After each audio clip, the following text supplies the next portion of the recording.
Honorable members, shall we pray? Almighty God, we humbly beseech Thee to look with favor upon this Parliament of the Republic of Ghana. Grant that it may perform its high duty as in Thy sight. Give divine guidance to the President of the Republic. Endow members of Parliament and ministers of state with discernment and vision, integrity and courage, that through the labors of government, this land and people may be well and truly served, and Thy good purposes for the common human life be realized in our midst.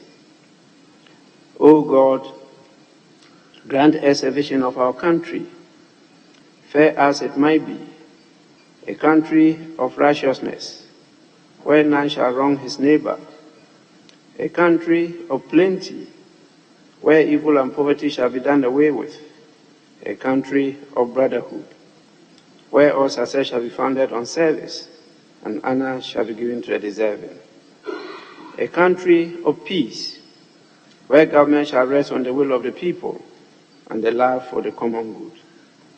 Bless the efforts of those who struggle to make this vision a living reality. Inspire and strengthen our people, that they may give time, thought, and sacrifice to speed the day of the coming beauty of Ghana and Africa. Amen.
Honorable members,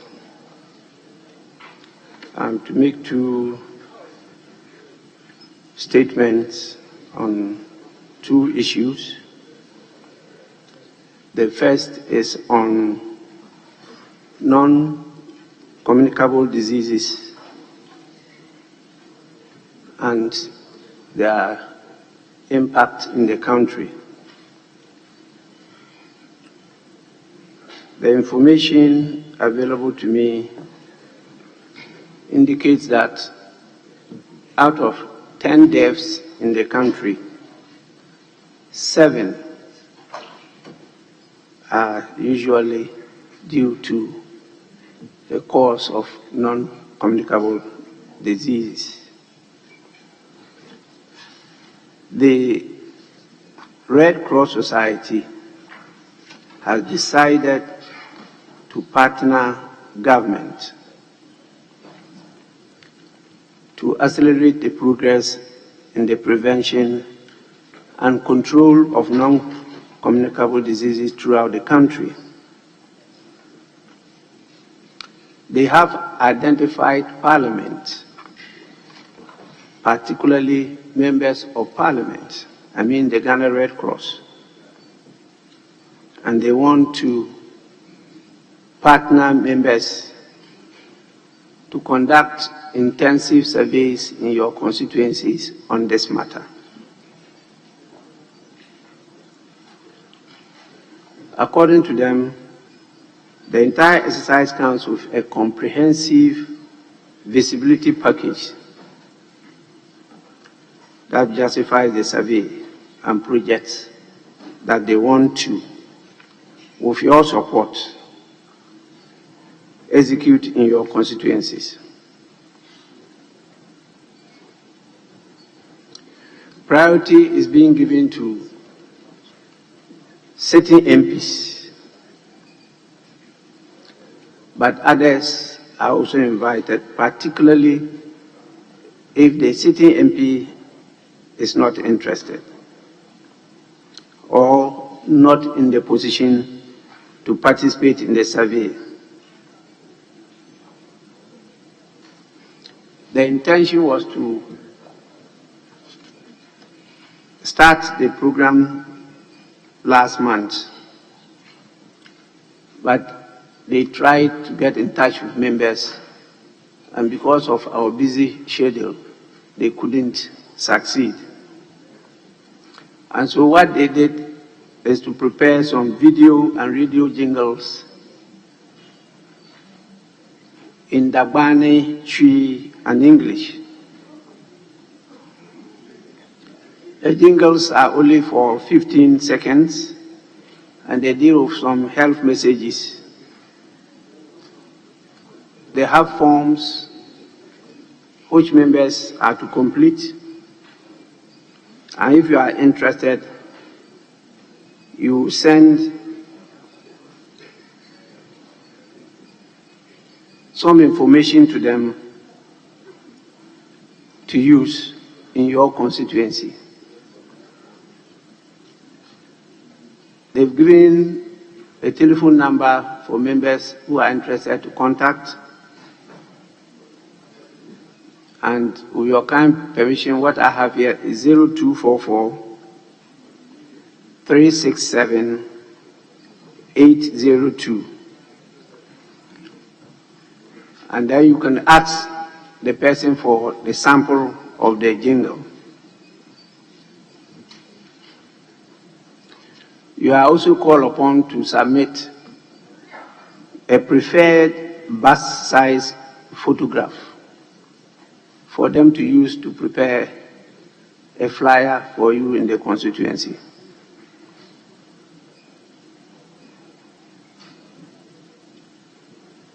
They will be organizing radio talk shows in your constituency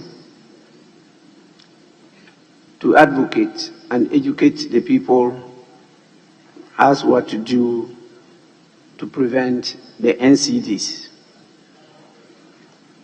With your kind support, they will also be doing various preliminary tests in the constituency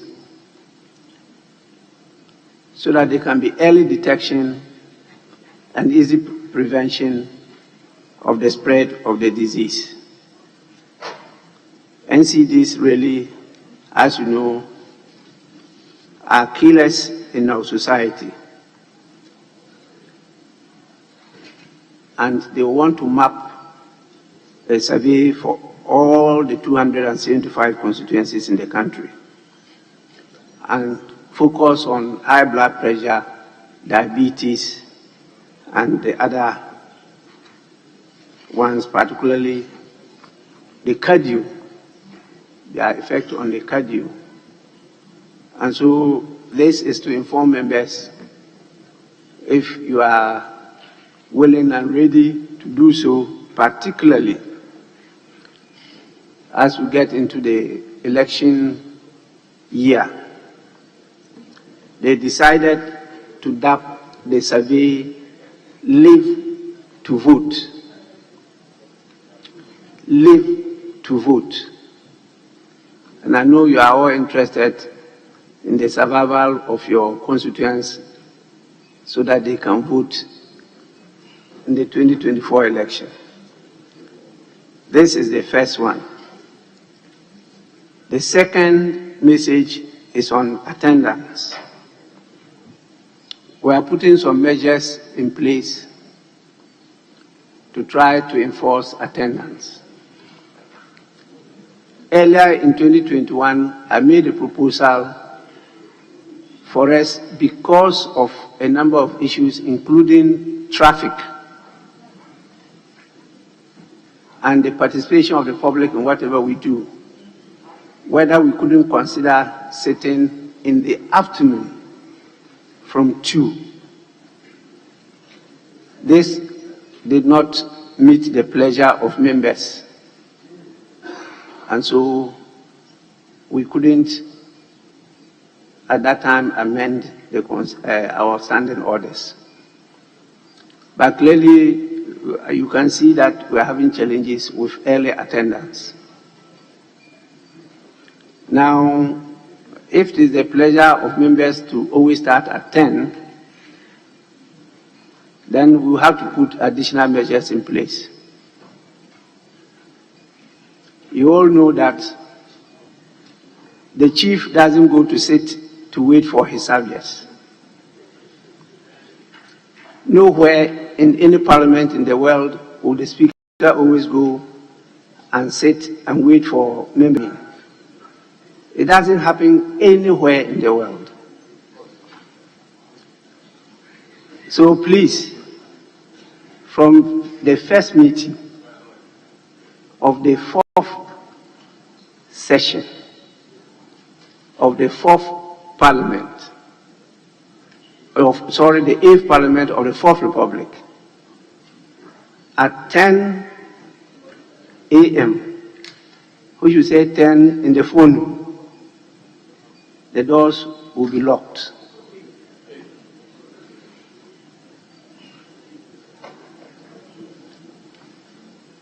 The speaker will be in. Yes. And it will take some time before the doors are opened. Not that it won't be opened, but it will take some time. If we are not able to comply with it, then please, let's all agree that we will always start sitting in the afternoon from 2 or 4. The committees will have the meetings in the morning. Reports will be ready for us to consider in the afternoon. And then, by the time we adjourn, either 8 p.m., the traffic situation might be improved. Your coming to Parliament too will not be that early unless you have a committee sitting. And so you can decide to leave 12. By that time, there's less traffic. You don't consume more fuel. And then you can come in. These are proposals I made earlier on, which were rejected.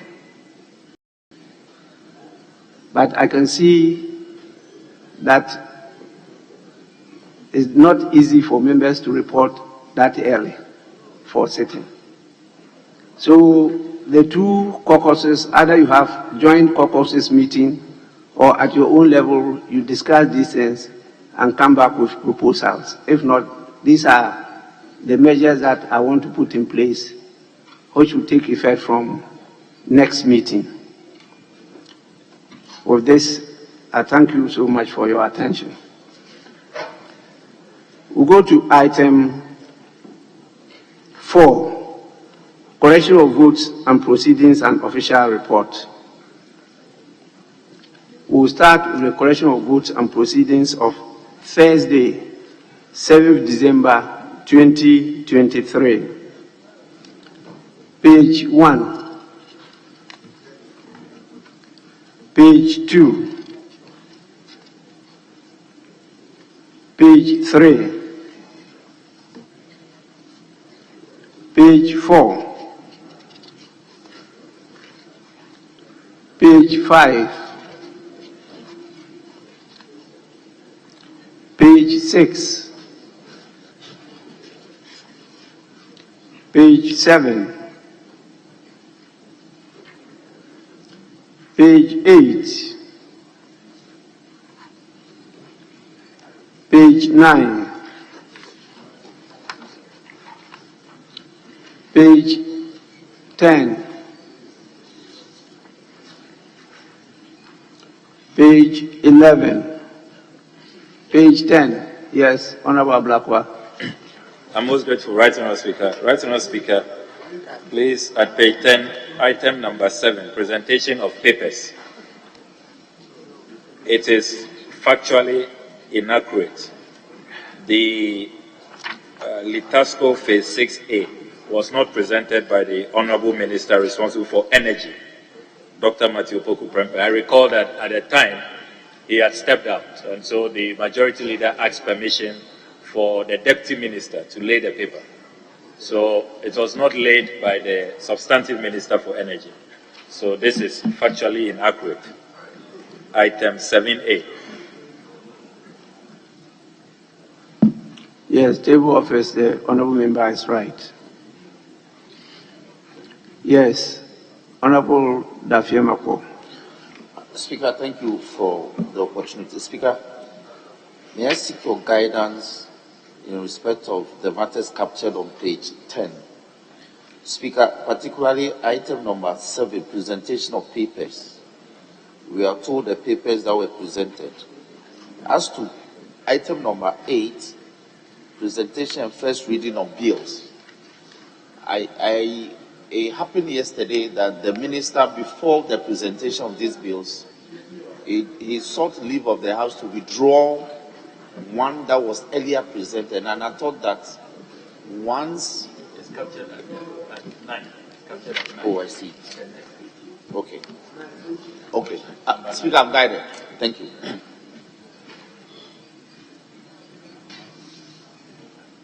Yes, Majority Leader.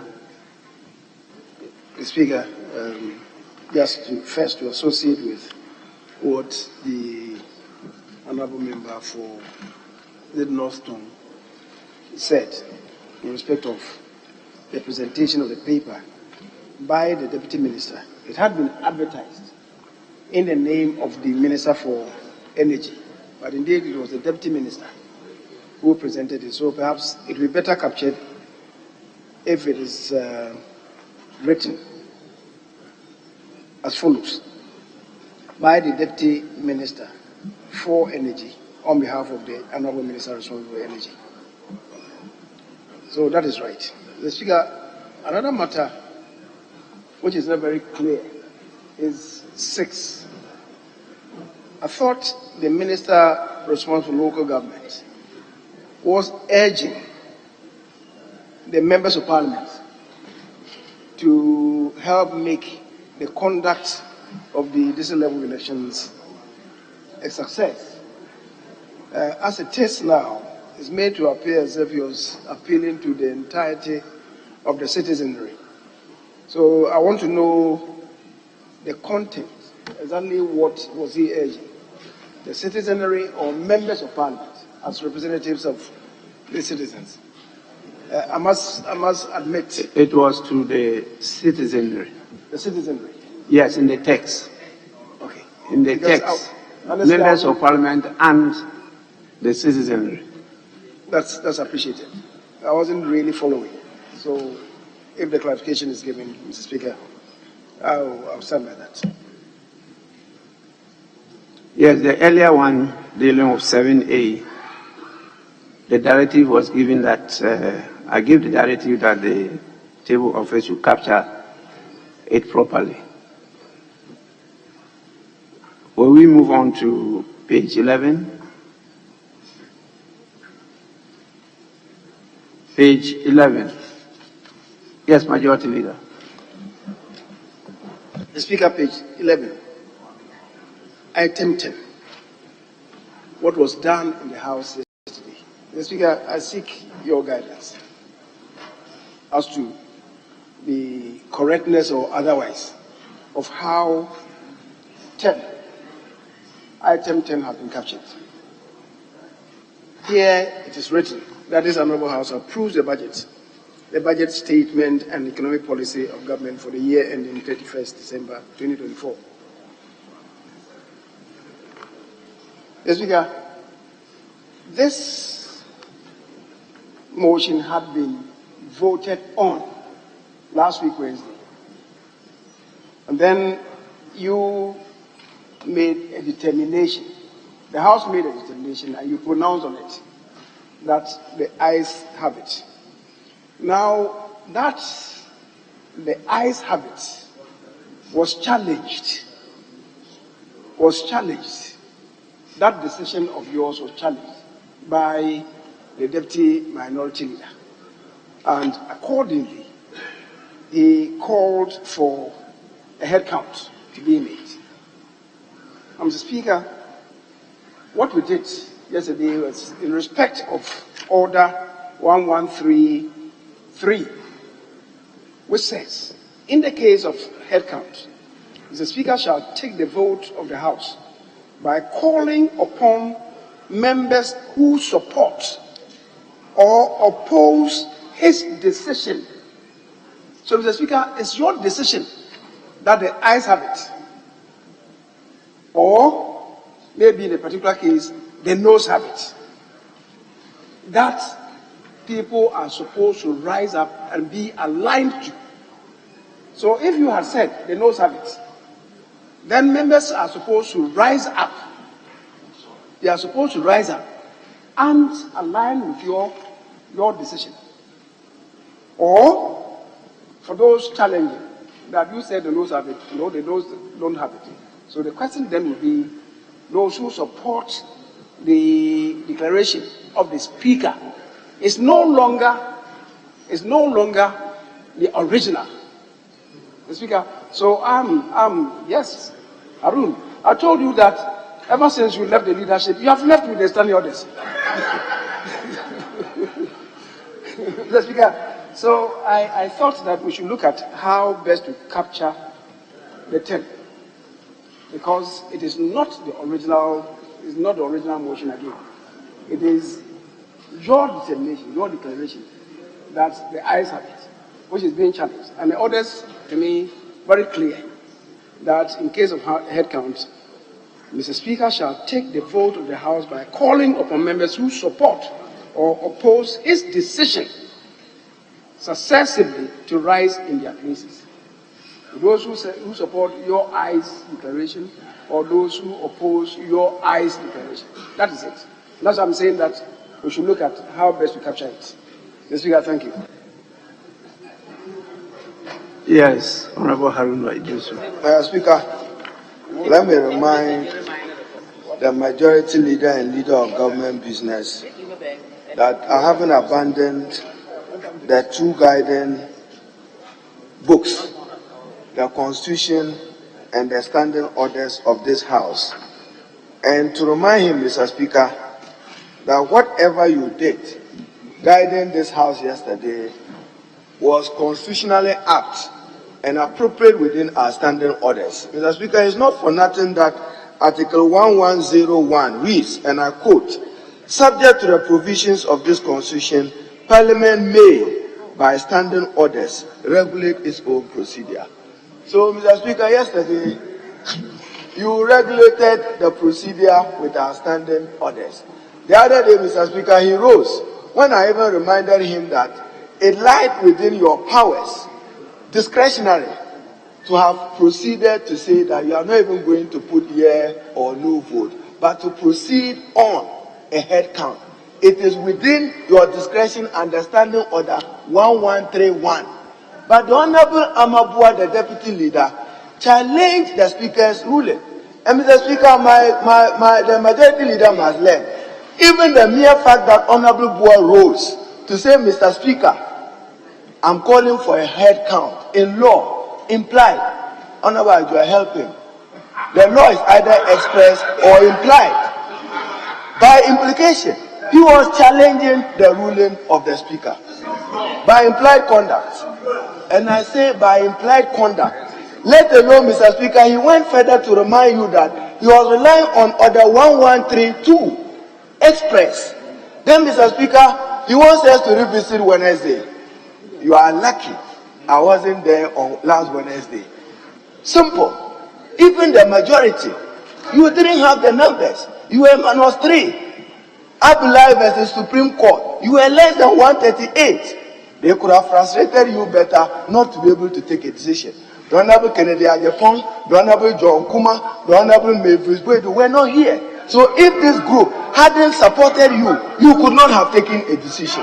You were less than 138. Thank them that you got a decision when you could have been you could have been taken aback. Mr. Speaker, thank them. So, Mr. Speaker, on Wednesday, Mr. Speaker, I want to remind you something.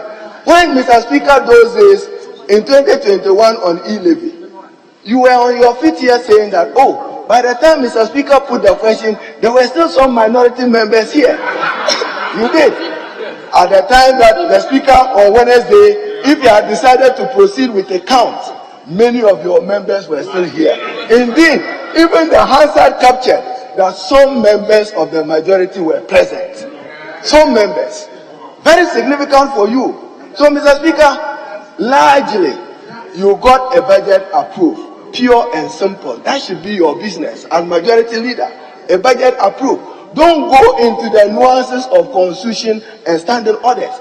And yesterday, Mr. Speaker, Joe Garte raised a significant point. So Mr. Speaker guided us further to say that he has perused the constitution.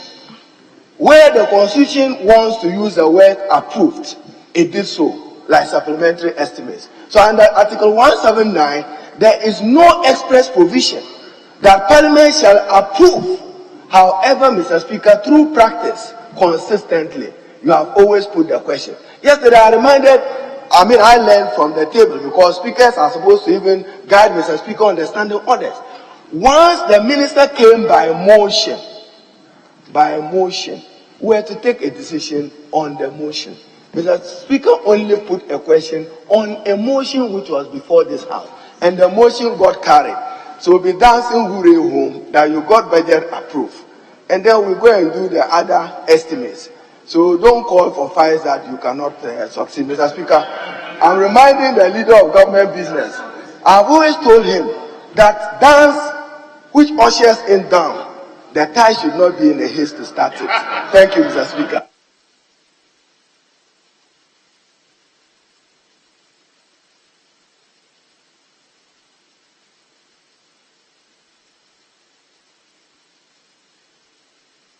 Majority Leader. The Speaker, if you have a former leader who does not listen to you when you are speaking, you enter the forest, as he has done. The issue that I raised is simple. And I'm surprised you have elected to go into set your own examination question and then come with your own marking scheme. The Speaker. And then you want to voice your whatever your perception is on us. And the issue that you are raising has nothing to do with what I've said. I was just saying that we should look at how item 10 is captured, and that I thought we had moved from there. The question had been put, and then Mr. Speaker had made a decision out of the question that was put. That Parliament had determined that the ayes have it. It's not a litigation. I'm just saying that going forward, we should look at how it is captured. It is not litigation. And the matter that you raised about the numbers, yes, I said so on many occasions that we didn't have the numbers, just as you didn't have the numbers. But the two together was good enough to make a determination, which is what was done. So what issue you are bringing, I don't know the relevance of it. I don't know the relevance of what you're saying. And Mr. Speaker will bear me out that even before Joe Garte came with this yesterday, on countless occasions, I've raised this, that we should look at that. Happily, after the event, the Speaker himself said, yes, he thinks that it is relevant for us to have a second look at this. To the extent that to the extent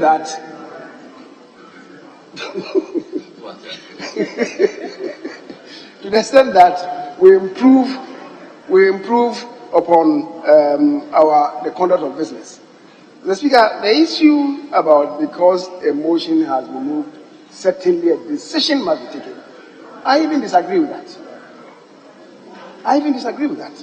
What is a motion? A motion means a proposal made by a member that Parliament or a committee thereof do something or order something to be done or express an opinion concerning some matter. The expression of an opinion may not necessarily mean that we have to take a decision. It may not necessarily mean that we have to take a decision. And as the Speaker said, he also ruled that the Finance Minister is not a member of Parliament. Is it then to suggest to us that because he's not a member of Parliament, he cannot move a motion? If we go technical, it may mean to you that because he's not a member of Parliament, he cannot move a motion. So, Mr. Speaker, I think I just brought it up so that we improve the conduct of our business. It is not about litigation. I thank you.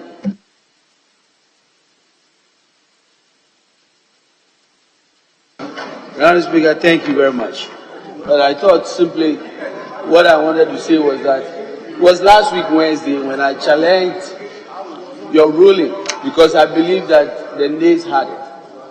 And you basically attempted for us to go ahead with the head count until the majority leader abruptly walked out.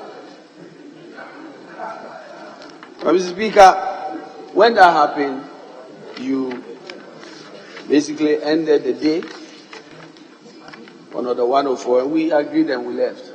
The next day, the votes and proceedings captured appropriately everything that happened. Today's votes and proceeding captured exactly what happened yesterday. The reference the majority leader is making is trying to infer a process that happened last week to be part of what happened yesterday. It couldn't have been, because the votes and proceeding simply captures what happened the previous day. And that's all what has happened. And so there's nothing to change here. And what he has said is needless. And the point made by Honorable Haruna Idris is very important. As majority leader, your interest and your focus should be that your budget, and you should be lucky that the Speaker saved you. You should be lucky. Thank you.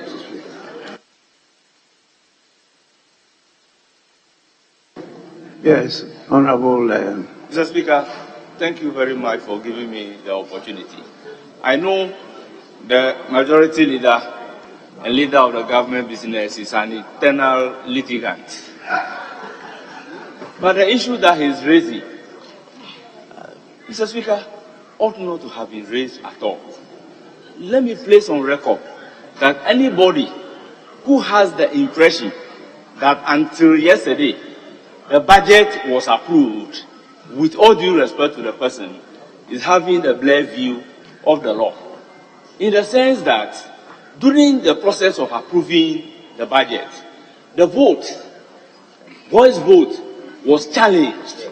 So when the voice vote is challenged, until the process leading to the head count is concluded, you cannot be under erroneous impression that the budget has been approved. So clearly, whatever is in the vote and proceedings, there is nothing absolutely wrong about it. So, just trying to create a wrong impression that the budget has been approved and that it is a decision of the Speaker or the opinion of the Speaker, that is not it at all.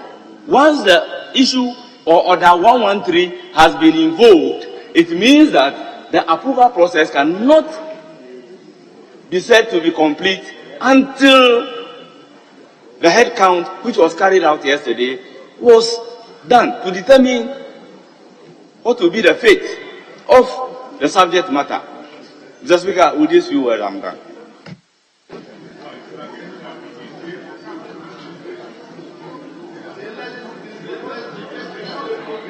Mr. Speaker, Yes, yes. with the greatest respect, it seems to me that my colleagues on the other side have decided to depart from the issue that I raised. The issue that I raised is simple. It is predicated on Standing Order 1133, not 2. You're not even listening to me. Now you are saying 2. You're not even listening to me. Mr. Speaker, what I said is this. That in the case of head count, and there was a head count yesterday, Mr. Speaker shall take the vote of the House by calling upon members who support or oppose his decision successively to rise in their places. What was the decision of the Speaker? That the ayes have it. So I'm saying how it's been captured in 10 is not appropriate. We should look at it going forward in a better way. That's all that I'm saying. So for you to say that I have a blurred vision or whatever, or I'm not going to talk about that, because as far as it says about internal litigation, I heard internal. If it is internal and not external, maybe.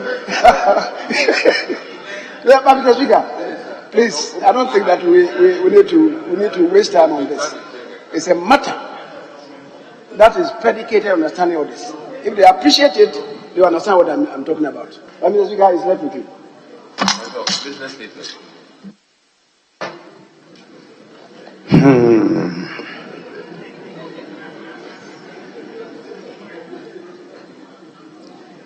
Do you want to hear from me?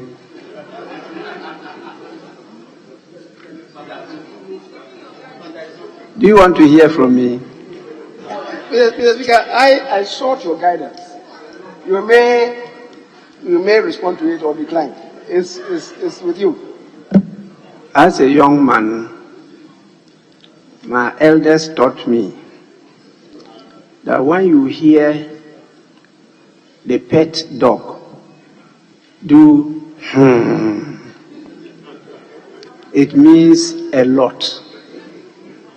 It means a lot. When I probed into that statement, what does it mean? I was taught that the fruits of blessings emanate from gratitude. Are we together? I leave it at that.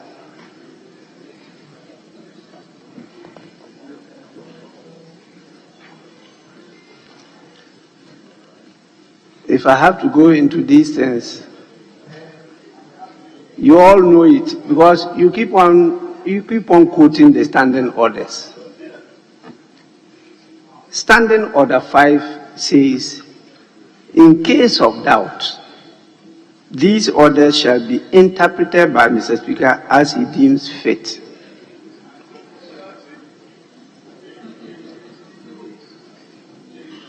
Six says, in all cases not provided for in these orders, Mr. Speaker shall make provisions as he deems fit. And you know how to challenge Mr. Speaker when he takes a decision. It's by a substantive motion. Well, that challenge should not just be by individual, it should be by the House. That is why you have to come by a motion. And if the House disagrees with the position of the Speaker, the House's position prevails. Because the Speaker is a servant to the House. But in interpreting the standing orders, he's a master. But because he's not a dictator, the House is permitted to challenge that decision. And when the House agrees that the decision of the Speaker is wrong, that overrules the decision of the Speaker. You know this as very senior members of the House, but you keep on raising it. I thought we had concluded these things very well yesterday. And so truly, majority leader, I was not expecting you to raise it. All what the minority leader said, except one, was 100% right, except one thing. That exception is that it's not all motions. It's not all motions that lead to a vote. It's not all motions. For example, the motion to thank the president, you don't usually vote on it. So it's not all motions. Apart from that, all what he said, you start craving my indulgence to vote. Whether I should thank the president or not thank the president. Because it's usually a constitutional imperative. And so when the president comes here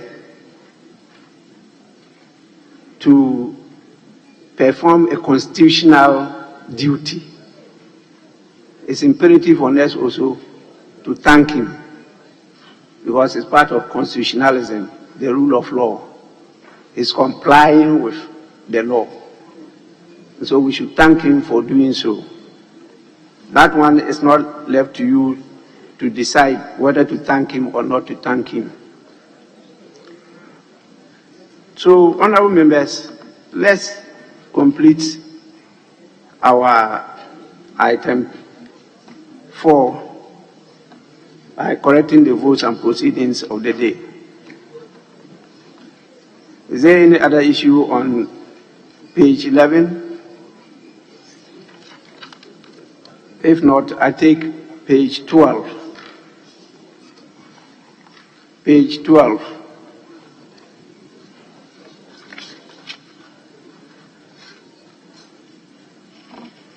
Yes. Well, Mr. Speaker, just your guidance on page 11. Under the results at motion number 10, we have the ayes 138, the noes 136, and then absent 1. Mr. Speaker, just for your guidance, at page 8 of the votes and proceedings, we note that one colleague was absent with permission. But here at page 11, we only have absent. Should we go with this, or we should be consistent with our records? Just your guidance. Since our standing orders distinguishes between being absent and being absent with permission. Because under our standing orders, the two are not the same. So just for your guidance, Mr. Speaker.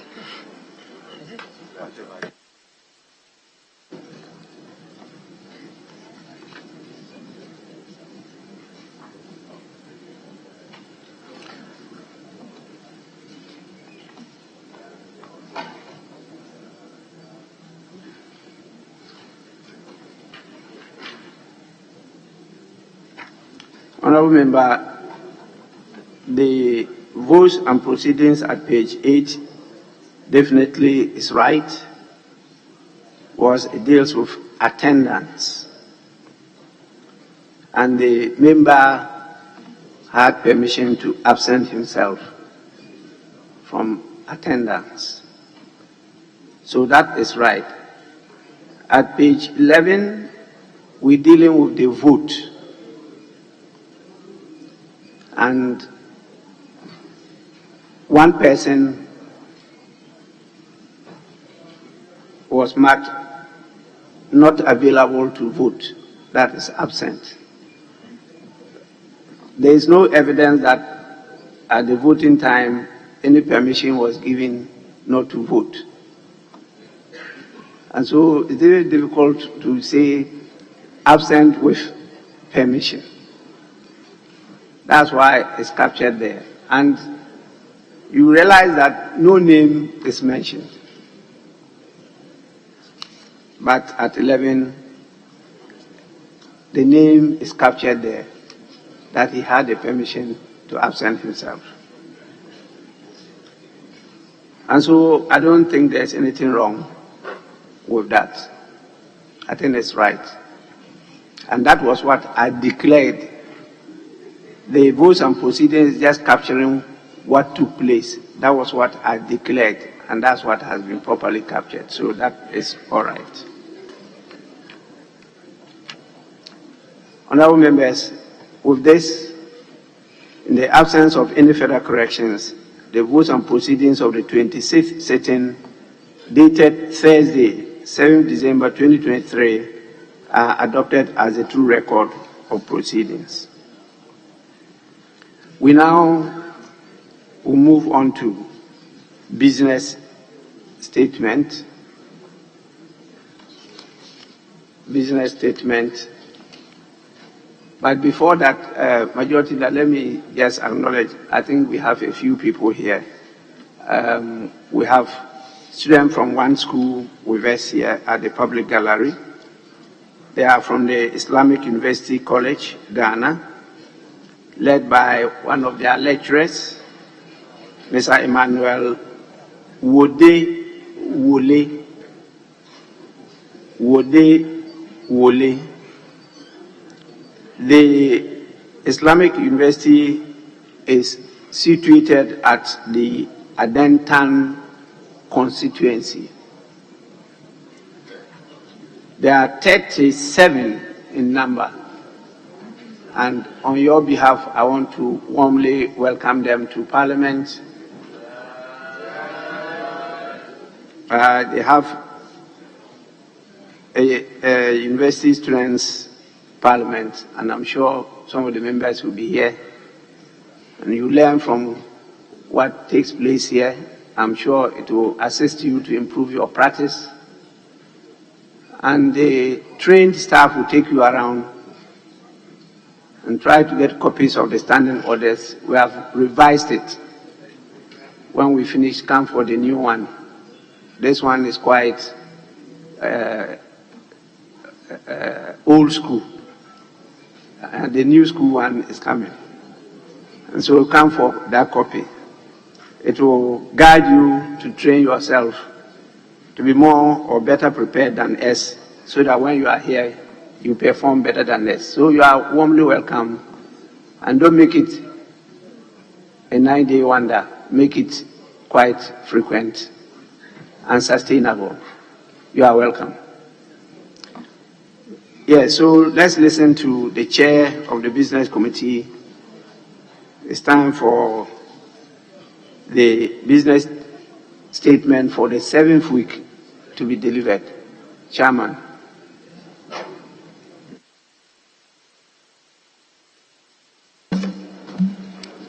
Right Honourable Speaker, the Business Committee met yesterday, Thursday, the 7th of December 2023, and arranged business of the House for the 7th week, ending Saturday, the 16th of December 2023. The Speaker, the committee accordingly submits its report as follows. The Speaker, you may read any available communication to the House. The Business Committee has scheduled the following ministers to respond to questions asked of them during the week. The Minister for Communications and Digitalization, 13 questions. The Minister for Environment, Science, Technology and Innovation, 4 questions. Justice, the Minister for Justice and Attorney General. The Attorney General and Minister for Justice, 7 questions. The Minister for Transport, 10 questions. Minister for Sanitation and Natural Resources,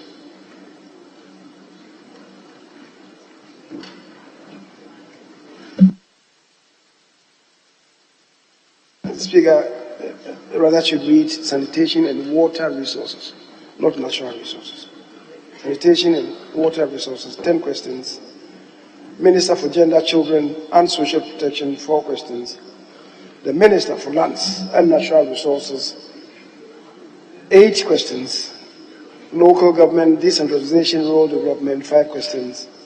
Roads and Highways, 11 questions. Food and Agriculture, 10 questions. Because we know 10 ministers are expected to attend upon the House to respond to 82 questions during the week. The questions are of the following types: 76 oral questions and 6 urgent questions. Speaker, pursuant to Order 70 sub 2, ministers of state may be permitted to make statements on government policy. The statements duly admitted by you, Mr. Speaker, may be made in the House by honourable members in accordance with Order 72. The Speaker, bills may be presented to the House for first reading in accordance with Order 120. However, those of urgent nature may be taken through the various stages in one day in accordance with Order 119. Pursuant to Order 75, papers for presentation to the House may be placed on the order paper formally. Committee reports may also be presented to the House for consideration by the House. Mr. Speaker, motions may be debated and their consequential resolutions, if any, taken during the week. Right Honourable Speaker, the estimates of a number of ministries, departments and agencies and independent constitutional bodies have been submitted to the table office and delivered to the secretariats of the various committees. Committees are therefore entreated to expedite action on the consideration of the budget estimates and report on same in good time for the attention of the House. The Business Committee would liaise with the various committees and accordingly schedule committee reports on the estimates for presentation at plenary whenever such reports are ready. Mr. Speaker, the Business Committee again reminds all committees that the House has only 11 sitting days from Monday, 11th, to Friday the 22nd, to Friday the 22nd of December 2023 to transact business related to the budget and the appropriations bill. In this regard, the Business Committee urges committees that have taken custody of the estimates of the respective sectors to expedite consideration of same for presentation at plenary. Speaker, pursuant to Order 55, besides business outlined on business statement for the week under consideration, any item of business standing on the order paper for today, which has not been completed or which cannot be completed or transacted, shall be rescheduled on the order paper for the successive days of the week. Speaker, the Business Committee once again reminds that the House commences sitting each day at 10 a.m. and also have extended sittings to ensure that business scheduled for the week under consideration is completed. In this regard, Mr. Speaker, the Business Committee proposes to the House that the House shall sit and adjourn not later than 7 p.m. each sitting day, beginning next week, Monday, 11th December 2023. Mr. Speaker, whatever is required to be done to have members be in attendance in the House will be done.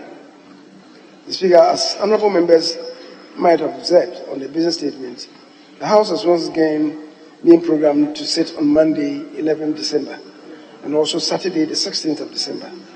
This is expected to enable the expeditious consideration of the budget estimates and the passing of the Appropriation Bill 2024 prior to the House adjourning sine die for the Christmas holidays. Mr. Speaker, all outstanding business of the 6th week ending 8th December, that is today, shall be rescheduled for consideration at plenary in accordance with Order 55. And pursuant to Standing Order 160 sub 2, Understanding of the 53, the Business Committee submits to this Honorable House the order in which the business of the House shall be taken during the week. The Speaker, the items slated for each day have been advertised against the dates, and I will not want to bore the House by going through the remaining 17-page document.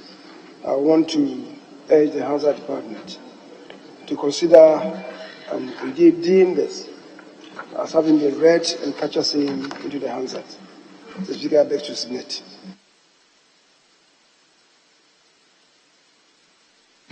Honourable members, business statement has been presented. Any comments?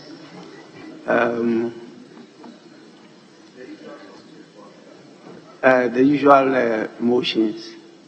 Let's start with the most senior is in front of you.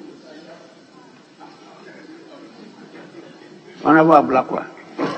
I'm most grateful, Right Honourable Speaker. Right Honourable Speaker, I commend the Chair of the Business Committee and the Majority Leader for the presentation of the business statement.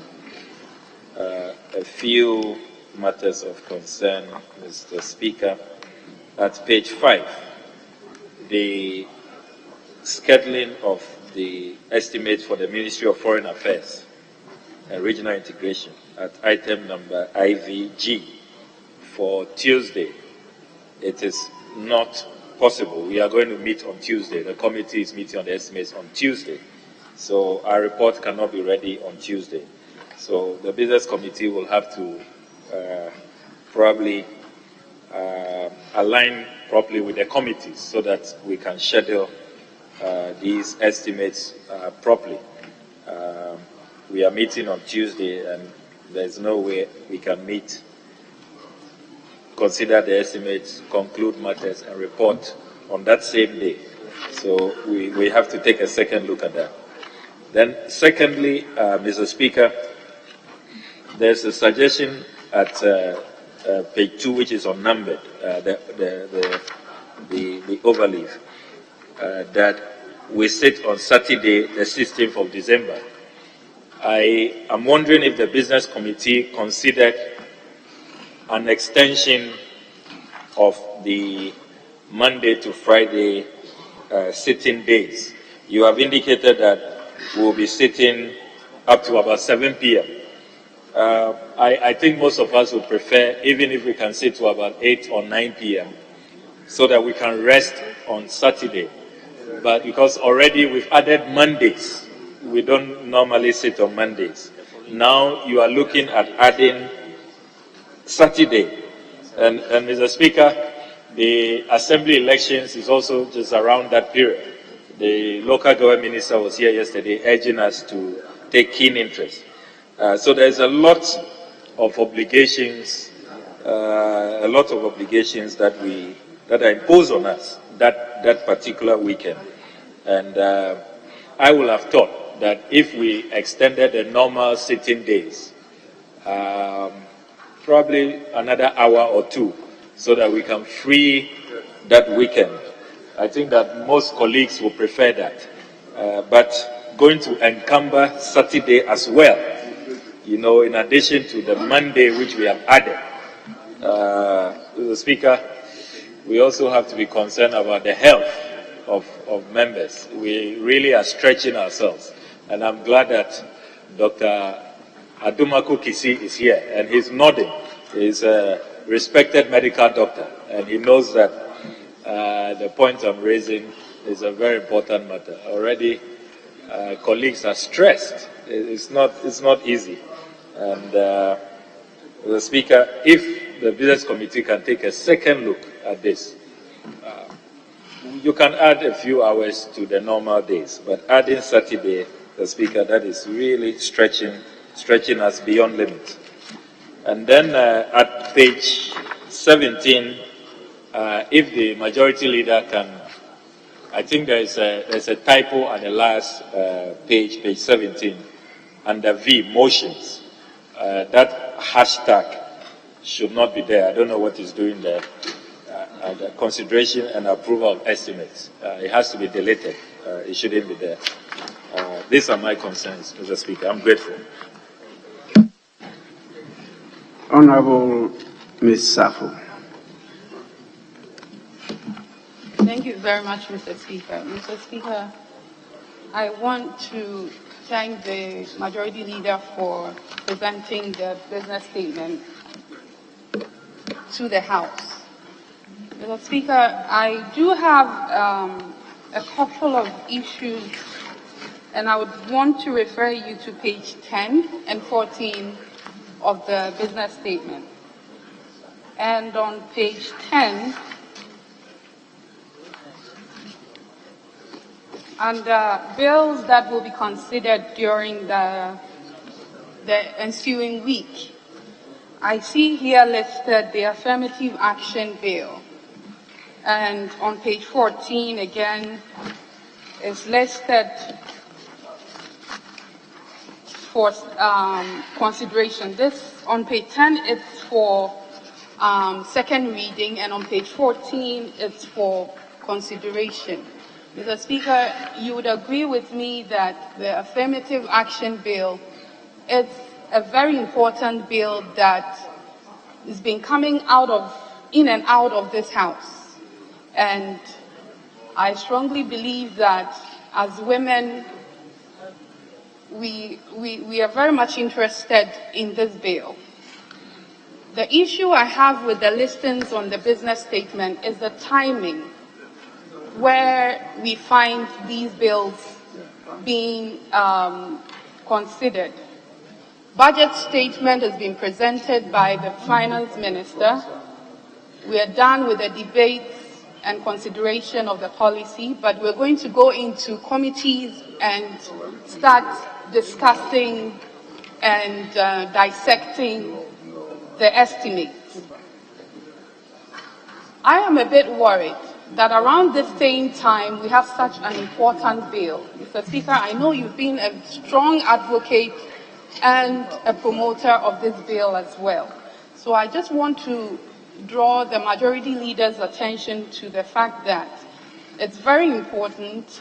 We want to see it passed, but we want to see it go through the proper considerations with the numbers that we need in the House, so that at the end of the day it will be a collective bill that has been considered and taken through the various stages of considerations in this House.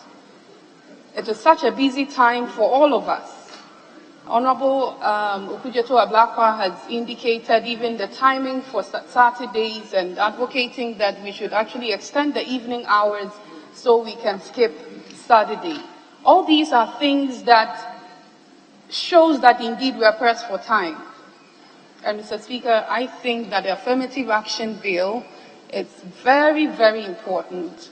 And so I want the Majority Leader to just give us an assurance that indeed we will have the needed attention that ought to be given to such a bill that many have fought for, many women activists, many civil society groups that are feminists have fought for, to come out as a law finally, but come out as a complete document that we won't come back here, or we won't have the Supreme Court, as recently decided in one of its cases, that indeed we as a Parliament erred with a portion of the company's bill that we had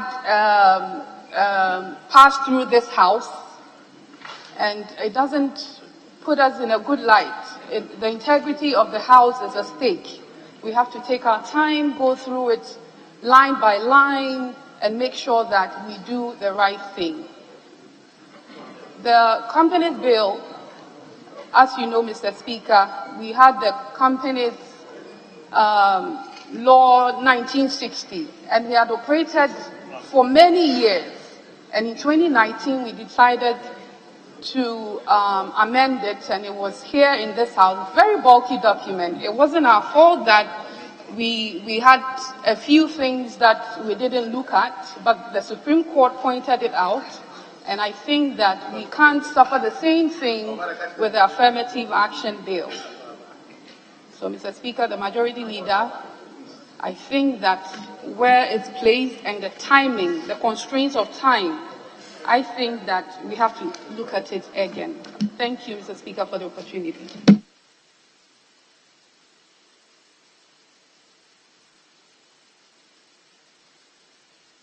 Yes, Honorable Sam George. Thank you very much, Right Honorable Speaker. Right Honorable Speaker, I'm just looking at the cover page and item 2C, statements, where we are told that ministers of state may be permitted. I want to find out if it will be possible for the Business Committee to schedule the Minister for Interior to appear before this House, because, Right Honorable Speaker, there is a critical issue that's affecting the morale of bodyguards assigned to members of Parliament in the House. The issue of apparent mistreatment of them, because when the signal came for them to be transferred from their various units to the Parliamentary Protection Unit, that signal came with a certain benefit of 30% allowance to be paid to them. Now, it appears that, I can speak for our side, majority of our police guards are not receiving that, but the general pool is, and is affecting the well-being of our bodyguards. So if the Interior Minister can be brought to come and explain to us what that issue is, we'll be grateful. Thank you.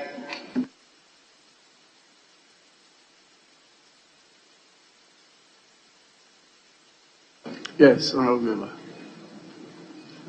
Thank you very much, Right Honorable Speaker. Let me first commend the Chairman of the Business Committee for the report. Mr. Speaker, from the little investigation that I've done, most of the committees are not having their estimates. Some of them, particularly the local government committee. We don't have our estimates as of now. Unfortunately, we have been scheduled to present our report on Thursday, 14th, and it is not feasible. I believe that the ministries and the finance and all the other ministries, they should work together to make sure that the estimates are submitted to Parliament so that the committees can start working on that. It's quite unfortunate that as of now, when we are pushing ourselves to even sit on Saturdays, some of the estimates are not ready. It's quite unfortunate. So, Ministry of Finance, Deputy Minister for Finance, I hope you are listening to me, that you should push yourself very hard for the estimates to get to Parliament so that the committees can schedule meetings, consider them, so that we can present our report on time. Thank you very much, Mr. Speaker.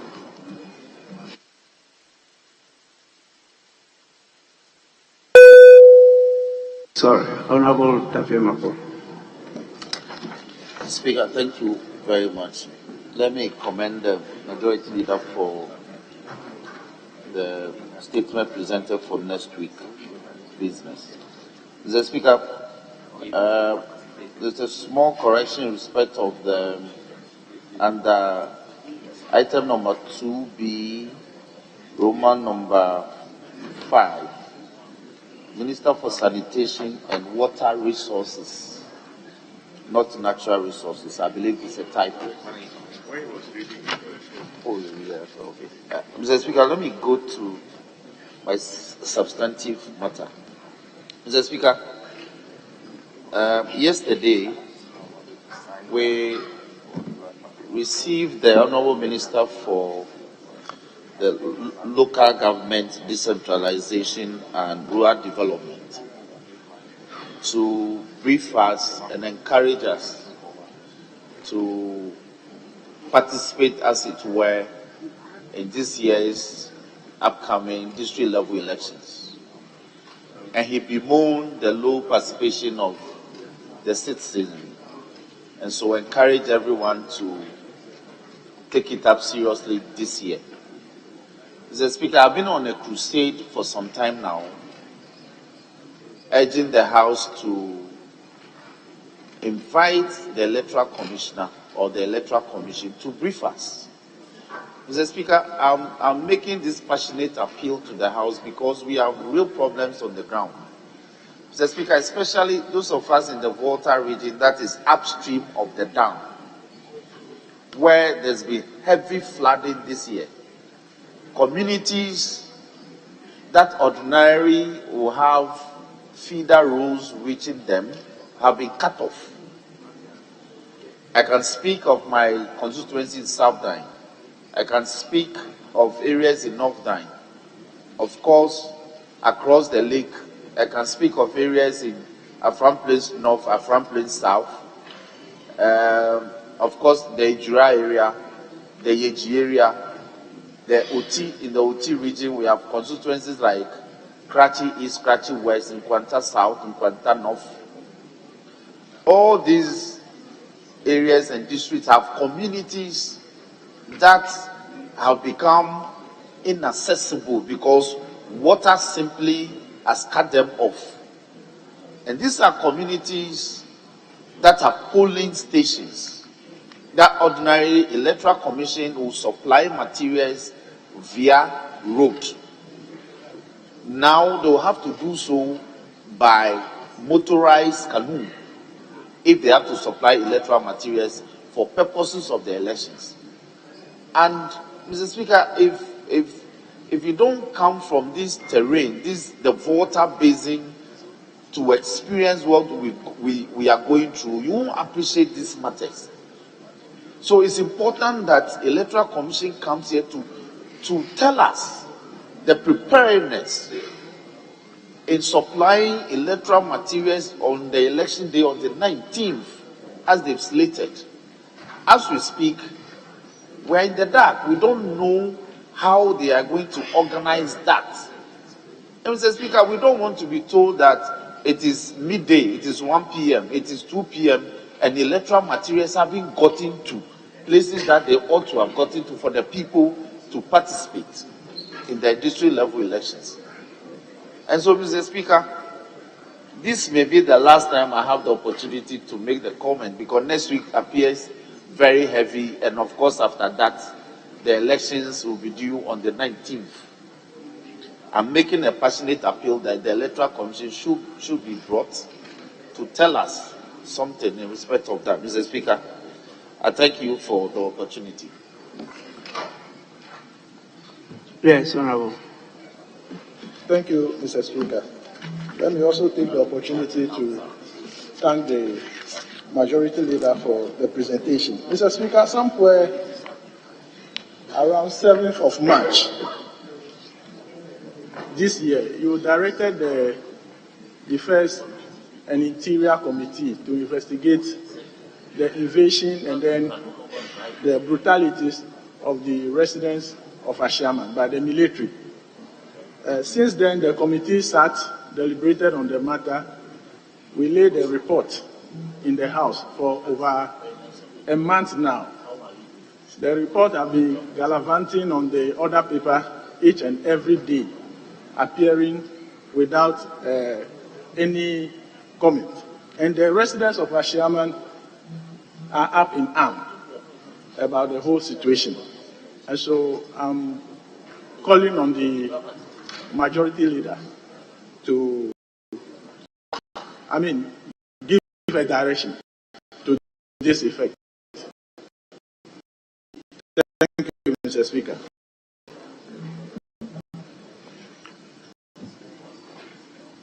Yes, Ablakwa.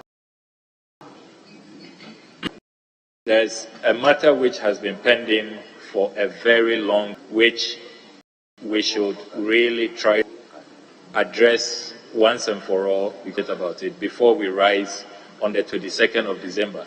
And it relates to the friendship. As the Speaker, I've just received a message from that is asking if we have resolved that matter. It's getting embarrassing. A number of countries have done theirs, and they are just waiting for us to conclude so that meetings and exchanges can commence. I know you have issued directives on this matter on a number of occasions, but it really has not amounted to much. I don't know what the bottleneck is. If we can really resolve to address this matter once and for all before we rise on the 22nd, the friendship associations, we have all registered, we have identified the countries we want to belong to. So I really don't know. I'm a member of the board, and I know that we have done our work. I really don't know what the bottleneck is, because members have selected their countries, 5 countries maximum, and what really has to be done on the part of membership and the board has been done, but I really don't know what is holding us back.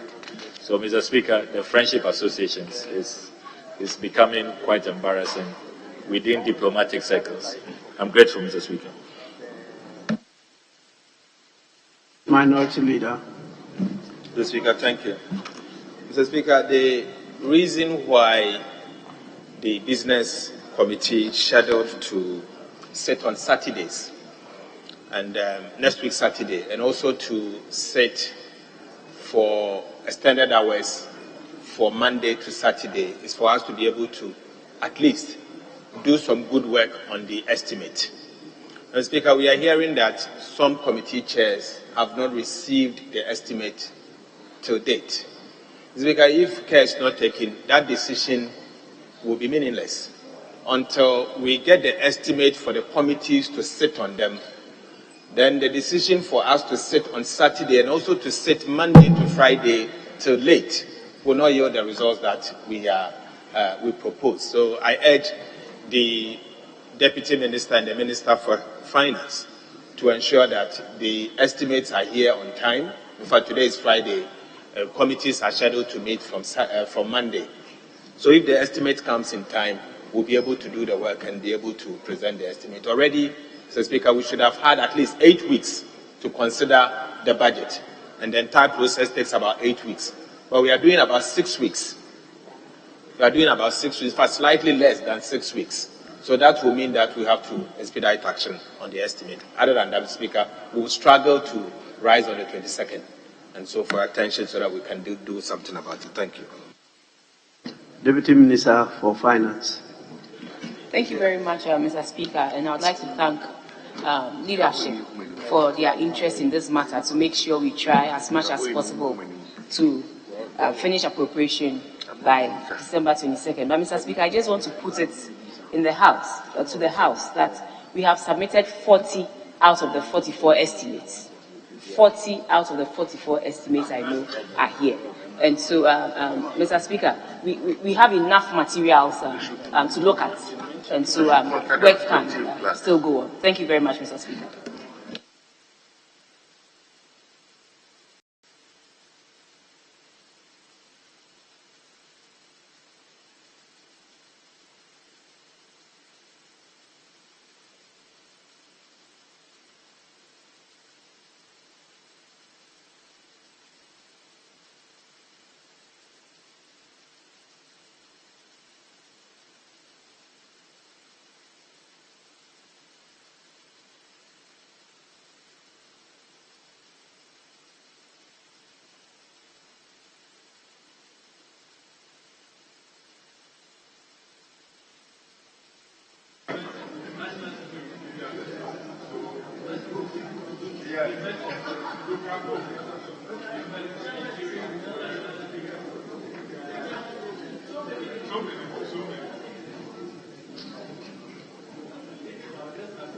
Well, I see that Dr. Tawia, Honorable, is no longer interested. Could the Majority Leader then respond to the issues raised?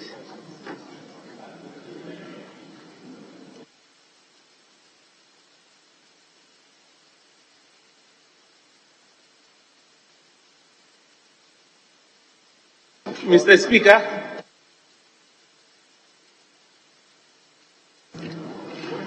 well, initially you showed an interest in contributing.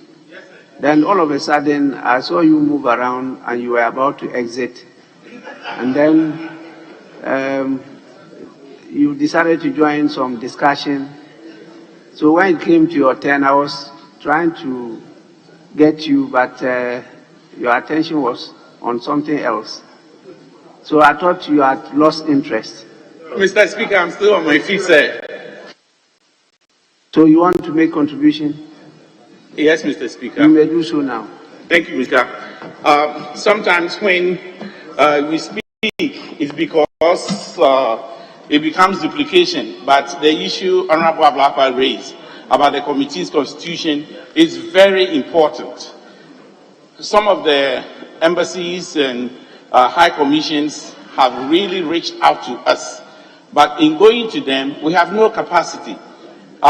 They call for screening of the event in Israel. They want to dialogue with us, and it's extremely difficult for us to really represent ourselves as Parliament, having really inaugurated us, and therefore standing out as persons representing those committees.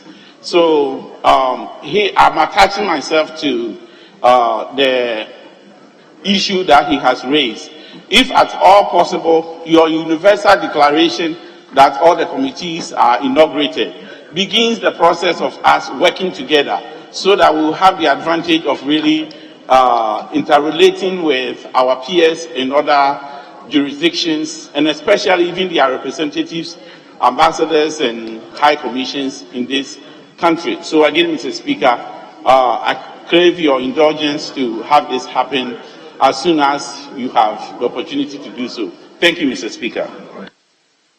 Let me say that with regard to this issue of friendship associations, I've guided the House a number of times on this matter, and I'm not getting any feedback from the House. We have on a number of occasions even decided on some days to inaugurate the friendship associations. But the feedback from the House is not forthcoming. That's why there's a delay. It's not a matter of the majority leader. We have a committee in charge. We have a committee in charge. We have a number of embassies also knocking at our door. But there are no members choosing those countries to have friendship association with their parliament. And so I did guide the House to look at that issue. If you're going to have about 90-something members, friendship association for USA, and 0 for some countries in Africa who are interested and have friendship association in their parliament for Ghana. It's not fair. How am I going to inaugurate such a group? Anyway, Majority Leader, you may respond.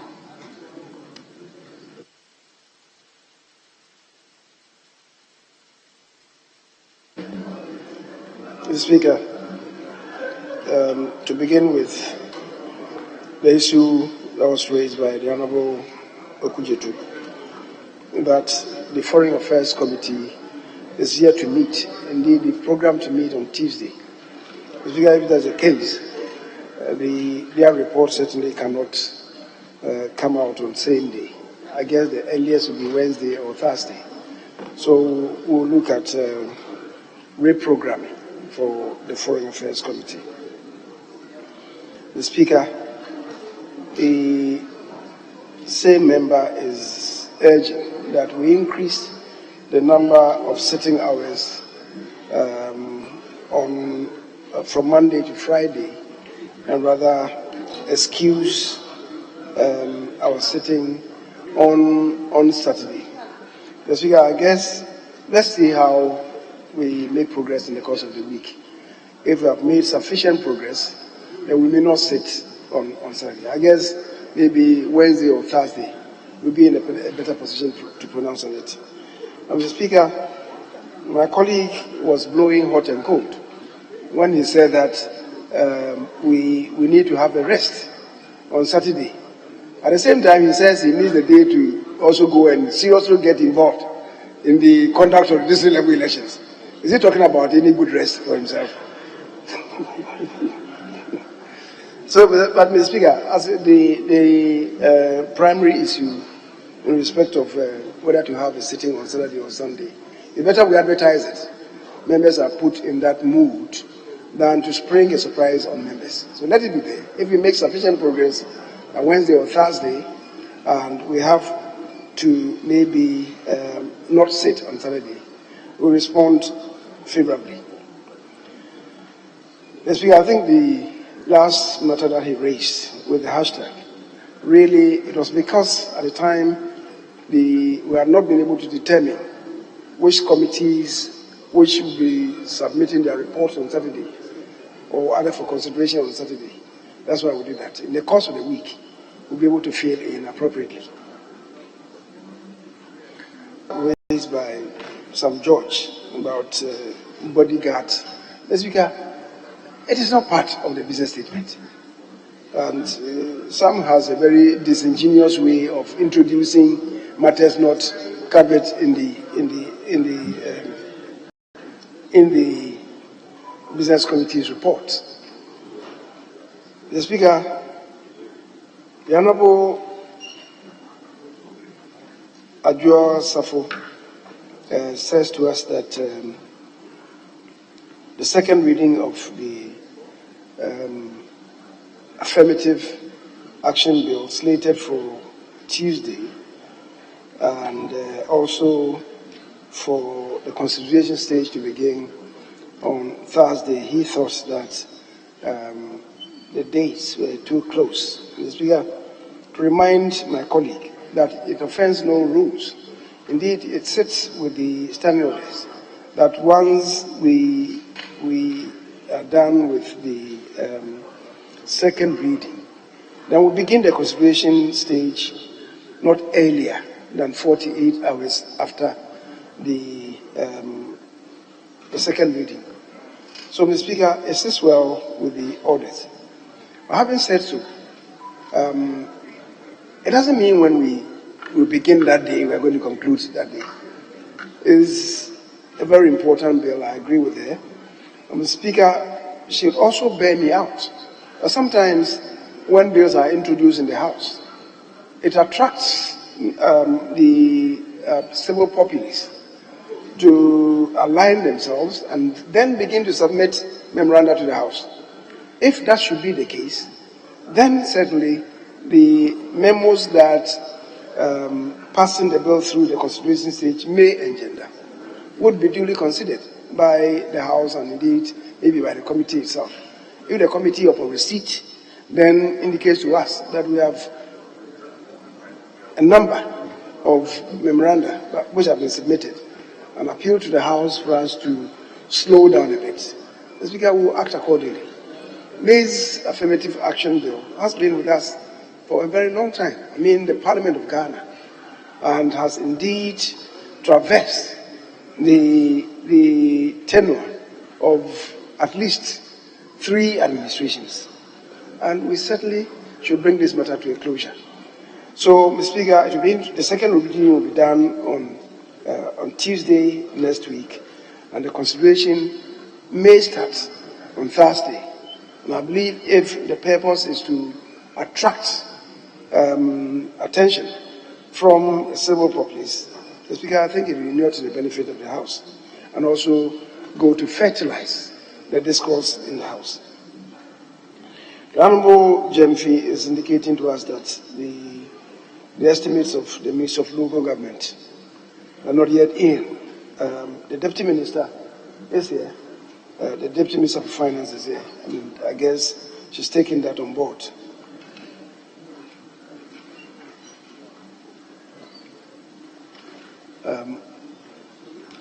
The Honourable Dafia Moko drew attention to a typo, but I had corrected saying in the presentation of the business statement.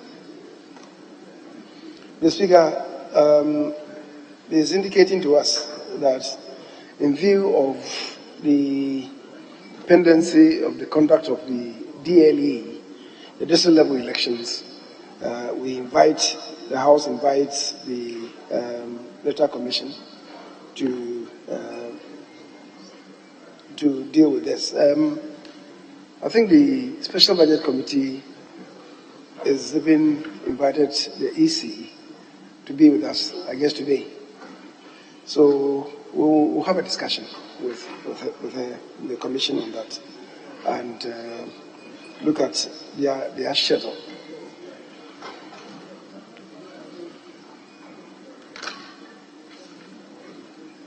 Mr. Speaker, the member for adjournment related to a report of a committee that was set up in the House to deal with some fatalities that have happened at adjournment. Speaker,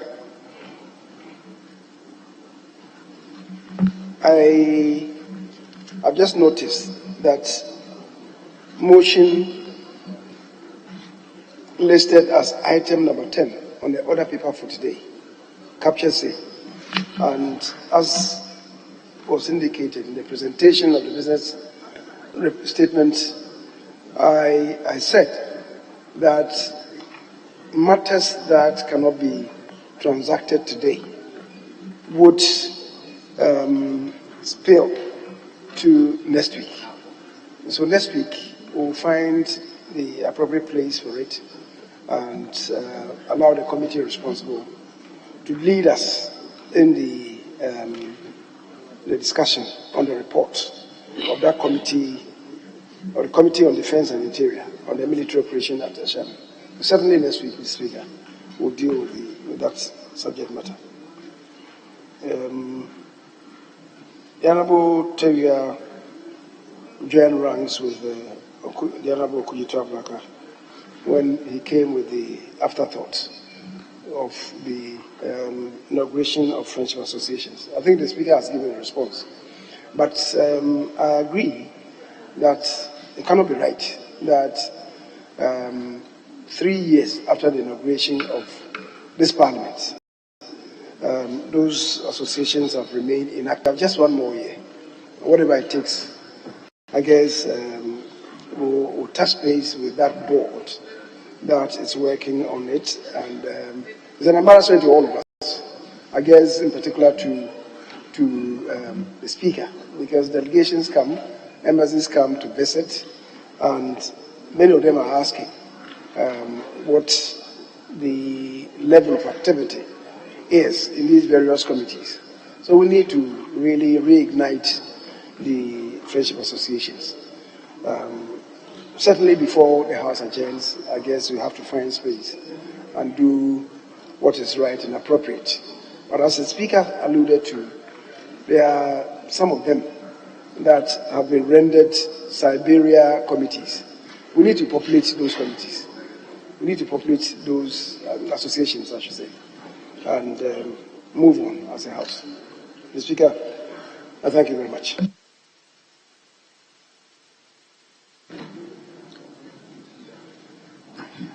Yes, Honourable Member. Mr. Speaker, yes, because, Mr. Speaker, as much as we want the affirmative action bill to be passed, we do not have to rush to lay this bill for the second reading. Mr. Speaker, last week you referred when the bill was laid under the certificate of urgency, you did refer to the committee to determine whether it should be laid under certificate of urgency. We did meet and decided that it should not be laid under certificate of urgency. The report is yet to be laid in the House. That has not been done. Mr. Speaker, there is the need for us to have a broader stakeholder meetings. We have not been able to do that. When the Office of the President, Cabinet gave the approval, they were not able to meet. Mr. Speaker, we have not looked at it. We have not met with stakeholders. So how are we going to lay this and to have the second reading when the committee has not been able to meet to look at it? We have decided that after we've looked at the appropriation of the budget, then we will have a broader stakeholder engagement. We need other stakeholders like CDD. We have coalition of the affirmative action bill. We have CSOs that are all interested. We have our queen mothers who are also interested because they have also been sidelined. The men are also interested. We have men who are feminists. Mr. Speaker, they are all interested. So I don't see how we should rush to have the second reading of this bill. Leader, the committee has not been able to meet. So please give us time to be able to meet, look at it clause by clause, come out with better ideas, as some people are challenging some of the clauses. Some of your men are challenging some of the clauses. So, Mr. Speaker, give us time to have a meeting with stakeholders to be able to come out with a very concise bill, so that when we bring it to the floor, people will not challenge some of the clauses that they have been doing and will be hearing. Thank you, Mr. Speaker, for the opportunity. Yes. Thank you, Mr. Speaker. Mr. Speaker, my issue has to do on the taking on the affirmative action bill, and I just want to add to what Honorable Helen Toso, the ranking member for gender, has said. We are all interested in looking at the bill, but we need to tread cautiously, because even as women in Parliament, I don't know if there was any meeting or any discussions on this bill. There is nothing that has come up for us to even know what is going on, and for us to say, let's make an input in this one manner or the other. I don't know if something like that has come up. If I am asked about this bill, I will not be able to talk much because I don't know what is in it. That is one. The second thing is that this is about politics or women being in positions or decision-making places. And I don't know how far we have even discussed the issue with the political parties themselves. Because there are political parties, not only two, not only NDC, NPP. We have other political parties. We need to discuss with their leaders, with people who are around, and make sure that we get the best of it. We have our queen mothers, we have our chiefs. I don't know how far we have gone. We shouldn't be surprised because, Mr. Speaker, I am saying this, but this is not the first time that this bill is coming up.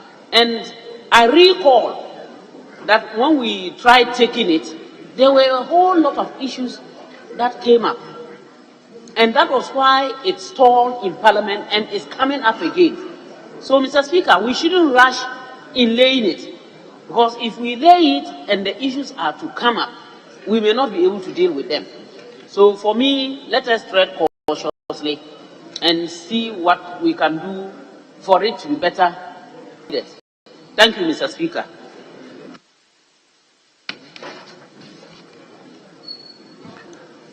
Honorable members, I just want to give information, but majority leader, you want to respond before you can do so.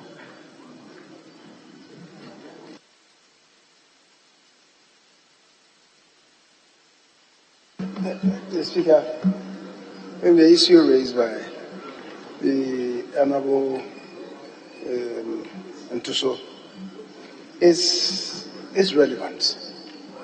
However, I think she's not getting the import of the declaration of the urgency of a bill. You see, before the bill comes in, it ought to be gazetted for at least 14 days.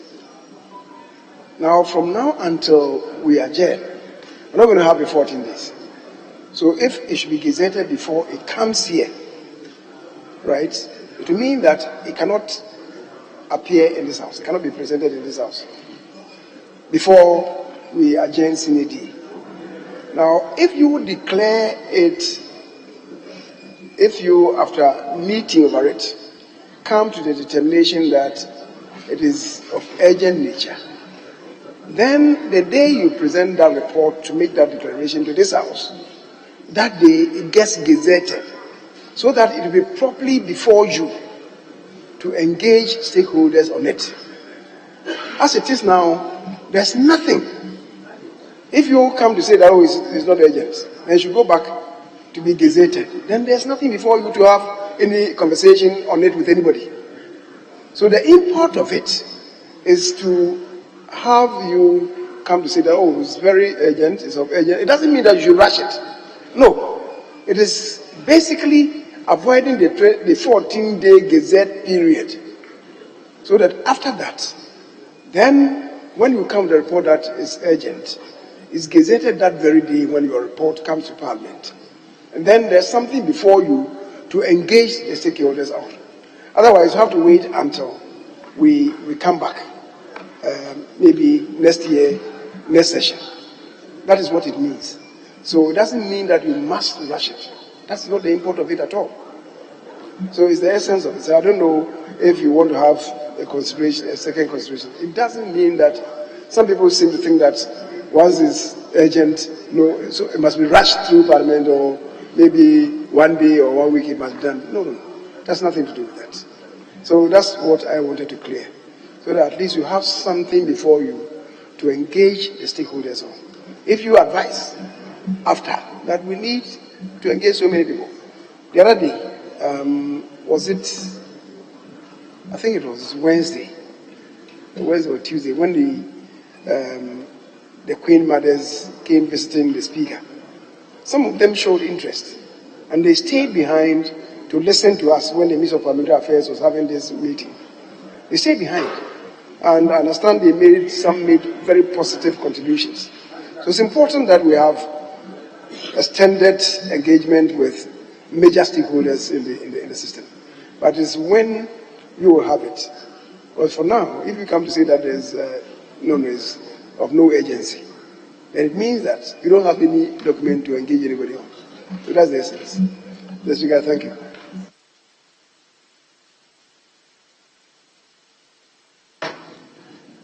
Honourable members, the information at the table office is that it's left with only 6 sectors to present their estimates to the House. A lot of the estimates came yesterday, which are to be distributed to members, except those on education, local government decentralization and rural development, works and housing, finance, defense, and food and agriculture. These 6 sectors have not yet presented their estimates. There's an indication that they are on the way coming. So we hope that we'll receive some today, and by Monday, I think all the committees may get the estimates for consideration. With regard to the issue of the Affirmative Action Gender Equality Bill, as stated many times by many members, including myself, this bill is of serious concern to all of us, particularly its impact on the development of the country and our democratic credentials. So we want it as urgently as possible, and we started calling for it long ago. Because of the history of the bill, usually presented getting to election year. And the history is that the election year doesn't give enough space for a consideration of such an important bill. And the bill lapses. So there's a fear that the way it's presented, getting to the end of the 3rd session of another parliament, and we are to take it to the 4th session, which is the election year, that is not likely to see the light of the day. And so it was brought under a certificate of urgency. But as clearly stated by members, not much consultation has been done. Even members here have not been consulted. And this is such a critical bill. And we are held responsible for the passage of laws in the country, not the executive or any other person. And we want to do a good job. Even though we know there is no perfect law, but at least the main ingredients, the wishes of our people, should find expression in the bill.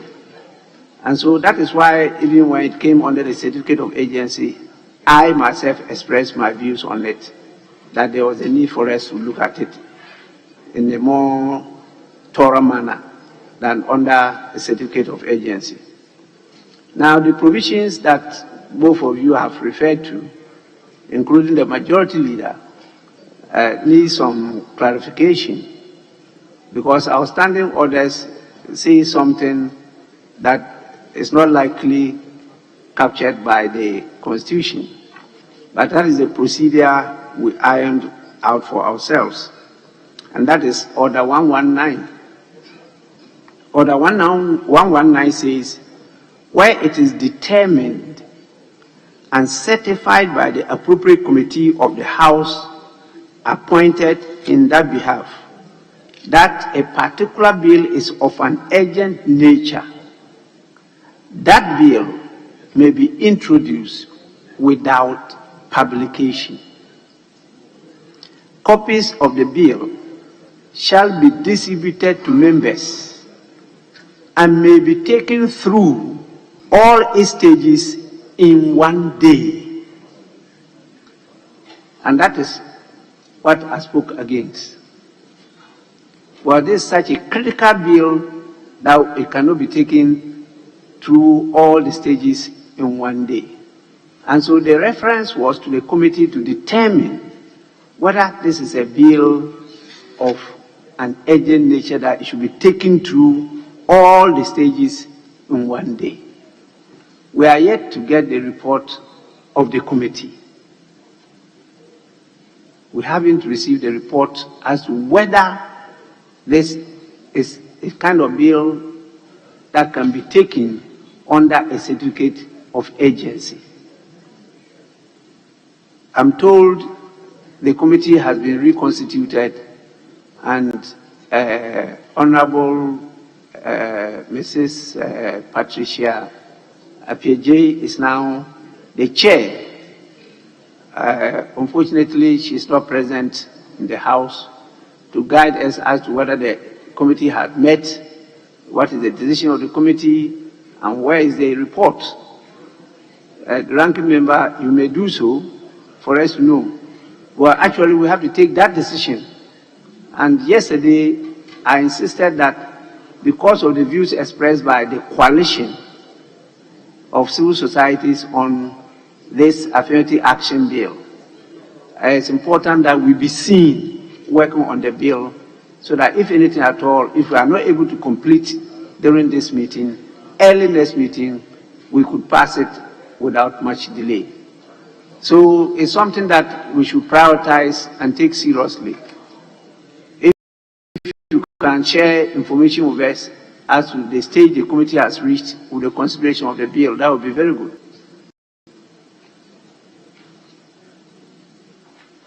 Yeah, Mr. Speaker, we met, the committee met, and per your directives, it was determined that it should not be laid under certificate of agency. So the report is with with our clerk. The report is ready and it can be laid on Tuesday. The report is ready and being typed. Is that what she said? It's ready. They've distributed to committee members. So distributed to committee members. The report is ready. On Monday. So we should determine.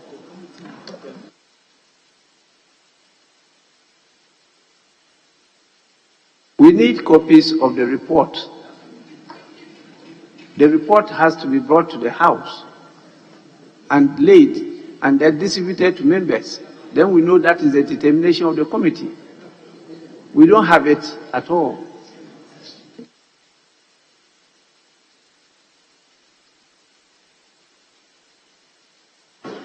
the clerk says it's ready, it can be laid on Tuesday.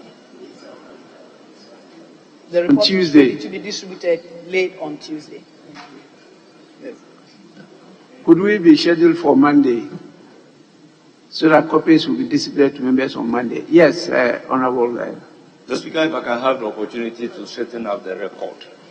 The Speaker, the bill has already been laid under a certificate of urgency and referred to a committee.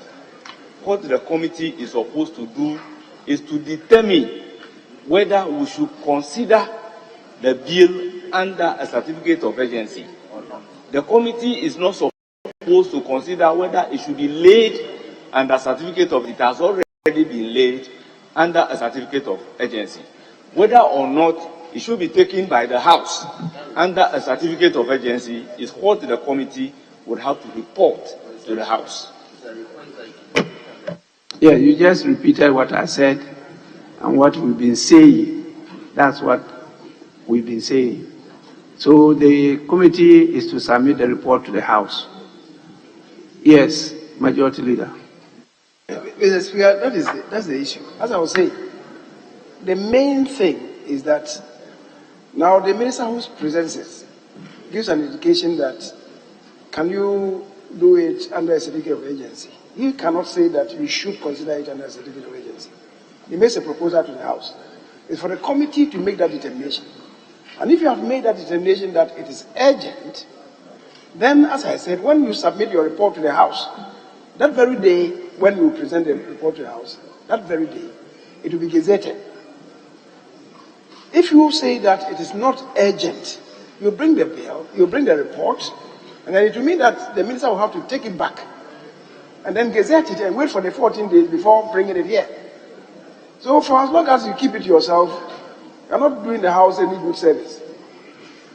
Because if you had done it even last week, and the minister upon that had decided that he was going to gazette it, then the House could take delivery of the gazetted bill before adjourning. Then we could take it home and then maybe engage the stakeholders on it. As it is, if you come with a report on Monday, you heard that you have only 11 more sitting days. So if you present on Monday or Tuesday, and the minister then gazettes it the day after, it will still be less than 14 days. What it means is that in whatever form that the minister decides to bring it, the House cannot receive it before we adjourn. What it means then is that we can only come to the House in the next meeting, that's the next session.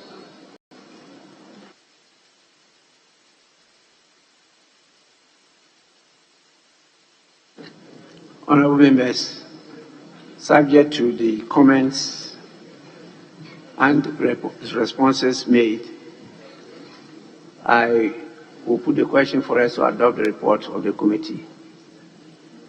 Those in favor? Yes, please. Of the report of the committee, business committee. No, business committee. We don't have any other report before us. Those in favor say aye. Those against say no. The ayes have it.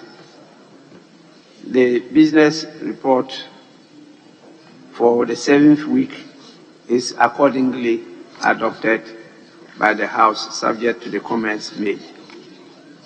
But honorable members should do well to also read Orders 55 and 56.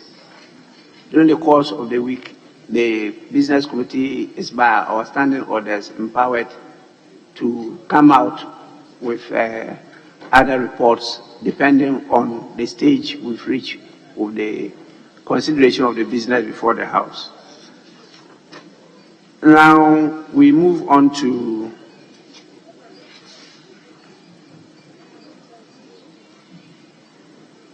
Item 6, urgent questions.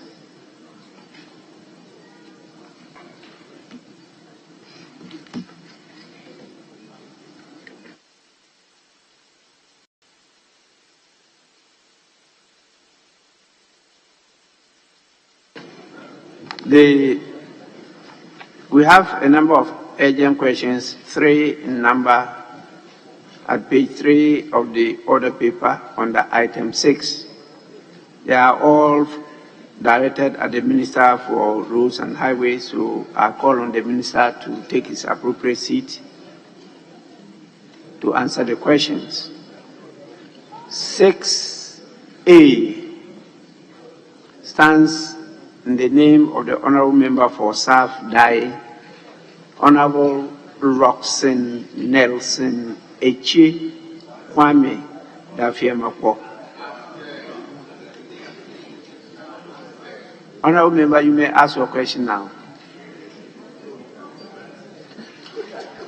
Speaker, thank you for the opportunity. Mr. Speaker, I rise to ask the Minister for Roads and Highways the urgent steps the ministry has taken to ensure that roads submerged by the Water Lake in Southern constituency are re-engineered and rehabilitated. Thank you very much. Yes, Minister.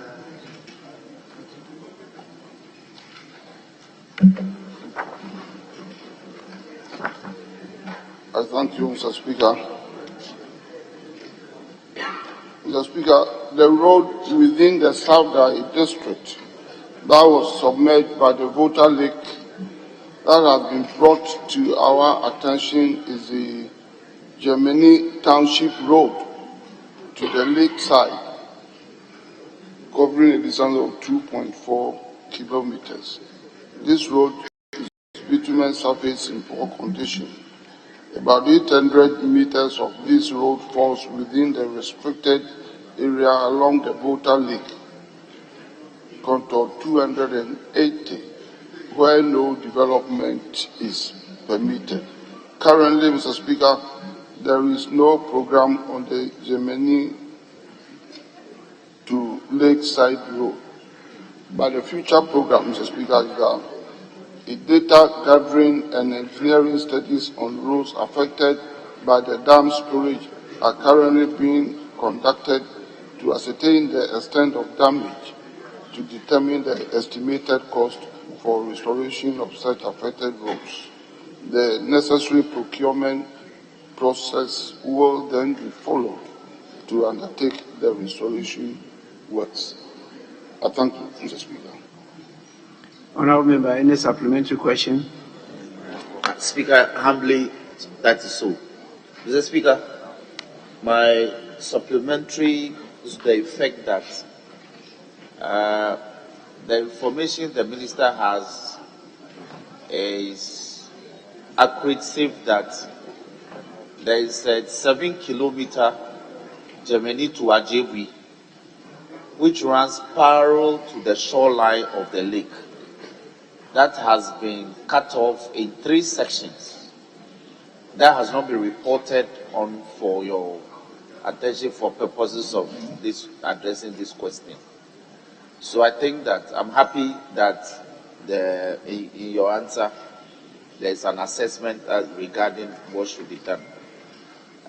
If you can ask them to include this 7-kilometer, it stretches from Germany, Jakiti, Bomboni Kope, Bokope, Sahwe to Ajibwe, 7 kilometers.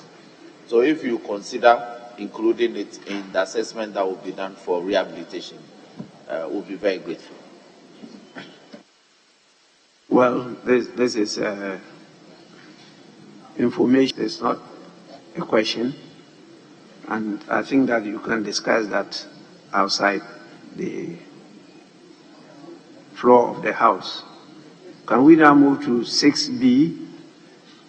The question stands in the name of the Honourable Member for Amenfi West, Honourable Eric Afo.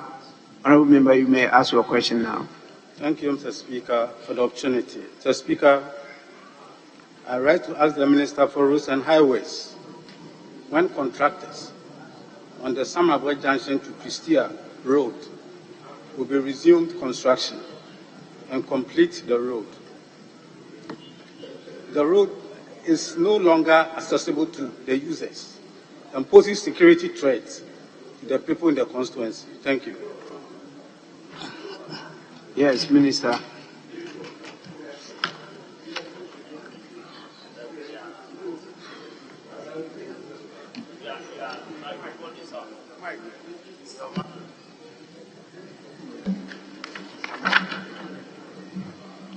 Thank you, Mr. Speaker.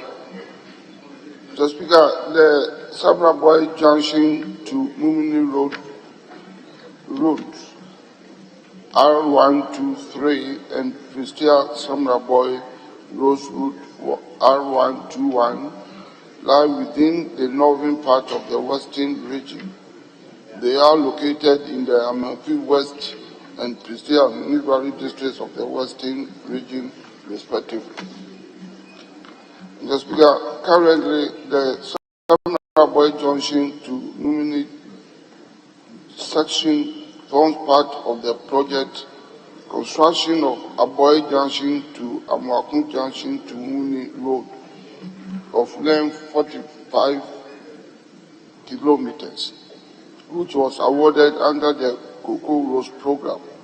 The project was suspended in June 2017, but the suspension was lifted in July 2019, and the contractor was asked to return to site, but has since failed to return due to delay in payment for work done.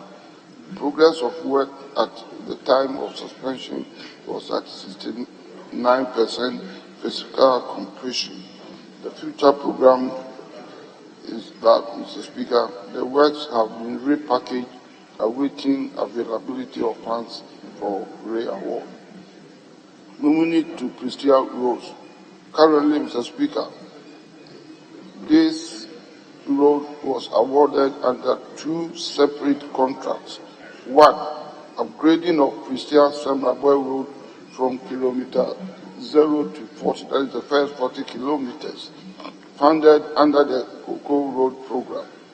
And two, emergency upgrading of Pristia Sabraboy Road from kilometer 40 to kilometer 44, that is the next 4 kilometers, but that is under the road fund. Mr. Speaker, the fiscal progress of works on the two contracts is projected at 64% and 44% fiscal completion, respectively. Progress of work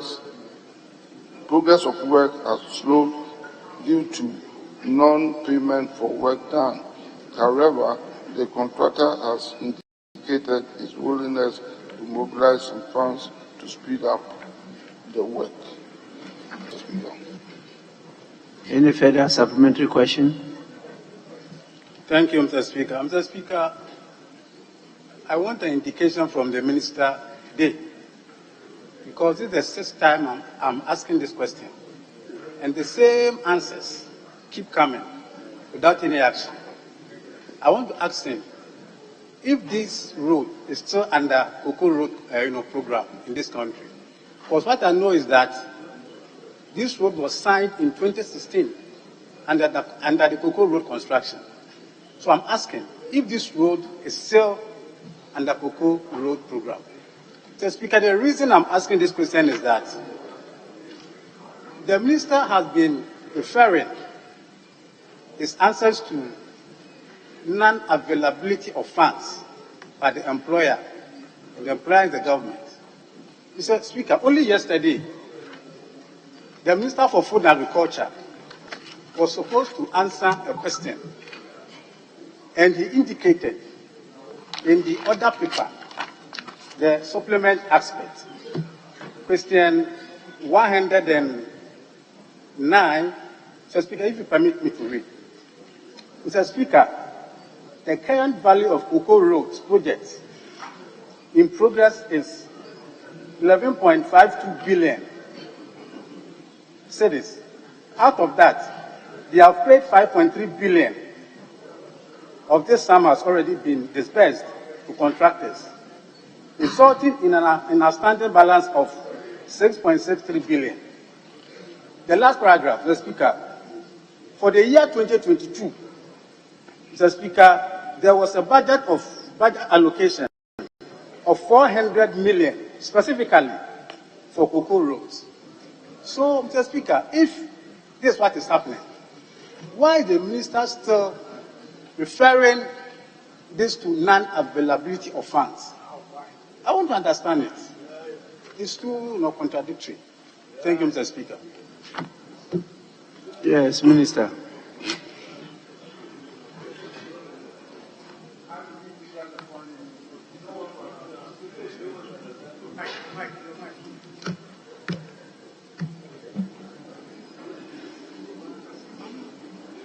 I thank you, Mr. Speaker. Mr. Speaker, it is true, and I can confirm what my honourable colleague said, that I think this is the third time that I have been answering the same question. Cocoa Board was expected to fund cocoa rows as part of their syndicated loans for cocoa purchases.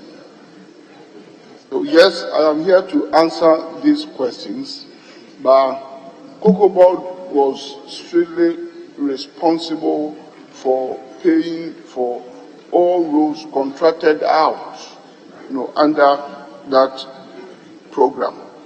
So I've heard of all the sentiments, and I will carry them out to my colleague minister. But what I know of is that there is a program which the Minister of Agriculture is rolling out. He has put together all cocoa-funded roads, including these roads this time round. And Cabinet has charged the two of us, that is the two ministers, myself and Minister of Agriculture, to work together. And there is a special program that the two of us are jointly going to launch next week to tackle the outstanding payments to all the outstanding cocoa road projects. And I can assure you that this particular road, the two roads are part of that. So I believe that from now onwards, it's going to receive attention. And if payment is effective, then of course the contractor will go back and work on it. That's all that I can say for now. I thank you, Mr. Speaker. Any more supplementary? Thank you, Mr. Speaker. Mr. Speaker, as I indicated in the question, the road as I speak is not accessible. And, Mr. Speaker, you know that this is a cocoa hub in this country. Tons of cocoa are there, decaying. So, as interim today, what are we doing to make the road accessible for now, so that your future programs can come on? Because I want the road to be accessible now, for the road users to use the road now, so that we await your future programs. Thank you. Minister, any interim action? I thank you, Mr. Speaker. Mr. Speaker, I think it's a right concern being expressed. And normally, in the road sector, if any particular stretch is inaccessible, then what we have to do is to bring it under an emergency maintenance program. And I would take it up with the Minister for Agriculture to do exactly that, since that road project comes under his cocoa road project. Because that is what we do in my ministry. And it's important that we make the road accessible in the interim, before final decision is taken on it. So I will take that up with the minister. I thank you. Honourable members, may we now move on to question number 6C. The question stands in the name of the Honourable Member for Atebubu Amantin, Honourable Sanja Nanja.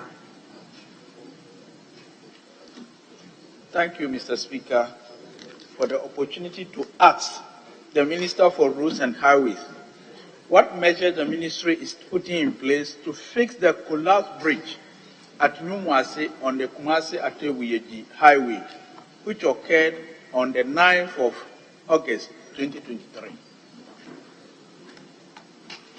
Yes, Minister.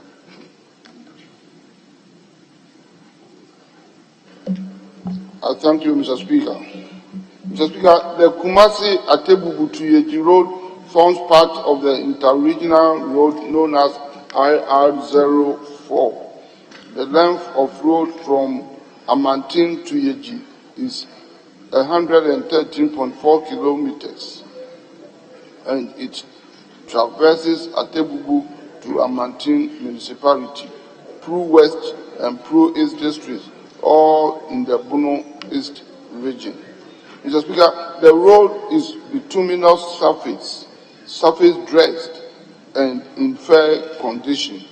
The collapsed box culvert, which is 5.8 by 9.1 meters, is located at Nyomwasi, which is 18 kilometers from Atebubu on the Atebubu-Yeji Road. Mr. Speaker, currently, following a detailed inspection and estimate by the Ghana Highway Authority, the Ministry of Roads and Highways granted approval for emergency reinstatement of the broken box culvert. Procurement for a contract for the emergency works has been completed. The contractor has been instructed to commence work. Mr. Speaker, I thank you very much.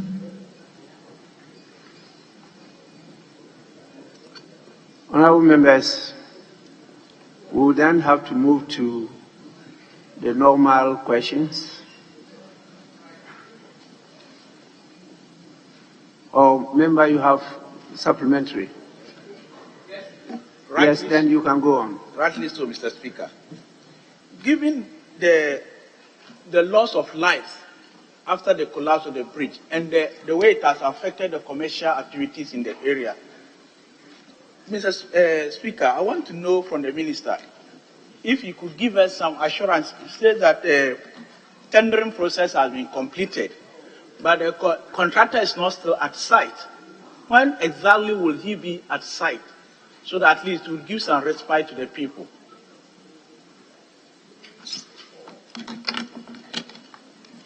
Minister.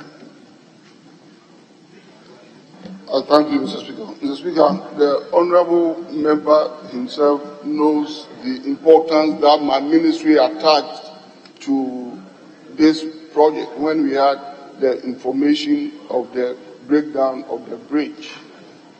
The regional directorate of Ghana Highway Authority, the engineers moved there quickly from Kumasi in Ashanti. They were even followed up immediately by a special technical team from what we call the BMU section of the ministry, that is the Bridge Maintenance Unit. And within a very short time, we gathered the necessary inventory information to do the estimates. So we are attaching great importance to this project because of the danger it poses. And I've told you that within this short time, in a record time, we have gone through the procurement process, appointed the contractor. He has been instructed to move to site. So if he is not there now, then I have to check up. Because our instruction is that he should move to site as quickly as practicable. So the contractor should be at site, at any moment from now. But that's the instruction given to him. I thank you, Mr. Speaker.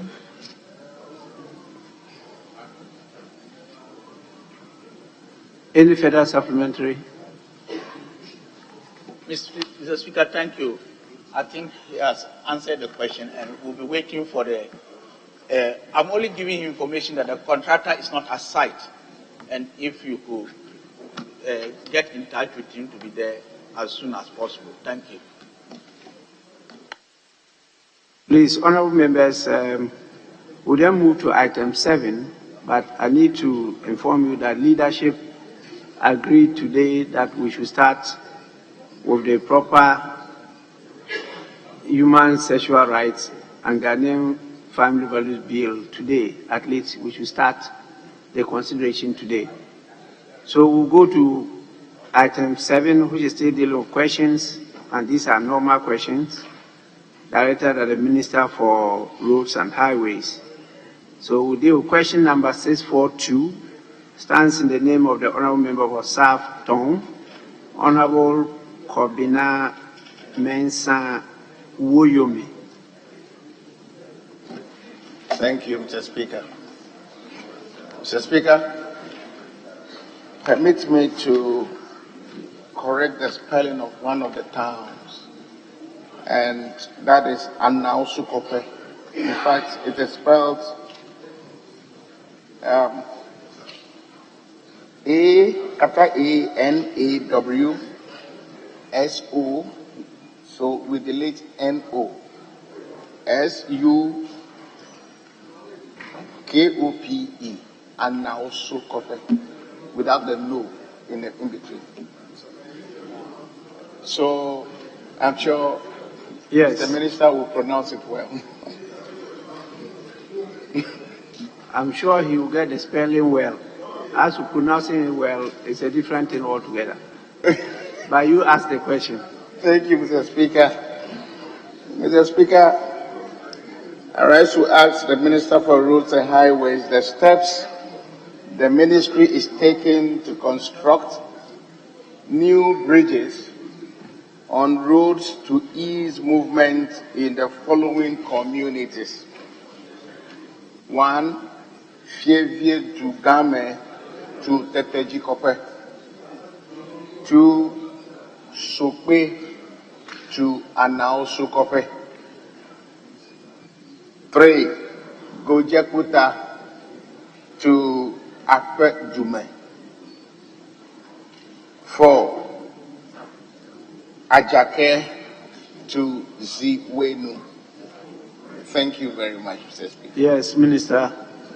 Before the Minister answers the question, may I, with your kind permission, state that in view of the nature of business before the House, I direct that sitting be extended beyond the normal sitting hours. Minister, you may do so now.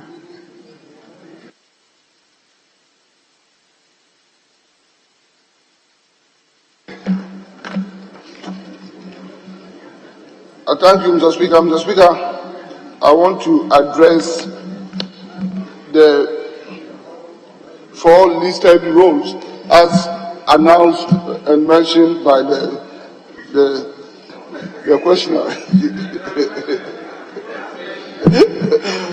Mr. Speaker, as mentioned, Mr. Speaker, these roads are all partially engineered roads.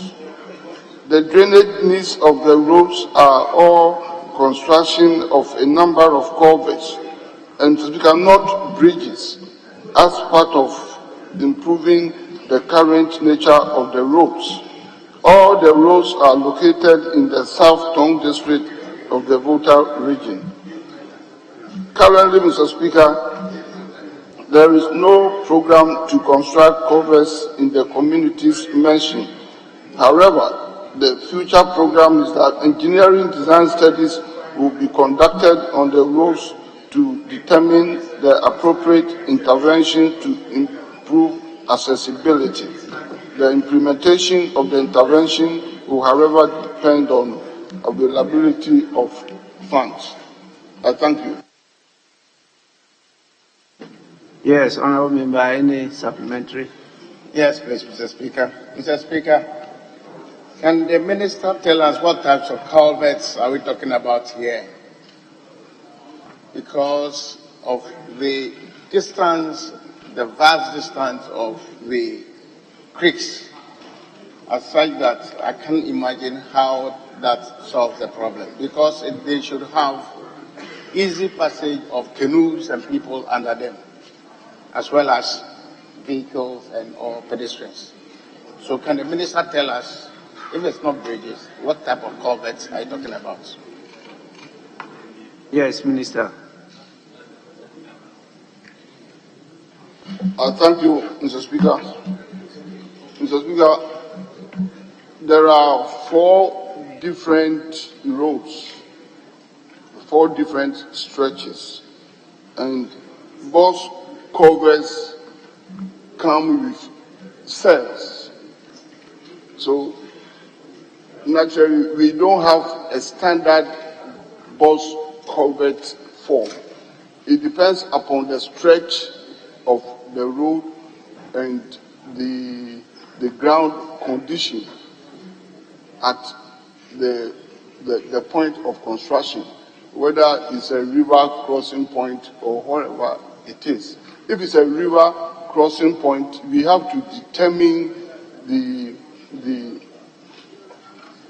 volume of water that is likely to pass under the culvert.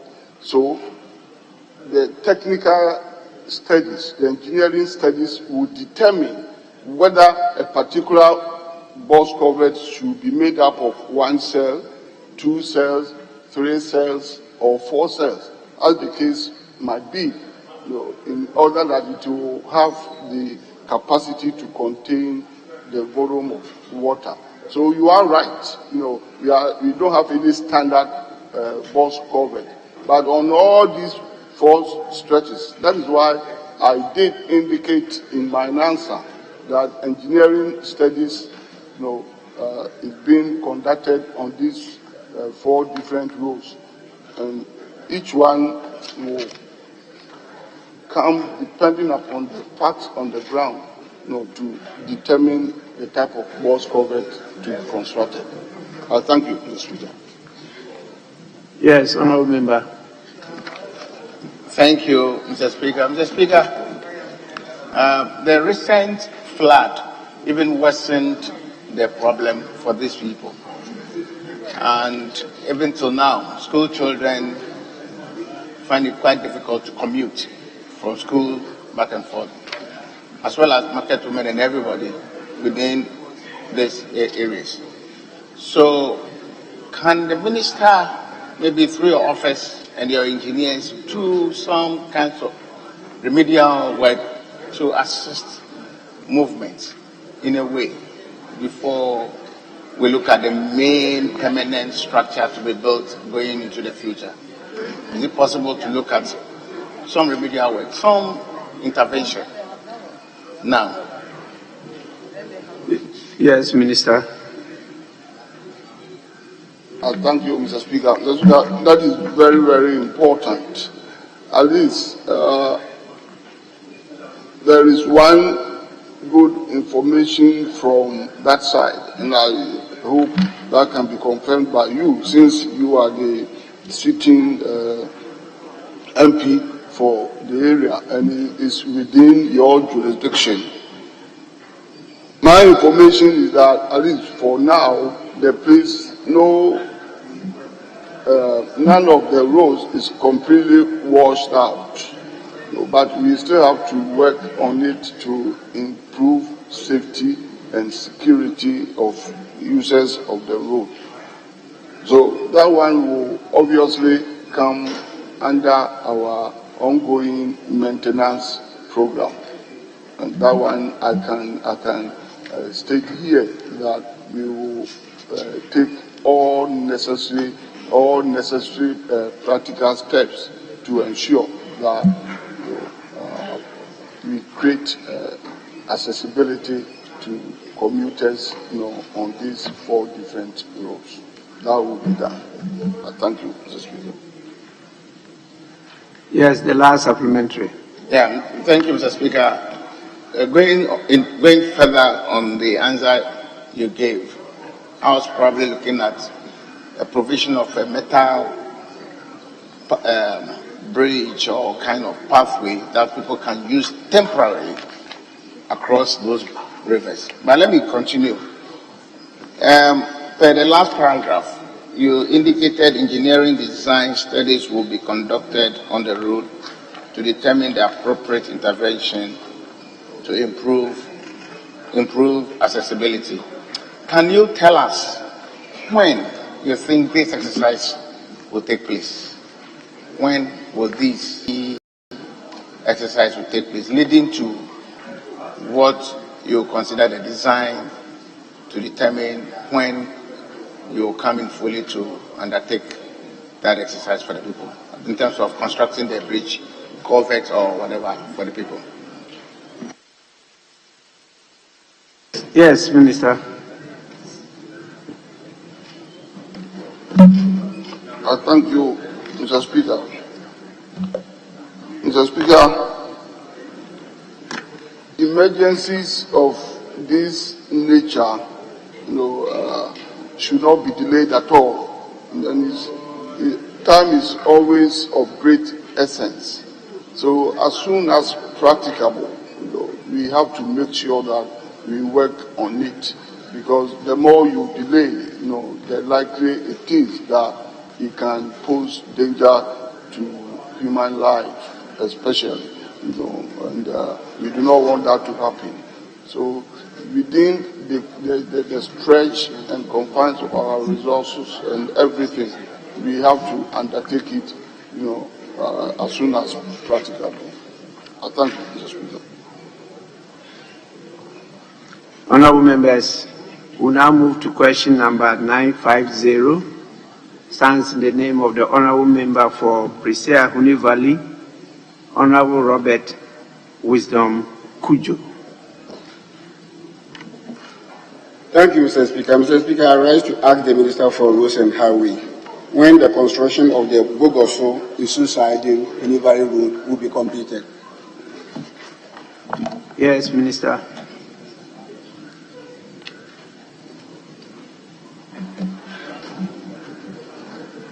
I thank you, Mr. Speaker. Mr. Speaker, the Bogoso to Isu-Siding to Huni Valley Road of length 26 kilometers is in the Presea Huni Valley Municipal Assembly of the Western Region. The road forms part of the regional road known as R121. Currently, Mr. Speaker, this road has been awarded on contract under the title Upgrading of Bogoso to Isu-Siding to Huni Valley Road. The first 26 kilometers as Lot 4. Work commenced on 19th March 2020 and was scheduled for completion by 19th September 2022. Huni Valley Town Road was packaged as a variation order under the upgrading of Bogoso to Isu-Siding to Huni Valley Road. Mr. Speaker, fiscal progress of work is estimated at 37.6%. The contractor is currently not at site due to delayed payment for work done. The contractor has indicated his willingness to return to site when payments are made. I thank you, Mr. Speaker. Yes, Honorable Member, any supplementary question? Thank you, Mr. Speaker. Mr. Speaker, Minister in his response has indicated that the contractor has completed 37.6 kilometer stretch of the work, and that one is not paid. And also, contractor has indicated his willingness to go back to work when the work done is paid. So I want to know when Minister is also indicating his willingness to pay the contractor to go back to work.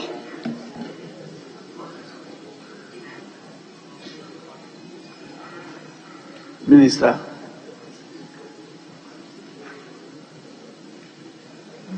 I thank you, Mr. Speaker. Mr. Speaker, this is one of the Cocoa Board projects, and the contractor is quite good, quite efficient. The name of the contractor is Asabia Construction. It's quite good, but I think he had problems with Cocoa Board regarding payment. So, as I indicated earlier on, now there is a special program that is being worked on between my good self and Minister for Agriculture, to deal with cocoa rows. So it will be taken up, and I believe that since the contractor has expressed his willingness to go back to site, because of these new arrangements being made, I will follow up, to make sure that he goes back, to work. I thank you, Mr. Speaker. Yes, Honourable Member. Thank you, Mr. Speaker. Before my follow-up question, the next follow-up, I want to do small correction. Mr. Minister, you responded to the same question somewhere last year, and you said the contractor was Wareham, and today it says Asabia. So you can check from your records and maybe do the necessary correction. My follow-up question is that in the absence of this contractor on site, what are your programs to make sure that the road is always motorable?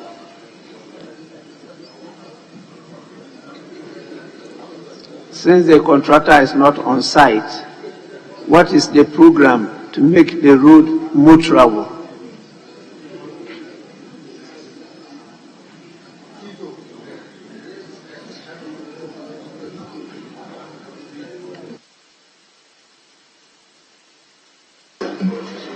Thank you, Mr. Speaker. Mr. Speaker, before I answer your supplementary question, I think you indicated that I gave a name of a contractor, previously.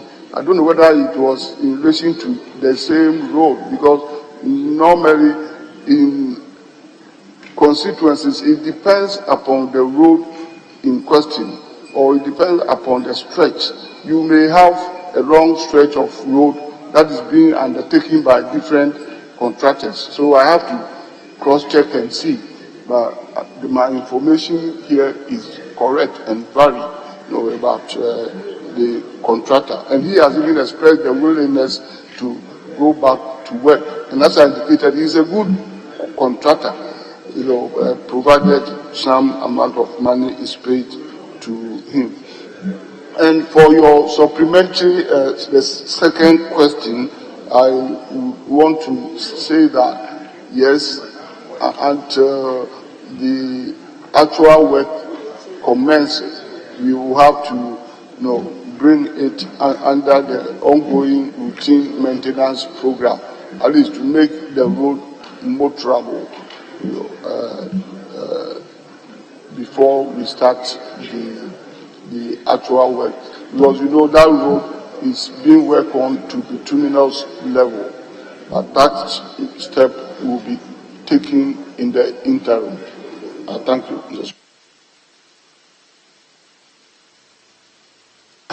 Yes, your last supplementary question. Thank you, Mr. Speaker. Mr. Speaker, the contractor who started the work at Huni Valley Town Roads caused damage to water supply system in a greater portion of the town. And he left site since 7th December 2020. Mr. Minister, how do we get the contractor back to fix the pipelines for us? Because the people have been denied of potable water for 3 good years now.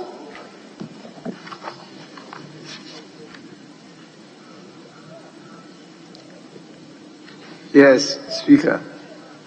Sorry, Minister. Thank you, Mr. Speaker. That is an unfortunate development because it's part of the contractual arrangement for every contractor undertaking road work to take steps to ensure safety at his or her site, and to take steps to ensure that inhabitants or people within that catchment area are not unduly disturbed or inconvenienced.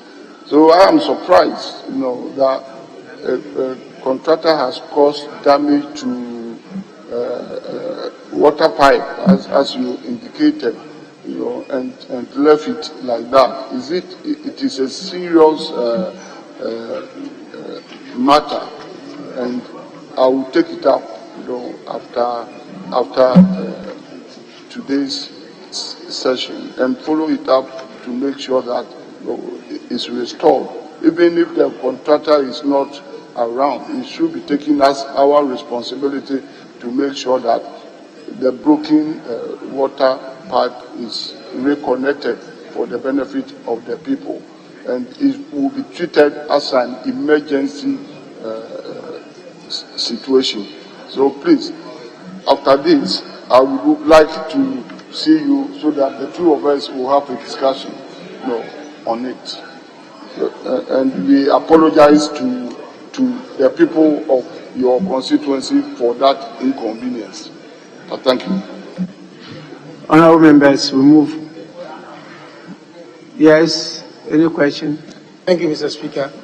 I respectfully want to ask the Minister that is it his assurance that the Prestia-Huni Valley Road will be covered by the ongoing routine maintenance program, and when? Thank you.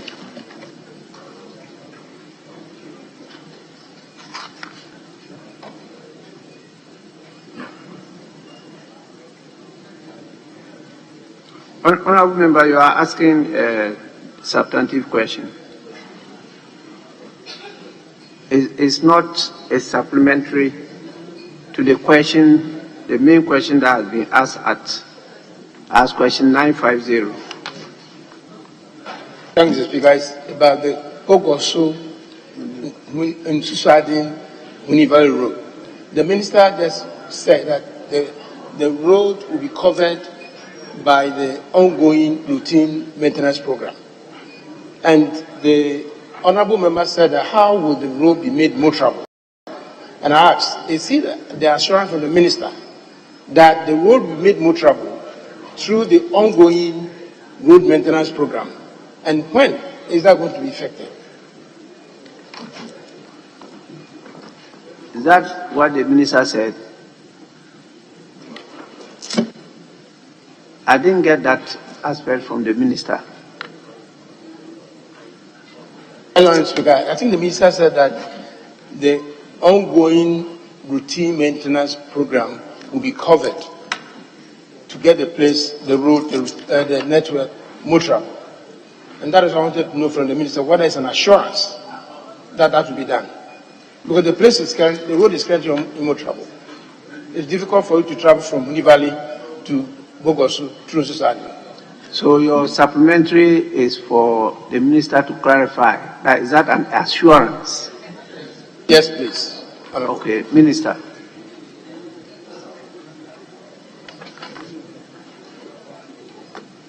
I thank you, Mr. Speaker. Mr. Speaker, this is a house of records, and whatever I say here and whatever promise I make here to a very large extent, I keep.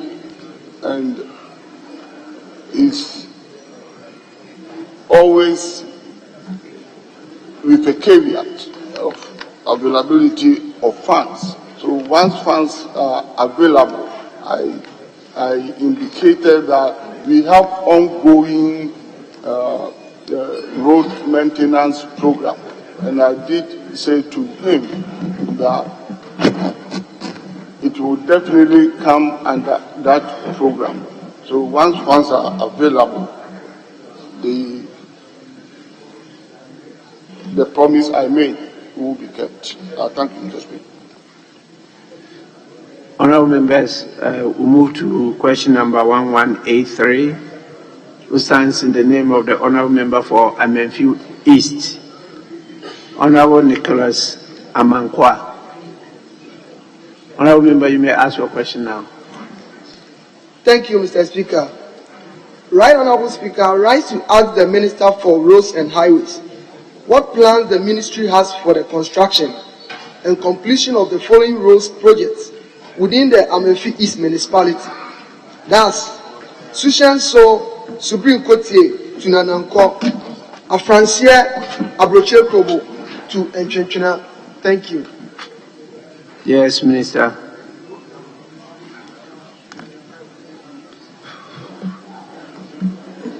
Thank you, Mr. Speaker.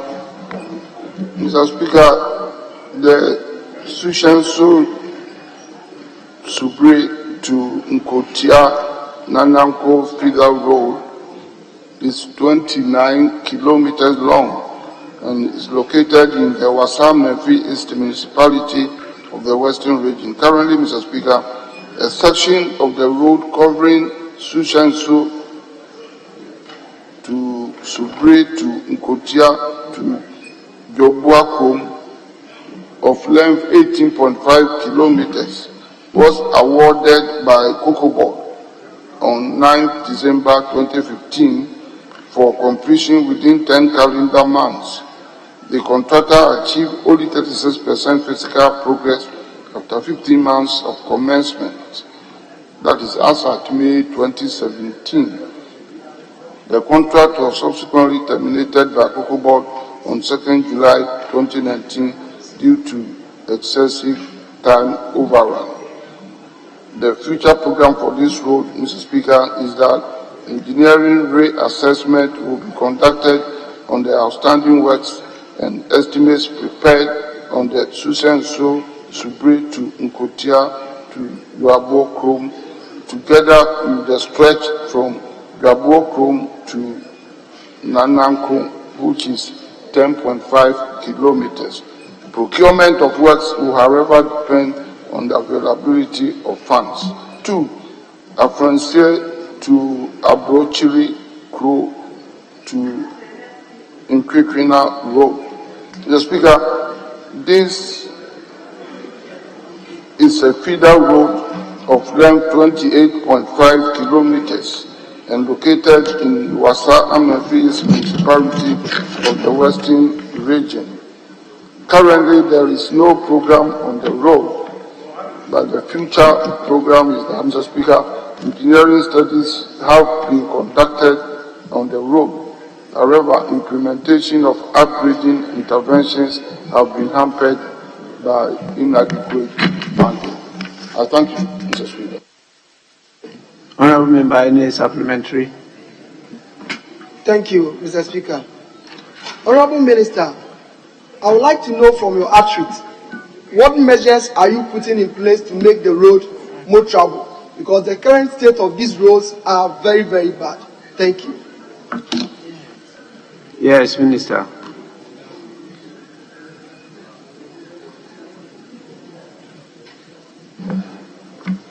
I thank you, Mr. Speaker. Mr. Speaker, we shall do routine maintenance on this road until we get funds to embark upon periodic maintenance. I thank you, Mr. Speaker. Any further supplementary? Then we move on to question number 1265. Signs in the name of the Honourable Member for Akan, Honourable Yao Gomado. Thank you, Mr. Speaker, for the opportunity to ask the Minister for Roads and Highways what the Ministry is doing to prevent contractors from using asphalt to patch concrete potholes on the Tema-Accra Motorway, as it is one of the major causes of accident on the road. Thank you. Yes, Minister.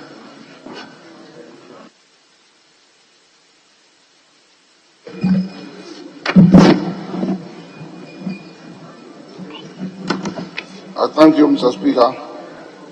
Mr. Speaker, the Accra-Tema Motorway, which is about 19 kilometers, forms part of the National Road N1 and traverses Krowo, Ayawaso West, Adenta, and Tema West municipal assemblies. It is a major transit terminal connecting the harbour city of Tema to Accra and to other parts of the country.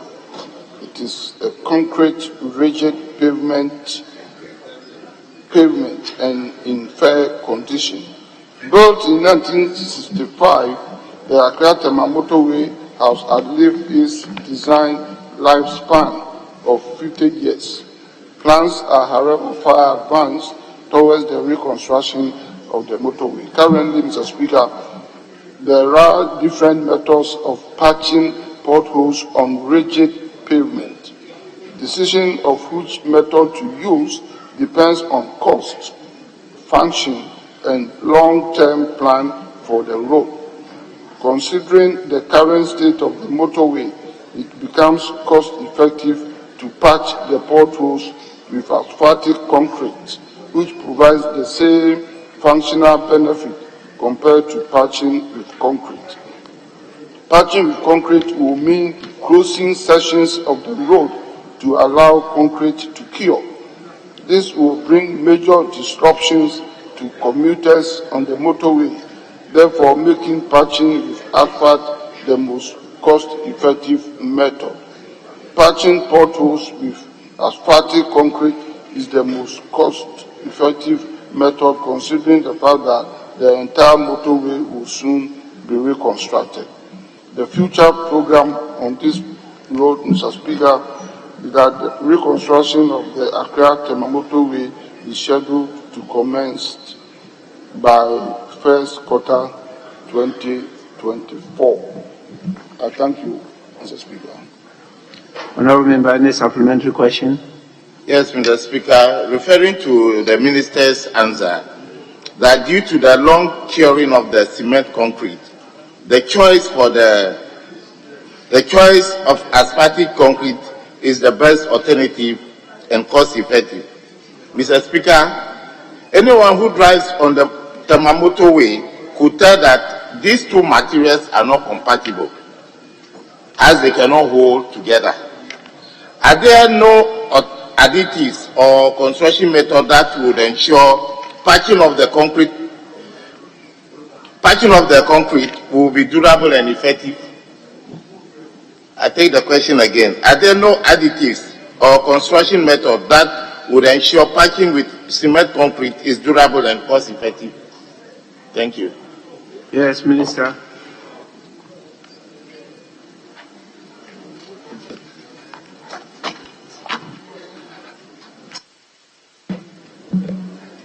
Thank you, Mr. Speaker. Mr. Speaker, I do not know where my colleague is coming from. I indicated in my answer that there are various ways of patching potholes. The motorway, obviously, is a concrete road and is rigid. And from engineering point of view, there is absolutely nothing wrong in patching potholes with asphaltic concrete. From engineering point of view, there's nothing wrong. And I have indicated that we have to do cost-benefit analysis of what method to use. Normally, when you want to use concrete to concrete, it will mean crossing the road for a period for it to cure. And even if you want to use any additive, you still need to close the road, because the additives will only mean that you are giving it a faster rate, for it to cure, but it cannot be cured instantly. And then the nature of traffic on the motorway is said that you cannot cross motorway for any length of period, which is unreasonable. But if you use the asphalt concrete form of patching, instantly cars can run over it. So there is nothing wrong in doing that. And again, I indicated that given the nature of the motorway and the fact that we want to reconstruct the entire stretch because it has outrun its engineering life, of 50 years, because it was constructed in mid-60s, around 65. So what we are doing is just to make the motorway accessible to users and transporters. So there's nothing wrong, and we want to keep to that until we reconstruct the entire motorway. And I am saying that work on it will start, very, very soon. I indicated by first quarter of this year. The first quarter is January, February, March 2024. But actual work will commence before end of the year, with relocation of utility facilities and clearing. That is going to start before the end of this year. I thank you. Your last supplementary. Mr. Speaker, the minister wants to know where I'm coming from. I'm coming from Tema, and I fly this road very frequent, just like himself, and he knows the condition of the motorway. A few days ago, a motor rider, Okada man, was trapped under articulator, which was terrible. This has prompted me to ask this question. But leaving that, the minister was talking about the reconstruction of the motorway. I want to find out from him, at what stage is the design and procurement? Thank you.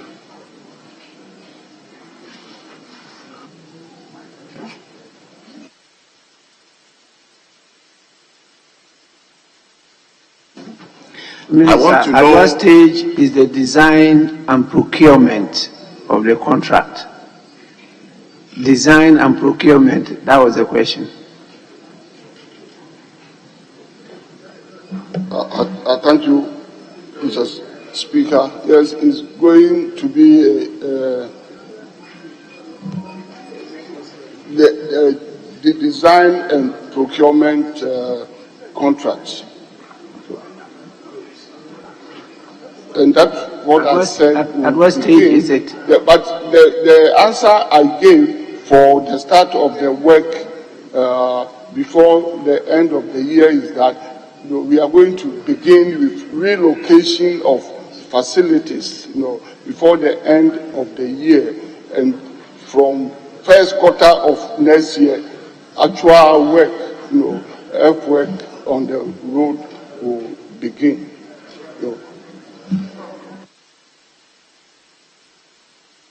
Yes, honorable members, I will have to suspend sitting for 10 minutes. And then 10 minutes, only 10 minutes. Then we'll come back and continue with the questions and then take the bill before we can adjourn. So sitting is suspended for 10 minutes.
Mr. Speaker,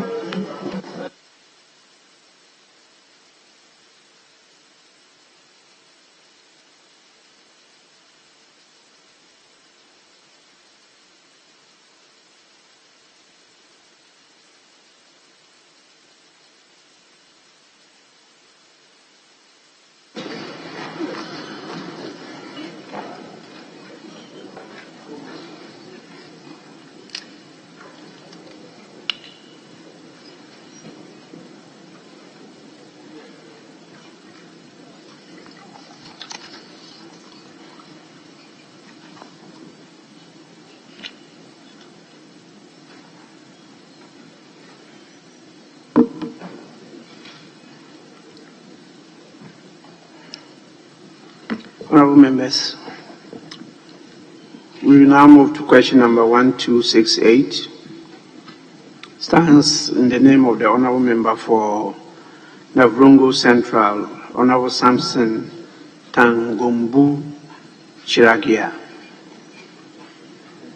Yes, Honorable Member. Mr. Speaker, thank you. I have the permission of my colleague, Member of Parliament, who sits right beside me, and I seek your leave to ask the question on his behalf. Well, the word is authority, not just permission. Yeah, I have his authority. Yes, you may do so. To seek your permission. You may do so, you may do so. Thank you, Mr. Speaker. Mr. Speaker, I rise to ask the Minister for Roads and Highways what measures have been put or are being put in place to fit signages and erased road markings such as pedestrian crossings and lanes across the country. Thank you.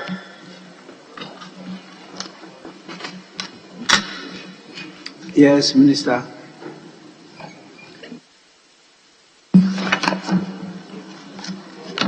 Thank you, Mr. Speaker.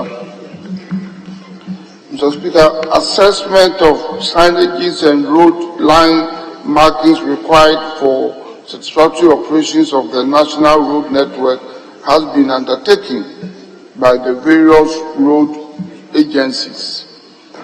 Budgetary provisions have been made in the 2024 budget.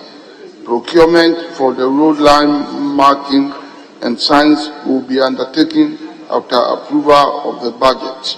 It is expected that the works will start by the end of first quarter 2024. I thank you.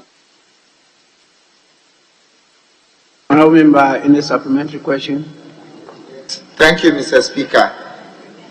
The second sentence of the Minister's response alludes to budgetary provisions for 2024. May I know from the Minister what has been done for the 2023 budget provision?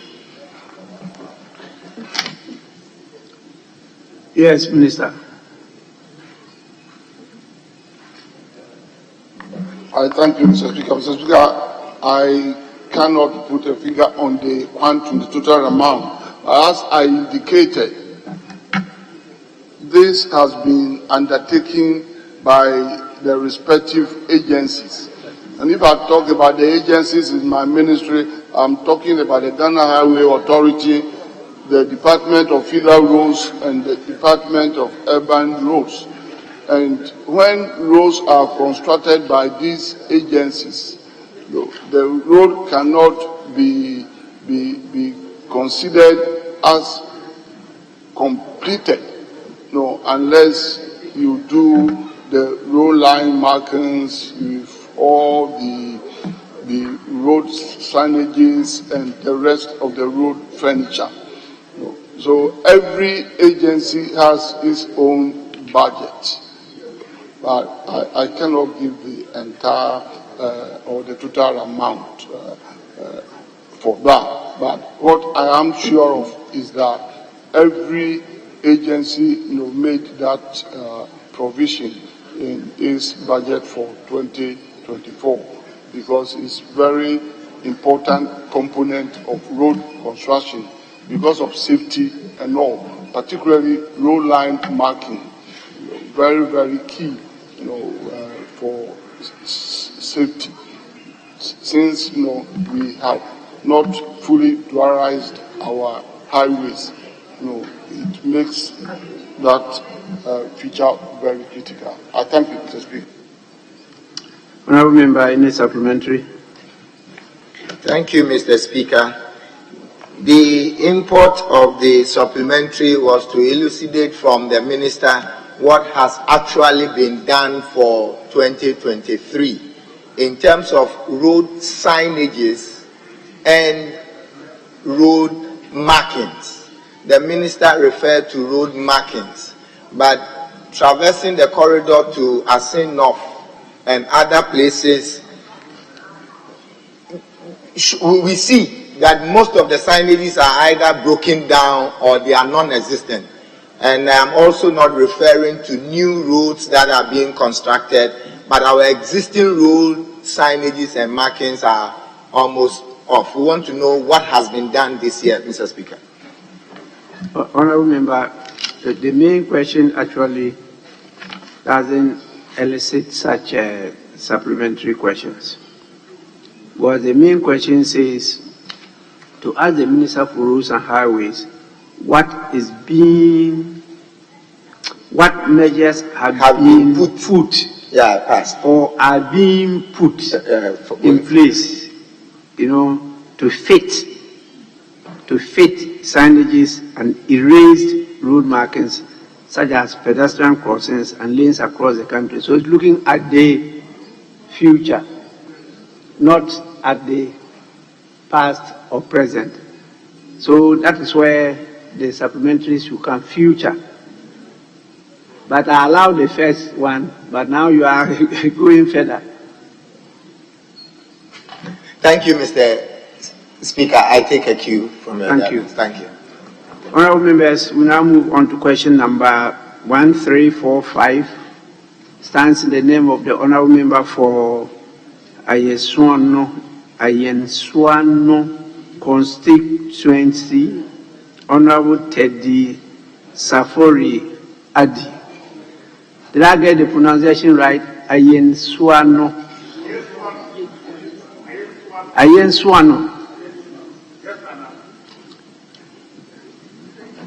If you want to use my titles, you will be tired.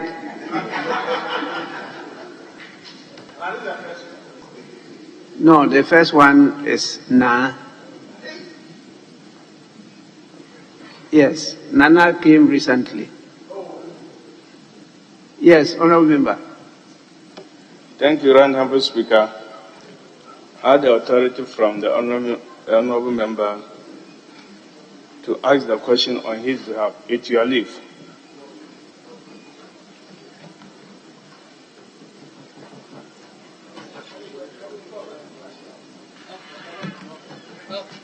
Thank you.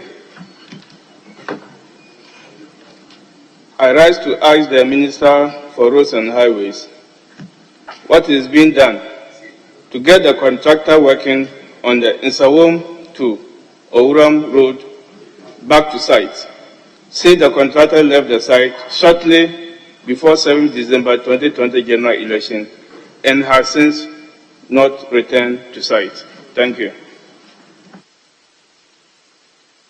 Yes, Honourable Minister.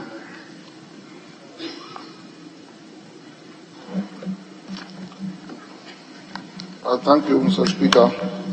Mr. Speaker, the Nsawam Adwajiri to Uram Feeder Road is 36 kilometers long and spans across 3 political districts, namely West Akim, Ayensuano, and Nsawam Adwajiri districts of the Eastern region. Currently, Mr. Speaker, contract for bitumen surfacing of the Uram to Dokrochiwa to Adwajiri Feeder Road of length 36 kilometers was awarded on 12 April 2018 and commenced on 16 April 2019 with an expected completion date of 14th May 2020. The contractors, however, abandoned site after achieving 31% of physical progress. Continuous absence from site after the expected completion led to the termination of the contract. The terminated contract was repackaged into two phases. Phase 1 for the first 15 kilometers, that is from kilometer 0 to 15 kilometers, and phase 2 from kilometer 15 to kilometer 36. Mr. Speaker, contract for the upgrading bitumen surfacing of the phase 1 was awarded on 25th November 2022 for completion by 2nd March 2025. Work executed to date is projected at 35% physical completion. The contract is funded under the road fund. The contractor is on site and work is progressing steadily. I thank you, Mr. Speaker. Honourable Member, any supplementary? Thank you, Right Honourable Speaker. I want to find out from the Minister what delayed the re-awarding of the contract. Looking at the first date of completion and then re-awarding of what caused the delay? Thank you. Yes, Minister.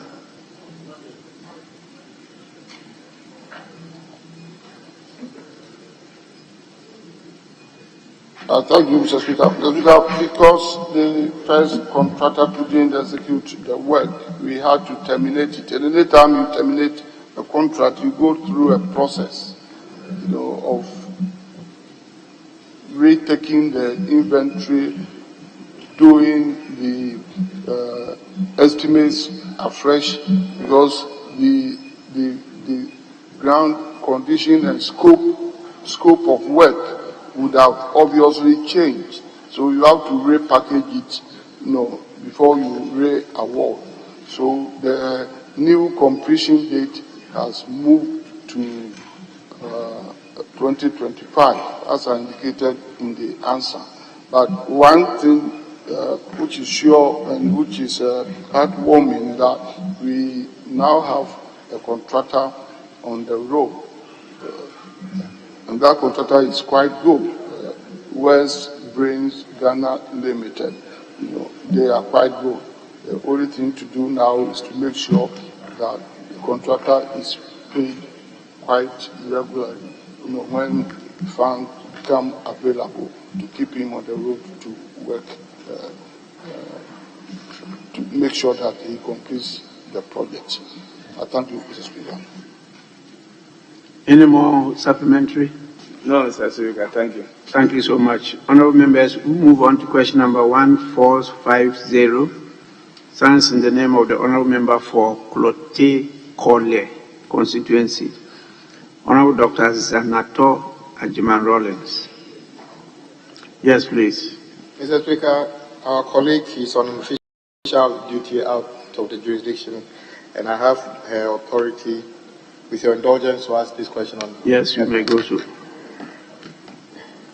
Mr. Speaker, I rise to ask the Minister for Roads and Highways when resurfacing of roads in Koliklote will be completed, as this commenced before 2020 elections, and the roads have already started deteriorating. Yes, Minister.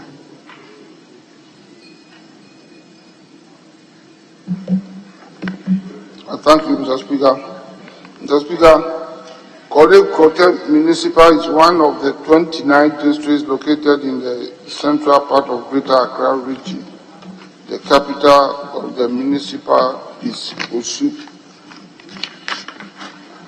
Currently, Mr. Speaker, the project was awarded under the contract title Asphalt Overlay of Selected Roads in Osu, covering 20 kilometers for rehabilitation of selected roads within Osu and environment.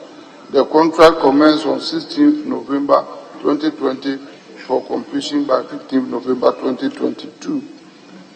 The contractor mobilized to site in the last quarter of 2020 to undertake some base treatment works, pothole patching, and sectional repair works, which are preparatory works for the main asphaltic overlay works. However, he subsequently abandoned the project about a month after and has since failed to remobilize to site after several attempts.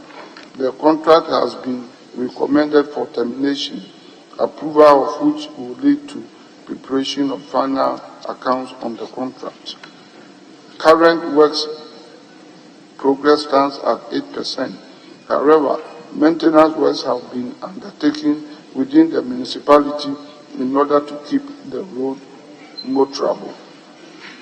The future program, Mr. Speaker, is that the project roads will be repackaged for rehabilitation after termination of the existing contract based on availability of funds. Thank you, Mr. Speaker. Any supplementary question? Mr. Speaker, just one. Yes. Mr. Speaker, Honourable Minister, the project is 20 kilometers, which is quite significant asphaltic overlay, which I believe to be one of the easiest work to do. Can you explain the reason why the contractor could not do the work? Is it capacity in terms of finance or his capacity technically to do the work? What did you find out so far? Yes, Minister.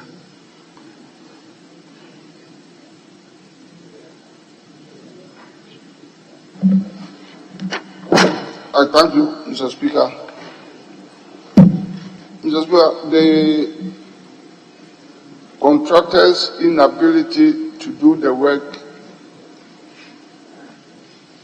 was quite surprising.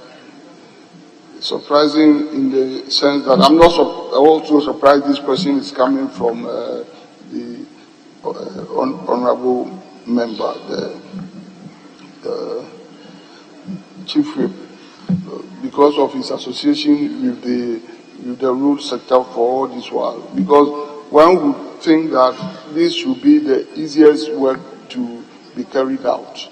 And the contractor involved was Greenhouse International Developers. So obviously it cannot be lack of capacity. That's why I said that their inability to do it is quite surprising. But it's an overlay contract. They even started doing all the preparatory works by working on the potholes. But since it's part of the asphalt overlay project in Accra and within the Osu-Prote constituency and the environment is one of the key areas in Accra.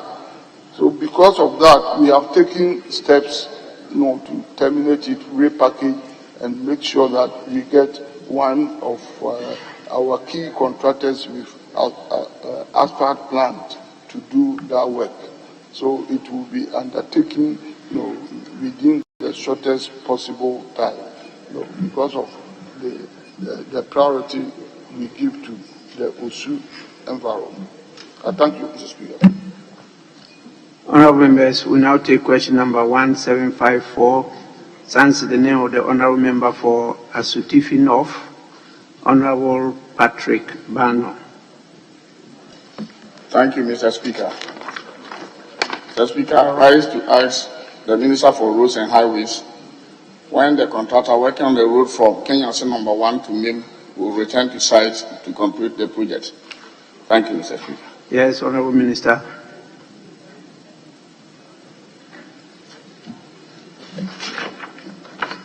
Thank you, Mr. Speaker. Mr. Speaker, I have for Kenyasin to Esukasi to MIM road of length 26 kilometers.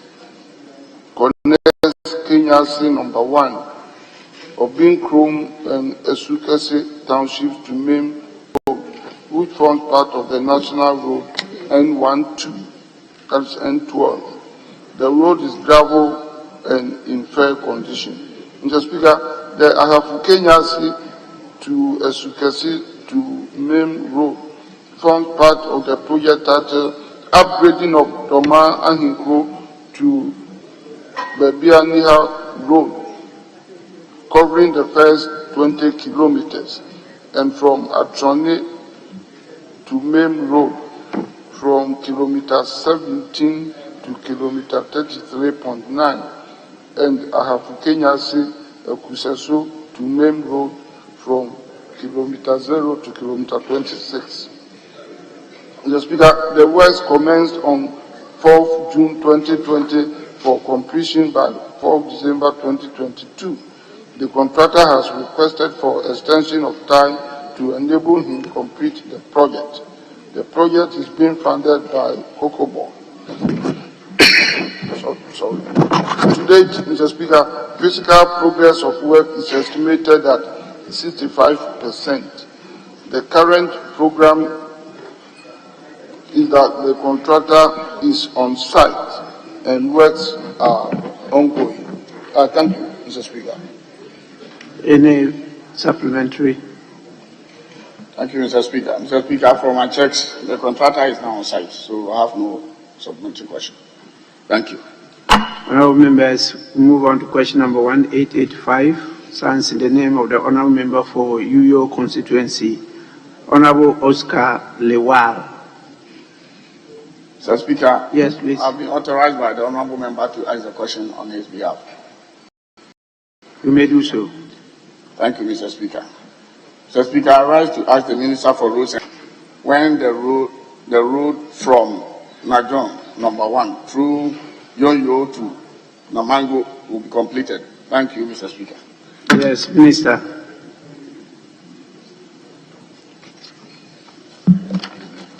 Thank you, Mr. Speaker. Mr. Speaker, Najon number 1 to Yonyo to Namango feeder road is a 21.5 kilometer road that connects Yonyo in the Yonyo district to Nalelugo in the East Mamprezi district of the Northern region. Currently, Mr. Speaker, contract for the spot improvement of the Najon number 1 to Yoyo to Namango feeder road phase 2 covering 21.5 kilometers was awarded on 22nd December 2020. The contract commenced on 4th April 2022 for completion by 3rd February 2023. Works executed to date include clearing and formation 1.5 kilometers, excavation and filling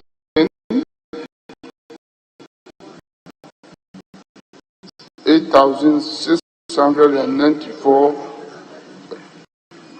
meter cube, then pipe of 1 by 1,200 millimeters. Mr. Speaker, the progress of work is at 70% physical completion. Not on site due to delayed payment for work done. 2 warning letters have been for the contractor to return to site. The contractor has expressed his willingness to return to site after payment has been made. I thank you, Mr. Speaker. Any supplement? No supplementary question, Mr. Speaker. Thank you. Honourable members, we now take the last question, which is question number 1974. It stands in the name of the honourable member for Zap Zugu constituency, Honourable Jabbar John Benham. Yes, honourable member, you may do so.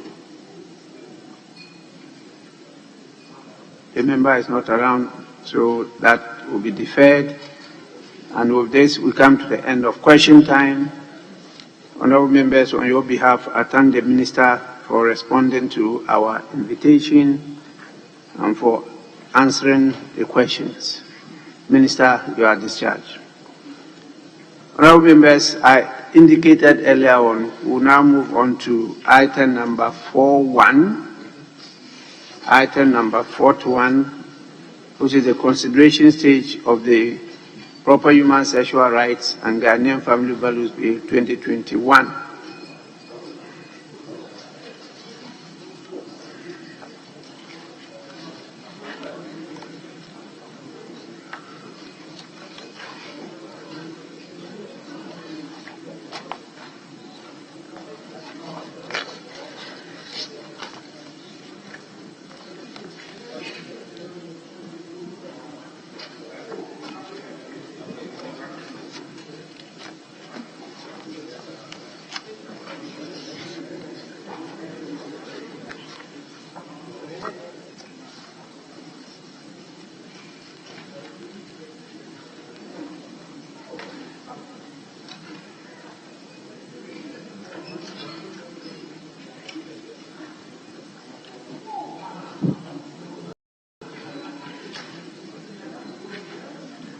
Honorable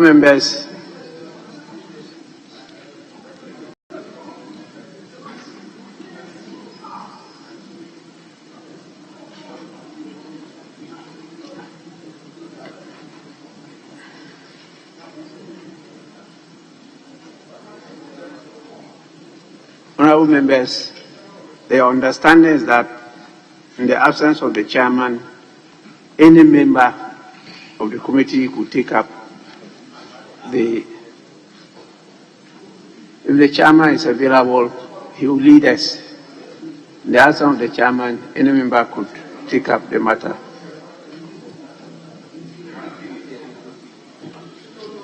Clause 1. Application. Yes, ranking member. Mr. Speaker, clause 1. Amendment proposed. Paragraph A, subparagraph 6. Delete.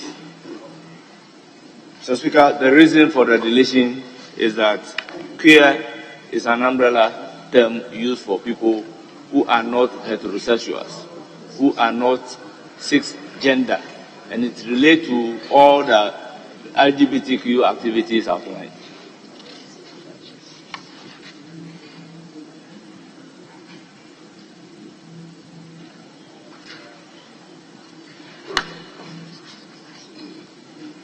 Yes, honorable members.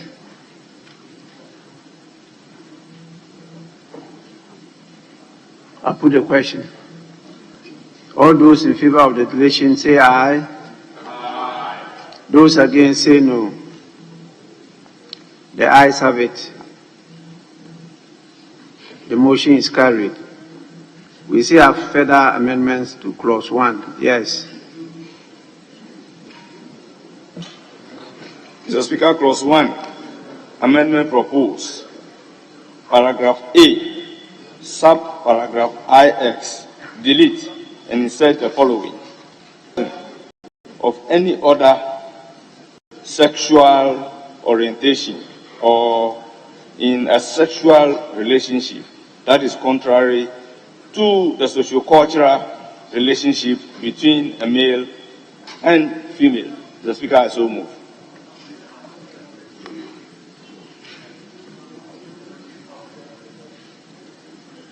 Honorable members, question moved.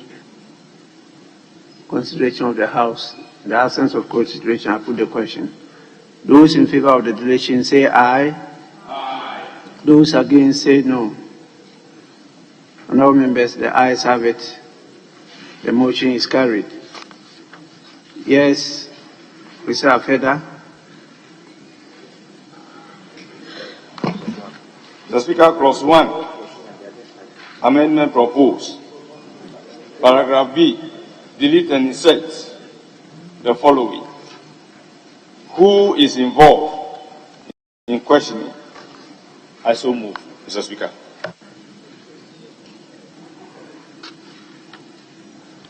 Who is involved in questioning? Is that what you put across? Honorable members, motion moved for the consideration of the House. In the absence of any consideration, I put the question. Those in favor say aye. Aye. Those against say no. The ayes have it. The motion is carried. We still have further amendments. Clause 1. The Speaker, clause 1. Amendment proposed. Paragraph C, delete. The question is to delete paragraph C. Those in favor say aye. Aye. Those against say no. The ayes have it. Mr. Speaker, clause 1, amendment proposed. Yes. Very well. Yes. Say it's carried. So move on. Mr. Speaker, clause 1, amendment proposed. Paragraph D, line 2. Delete LGBTQIAAP plus and insert LGBTTAP plus. Mr. Speaker, I so move. LGBT. Mr. Speaker, we are deleting LGBTQIAAP LGB plus. And replace and with? we insert LGBTDAB plus.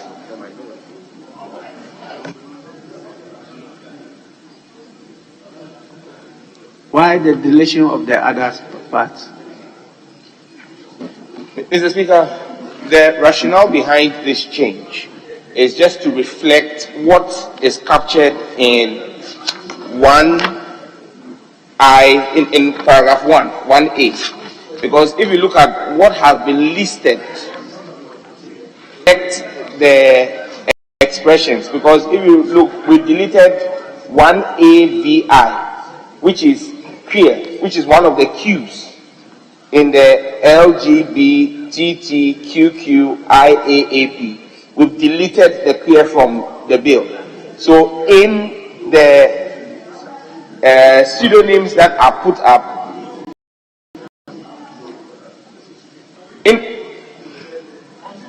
it must reflect what we are mentioning there. So that's basically it. But Mr. Speaker, I think that it should read LGBTQAP,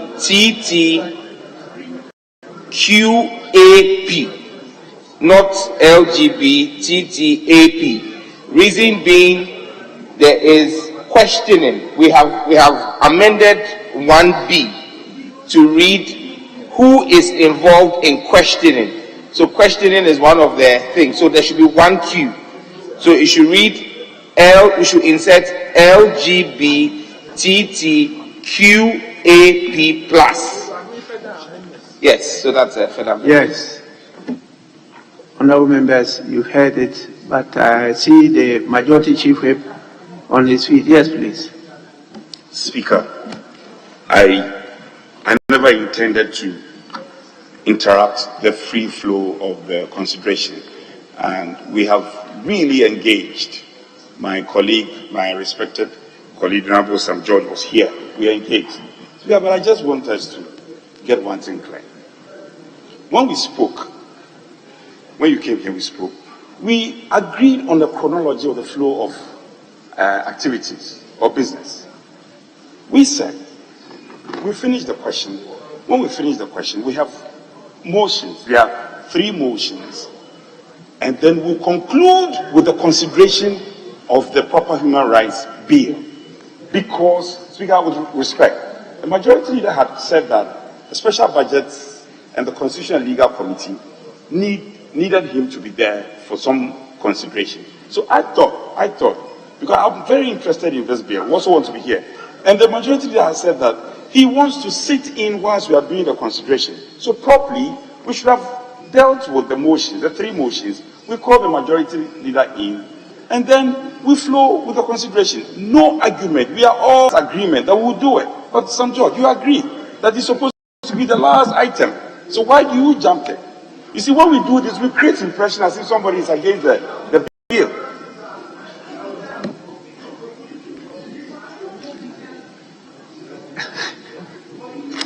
Yes, Minority Leader.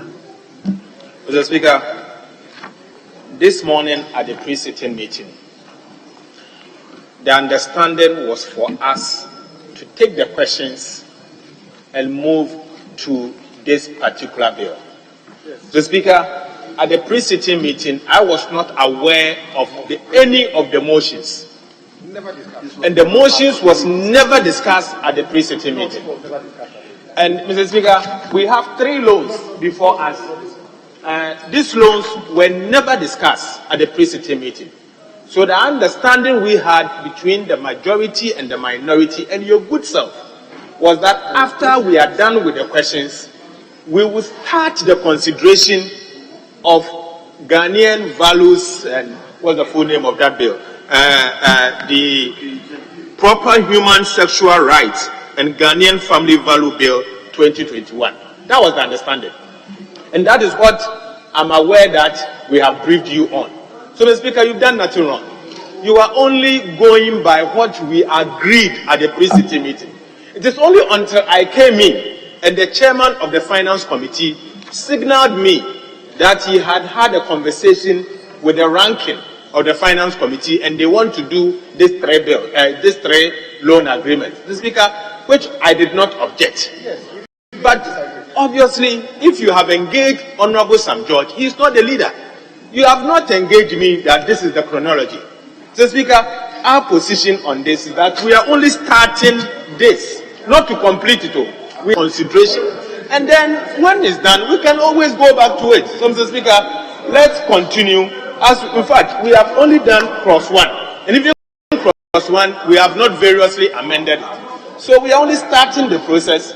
And when we start the process, Mr. Speaker, we are not completing this today. We'll do as much as we can and then come back to the motions, because that was not discussed from the morning. Thank you, Mr. Speaker. Major, yes. Speaker, leader, if I have your attention. Speaker, yes, we should proceed. I am in total, absolute agreement. We should proceed. But I'm saying, you see, it's about reputation. I guard my reputation. You saw me move across. I spoke to the ranking member. I spoke to one of the sponsors of the bill. What did I tell them? I told them that, okay, guys, you're going to do it. But this is the flow of the chronology. So let's respect the flow. I am saying that the leader also wants to participate. Can we call him to also sit in? If it is the case that we want to amend and do this one, and then later we do the motion, fine. I don't have any issues with that. I don't have any issues with it. That's all right. So I think we can proceed. Let's proceed. That's what I just said. So let's proceed. Let's proceed.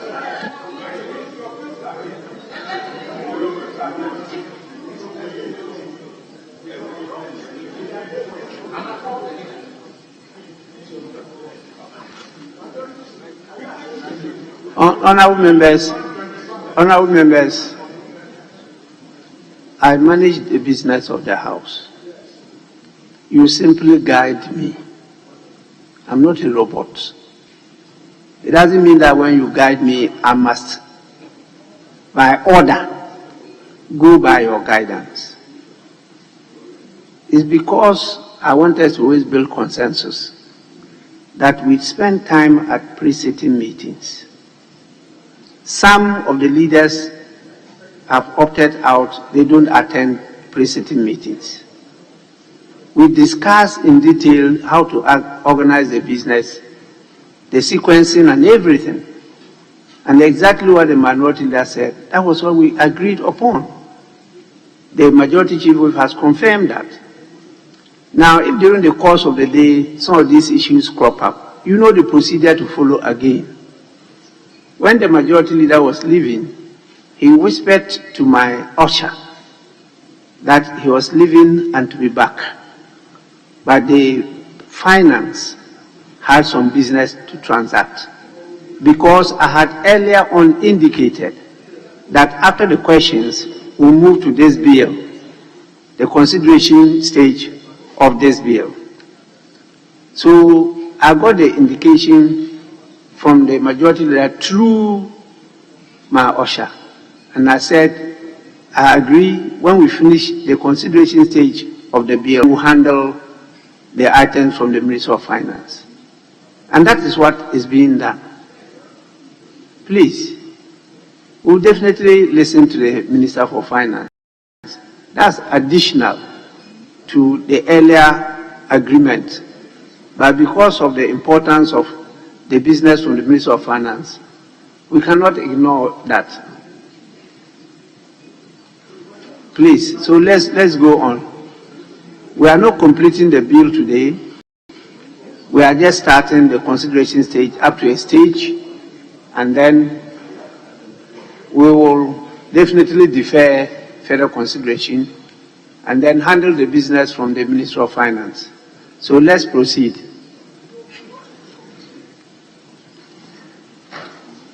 So right yes. Mr. Speaker, I was giving the rationale for the change, and it will stand how the committee has rendered it without any cue, because if you go further in the committee's amendments, you realize that we do not criminalize questioning. So for consistency in the entire bill, it will read LGBTT TTAP plus, because we are not criminalizing queer and we are not criminalizing questioning either. When you go further in the bill and see what is an offense under the bill, so it will then read LGBTTAP plus as it stands on the other paper.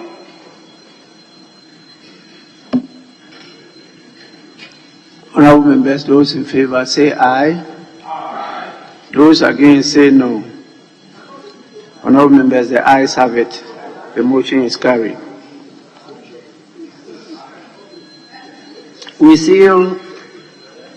That is the last proposed amendment on clause 1. That is so. Honorable members, I now put the question on the whole clause. And the question is that clause 1 stands part of the bill, together with the amendments. Those in favor say aye. Aye. Those against say no. The ayes have it. Honorable members, clause 1 as variously amended is ordered to stand part of the bill. Clause 2. Interpretation. Mr. Speaker, clause 2, amendment proposed, delete. Mr. Speaker, the rationale is that deleting it and taking it to the end would be in conformity with the jurisdictional practice. It's talking about interpretation, and interpretation is always at the end of the bill, but not at where it is. That is why we and so it should not be delete. So when you say delete, it means you'll be taking out. Yes, Mr. Speaker, and you have drafted a new interpretation. If you go further, there is a proposed amendment to bring it there. No. That proposed amendment, is it different from this one? That is no. Mr. Speaker, it's not different, but clause 2 is about interpretation. And yes. Then we are proposing that the interpretation should be taken to the end of the bill in conformity with the. But that's not what you are asking us to do. You say we should delete. So, Mr. Speaker, let's delete and take it to the end No, there is nothing like take it to. If we are deleting, we are deleting. Right, Honorable Speaker, the reason for the deletion is that it is not exactly the same text that will be replicated in the interpretation section. There are amendments that the committee has worked on making to the body of the text in the interpretation section. So we are deleting the whole of clause 2, and then we will insert a new interpretation section at the end of the bill, but it will not be the same text. But if it was the same text, it would be move. Delete. It will be moved to different, but now we are deleting and we'll introduce a new interpretation clause at the end. Well, there was nothing like move. It would have been that who direct the draft person to properly capture it sequentially as done by the House. So since what you propose will be different from the existing one at clause 2, then we'll accept the delete. Honorable members, we are being called upon to delete clause 2. Those in favor say aye. Aye. Those against say no. The ayes have it. Sorry, Majority Chief Whip. Speaker, with respect, the minority leader had earlier suggested a concrete, and I'm sure he recalls that we should do only a clause, one clause. But we have done well. Majority Chief Whip, please, I'm in charge. Of course you are. Yes. So I'm just reminding him. No, but he is not the one managing the business. I am.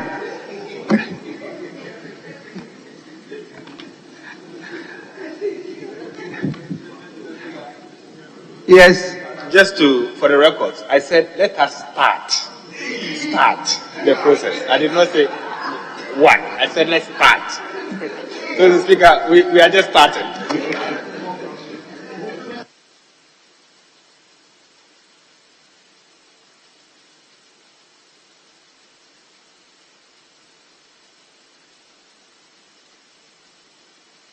Honorable members, I put the question on clause 2. And the question is that clause 2 be deleted from the bill. Those in favor say aye. Aye. Those against say no. The ayes have it. Honorable members, clause 2 is accordingly deleted from the bill. We go to clause 3. Duty to promote proper human sexual rights and Ghanaian family values. Yes. Mr. Speaker, clause 3, amendment proposed, sub clause 2, opening phrase, delete and insert the following.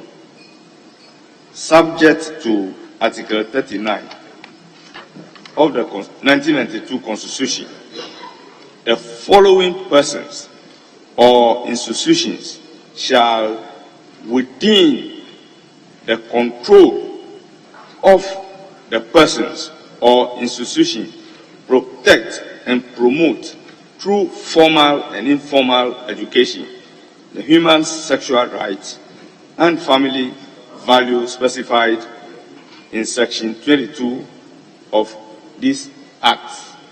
Mr. Speaker, the reason is to align it with the constitutional provision in Article 39 and use the constitutional language of formal and informal education. And Mr. Speaker, it is clearer and neater this way. I so move.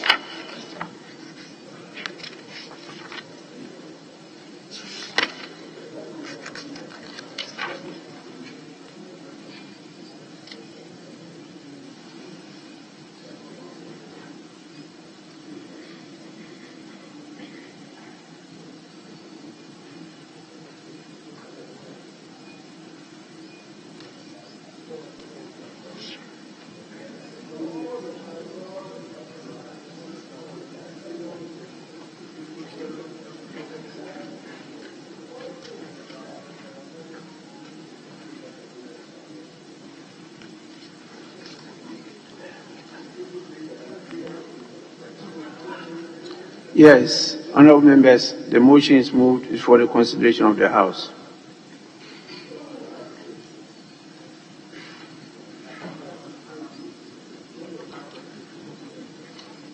I put the question. Those in favor of the proposed amendment say aye. Aye. Those against say no. The ayes have it. The amendment is carried. There are further proposed amendment to clause 3. Mr. Speaker, clause 3,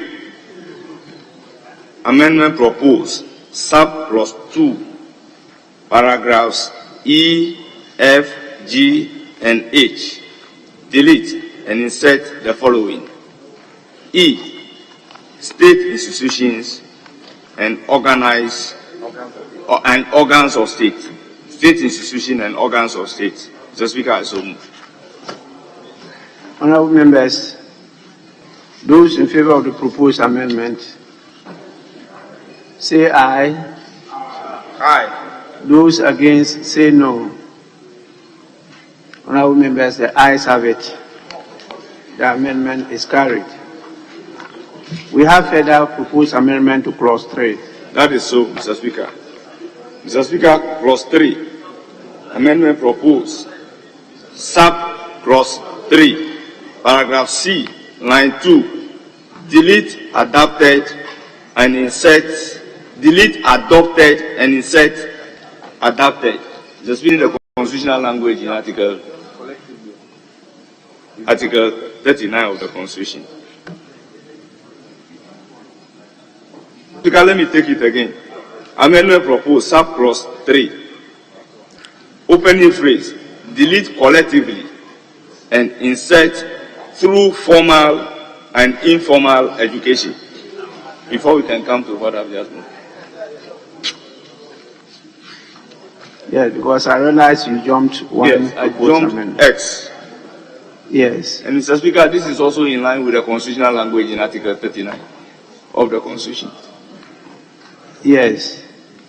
I just read Article 39 to make sure that once we subjected that whole listen to the article, the proper thing is done.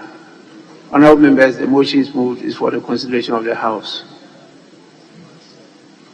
Those in favor say aye. Aye. Those against say no. Honorable members, the ayes have it. The motion is carried. We still have one more. That is so, Mr. Speaker. Yes. Clause 3, amendment proposed. Sub clause 3, paragraph C, line 2. Delete adopted and insert adapted. Mr. Speaker, the same reason the Constitution used the word adapted, not adopted, in Article 39(2). Yes, honorable members, that's Article 39(2) of the Constitution. The word there is adapted, not adopted. Motion is moved is for the consideration of the House. Honorable members, I put the question. Say aye. Aye. Those against say no. Honorable members, the ayes have it.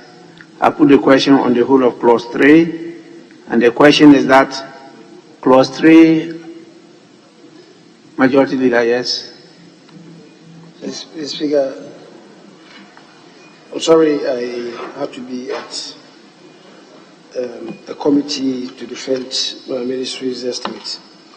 I've seen what has been done for 33C, that the usage of the deletion of adopted and the insertion of the word adapted in line with Article 39(2). By much the same way, 3B, I think if we have to employ the language of the Constitution, then rather should use dimensions and not perspectives. Therefore, 3B. Have you done that? Okay. So in line with the Constitutional language, it should rather read family values dimensions to relevant aspects of national planning. That will sit with Article 39(1). 39. Yes, honorable majority leader, where are you? Because when you use dimensions as used in the Constitution, it's referring to cultural dimensions. Mr. Speaker, I think is that where we have rather employed the words family values in place of the cultural. And so I thought that to get it right, if we use the word dimensions, because just as in 39(2), we are using adapted and have that natural flow.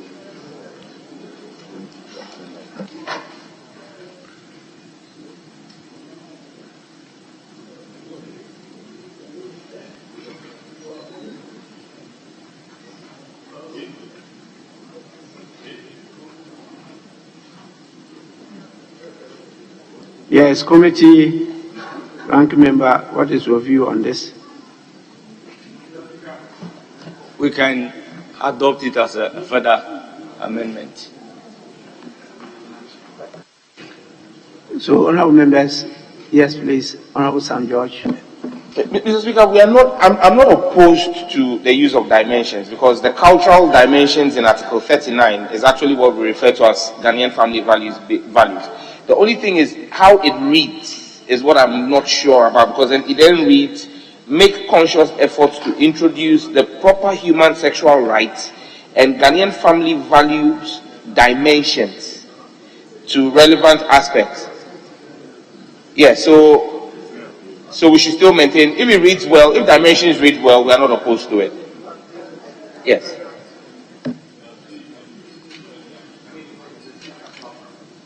I thought you had also agreed to delete proper, so that usually you start with human rights, human sexual rights, and Ghanaian family values, not proper human sexual rights. I thought that one too should go, the word proper. Right, Honourable Speaker, yes, that is a conversation we had at the committee level, and the majority leader himself has raised that issue of proper human sexual rights.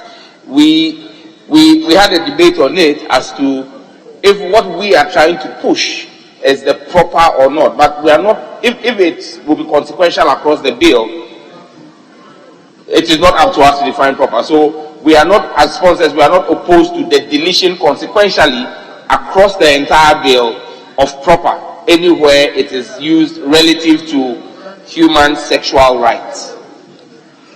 So it will read human sexual rights. Instead of proper human sexual rights, it will read human sexual rights, and it will be consequential throughout the bill. Yes, since you are moving for amendments and it's there, we can do that and then give the directive. Yes, Minority Leader. Mr. Speaker, I also think the word proper must be deleted, in the sense that it's not up to what is proper to you may be improper to someone else, and the word proper imposes something, and my view is quite subjective, and so if you are to ignore proper for it to read human sexual rights and Ghanaian family values, Mr. Speaker, I think that would be better than to keep the word proper, because it's quite relative. And yeah. Yes, Majority Leader. Mr. Speaker, indeed, even in 39(2), the language of the Constitution is appropriate. I don't know whether it sits well with them, or maybe we just also delete it, because we are talking about Ghanaian family values, and that is unique to us. 39(2) uses the word appropriate. Yes. Yes. So I don't know, but it's just for our consideration. For us, we believe that whatever this House will, as sponsors, I believe that, no. The point I'm making is, I believe that whatever this House will be considered as the objective test in Ghana. And so if we are dropping proper, whatever this House will pass is known as a proper law anyway. So if we drop proper, once it becomes an act of Parliament, it is the proper law in Ghana. So we do not necessarily have to have it in defining human sexual rights. And in the same vein, you don't even need the appropriate itself, because anything that this House of Parliament will pass is proper and appropriate and becomes the standard. So we can have it as human sexual rights and Ghanaian family values, so that there will be no need to qualify any of the two major headings. Thank you. Honourable members, the article in the Constitution is dealing specifically with cultural rights. So the proper way to use appropriate cultural rights is right there. That is the proper way to use, because they deal cultural rights and they want appropriate ones, not all what we do in our various cultures. Okay, but for this one, when you use the term proper human sexual rights, it means some are improper human sexual rights. You know, but we deal with human sexual rights generally, and this is what we as Ghanaians believe is the proper thing to do. So I seem to go with those who believe that the word proper should be deleted entirely, because we are dealing with the general, all of the human sexual rights as applicable in Ghana. And then now we added family values, the Ghanaian family values. Then we added that there. So I think we can delete the proper, and then I'll make the consequential order for it to apply throughout the bill. Yes, I saw Honorable Mutala on this. Mr. Speaker, I guess your intervention has taken care of what I wanted to say. I had problem with even the use of the word appropriate, because who determines what is appropriate? I'm coming. In terms of our cultural values and acceptabilities differ from one culture to another. There are certain practices that are accepted in one culture, but they are not accepted in another culture. And that's why I think that it makes a lot of sense to get it out. You know, in the article, that's why I don't want you to be referring to the article. You see, the article is talking about cultural objectives. And it's talking about the integration of appropriate customary values. There are some you can integrate, but there are others you can integrate. And so the appropriate ones that you can integrate, you do so. But some are very specific to some cultures, and it will be very difficult to integrate that. And so that's why it's taking care of that. But we are not dealing with just cultural. We're going beyond that. We're talking about human rights. Human rights. And so I will permit a motion to be moved to delete the proper, and then I'll make the consequential order. Mr. Speaker, we are amenable to. Honorable members, those in favor that the word proper, as it appears in clause 3, various subclauses be deleted, say aye. Those against say no. Honorable members, the ayes have it. So the word proper be consequentially deleted throughout the bill. So it doesn't say proper human sexual rights, but it goes human rights and Ghanaian family values. Now I put a question. No, I go back to the majority leader's question, the issue he raised, which had to do with the word dimensions instead of perspectives. Mr. Speaker, let me say that I was relating to the construct in the Constitution. But let me say I have no fixation on that. If we believe that, if the majority thinks that it should be perspectives or dimensions as is used in the Constitution, I'm just saying that I have no fixation. We can either do perspectives or dimensions. But you don't get it wrong if you use the language of the Constitution. That is why I say that is the legal position. You use the language of the Constitution, is safer. And so we use dimensions. Honorable members. It is on that basis that I agree perfectly with him. Yes. So, honorable members, the motion is that we delete the word perspective and insert dimensions. Those in favor say aye. Those against say no. The ayes have it. The motion is carried. Honorable members, I put the question on the entire clause 3. Yes? Mr. Speaker, I was telling Sam George before I left that this is the first time I'm having a closer look at the bill. There are a few things that I've noticed. First of all, the 3A. The 3A, I noticed you've done some amendment there that is inserting through formal and informal education. which is very good, again in line with Article 39(1). Mr. Speaker, I was thinking that in these matters, you must be thinking of preserving your values, and then also integrating the values into the fabric of national life through formal or informal.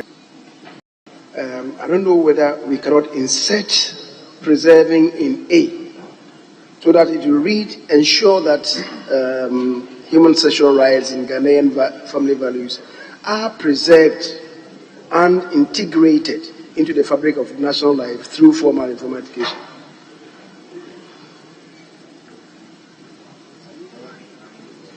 The word preserved is not used in the Constitution anyway. It's not. I thought that, given what position that we are taking, we think that we must preserve these values and then see to their integration into our national life. I have a problem with the use of the word preserve because of the dynamic nature of society. It will be a challenge. Yes, please. Mr. Speaker, I may seek your guidance here, but if we are stating in this bill what we believe is acceptable, the acceptable standards in terms of Ghanaian family values, and we say that for posterity's sake, we are seeking to preserve these values in this act of Parliament, society, even if it is dynamic, would then have to realize that we have preserved a set of values. And whichever Parliament it is that may seek to amend this act when it is passed, would then have to have a debate on why they need to change the sets of values. But especially when you look at 3A, be sure of what you are talking about. Well, this bill is not itemizing those values. You don't have a list of those values that you have stated clearly that you want to be preserved. You know, there are many, and they, from culture, from family, they may differ, and they evolve. And so when you talk about preserving it, you may be preserving antiquity. And I don't think that Gen Z, I know you know the generation now, Gen Z generation will accept my generation, which was referred to and still referred to as the baby boomers, as the baby boomers generation, and now we have the Gen Z. They will not accept that kind of preservation. It evolves. I don't know, many of you don't know this generational definition, so I see that you are lost. Mr. Speaker, respectfully, in the interpretation section, which we have deleted and moved, we have actually, for the purposes of this bill, defined what we mean by Ghanaian family values. It's a set of defined things. If you look in the bill, in the interpretation section, we've defined the values to include the sanctity of marriage, the recognition of family. So it is not a general omnibus clause, but for the purposes of this bill, it's been defined. So the particular 4 items that we have defined as Ghanaian family values in this bill relative to human sexual rights are what we are seeking to preserve. So it is not an omnibus Ghanaian family thing, but the family values that have been specified in the interpretation section. So I don't know if, and the sanctity of marriage will transcend generations. The sanctity of marriage and the fact that the sanctity of marriage as a union between a natural born man and woman, we believe should transcend generations. The sanctity of the family as the natural basic unit of society, we believe should transcend generations. So these values, we believe, should not be affected by generational clauses. That's what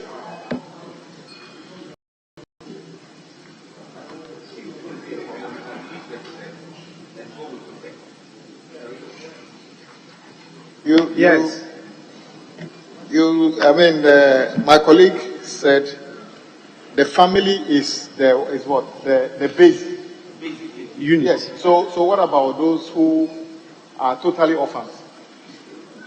So the two parents are dead. They can't find anybody, but the child survives.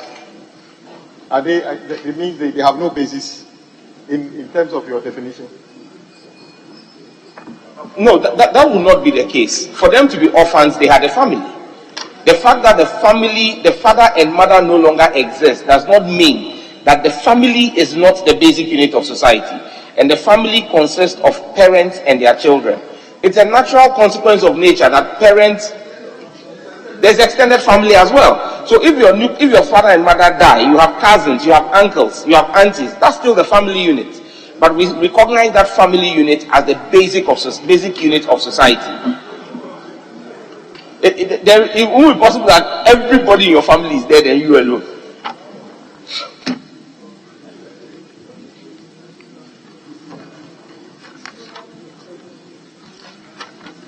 Yes, honorable members.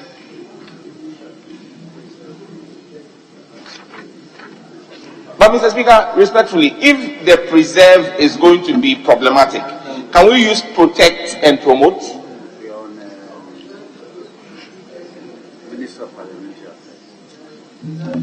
Preserve, protect and promote. So since we are trying to align with the Constitution, Mr. Speaker, we take guidance from you here. If whatever would sit well with the Constitution, as sponsors, we are not opposed to it. Yes, honorable member. Speaker, I want to support that proposition that we maintain the word preserve, because that is the spirit of the whole, for me, the whole bill. If we take preserve away, then we are opening up space for definition and interpretations to emerge. And in future, something happens, and then if the word preserve is not there, perhaps it gives way for what we are trying to prevent. So I think the word preserve is very, very key to that whole provision. You know, the current rendition, Honorable Dr. Marfo, says ensure that the human sexual rights and Ghanaian family values are adapted and developed as an integral part of the growing needs of society. Now, if you talk about adapted and developed,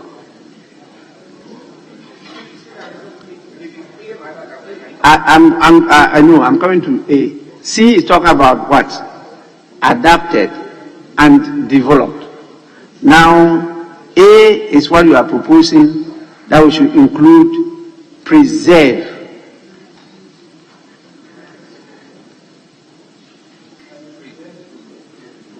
Preserve, protect, promote.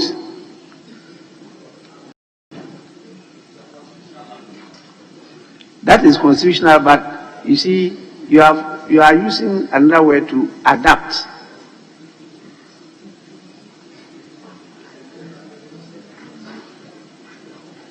Mr. Speaker, the integrate would really serve as a substitute for the promotion. So the preservation, you are preserving, protecting, and integrating into the fabric of national life. The integrity is taken care of as integral. Integral deals with integrity. Absolutely. So that is there at C. Yes. Where it talks about develop as an integral part of the growing needs of society. So you have to integrate before they become integral. You have to integrate them. Because if you don't integrate them, they can be integral part of the society.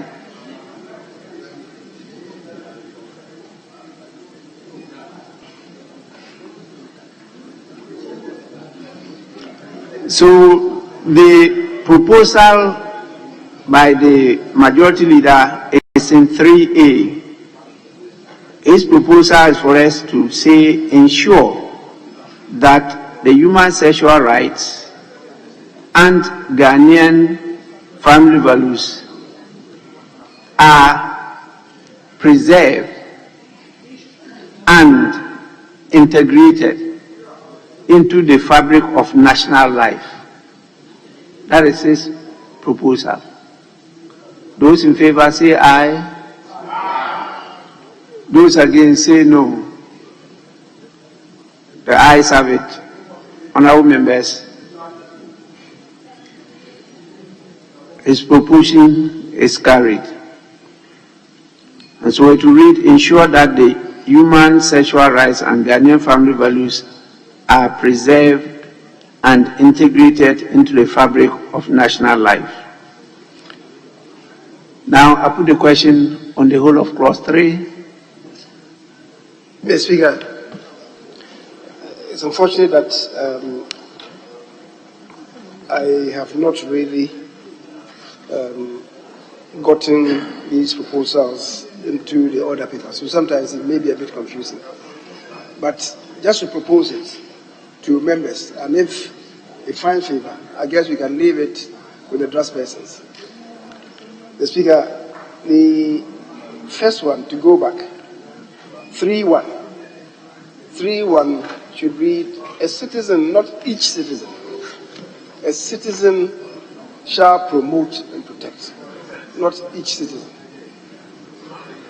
Yes, so that is for starters. Then you come to 3.2C. 3.2C, without limiting subsection, and the following persons or institutions shall, within the jurisdiction of the persons or institutions, promote and protect the proper, well, that part has been amended. Value specified in section 2 of this act.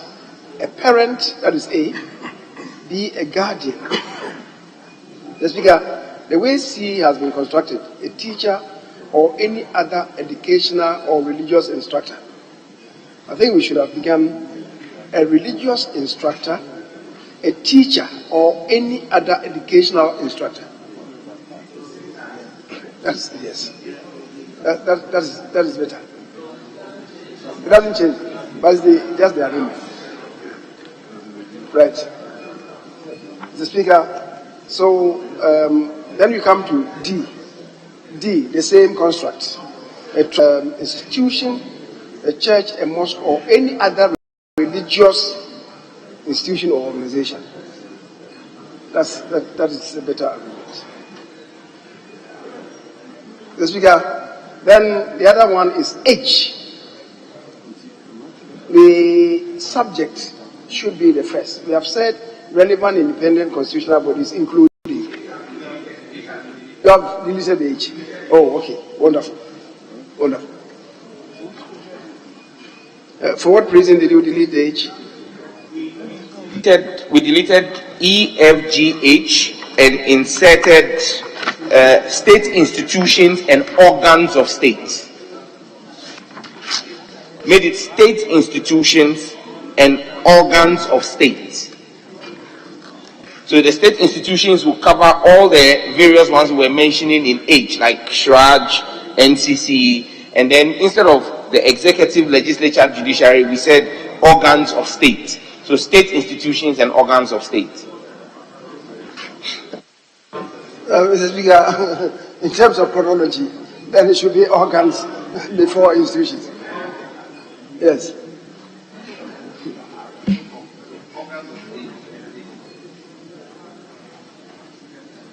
As it is now, honorable members, I will advise that we stop at 2 and allow members to think through these proposed amendments and bring them on the order paper.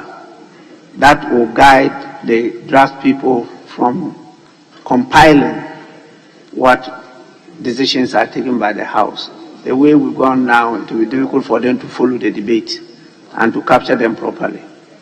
So with this, I will defer further consideration of the bill to Monday.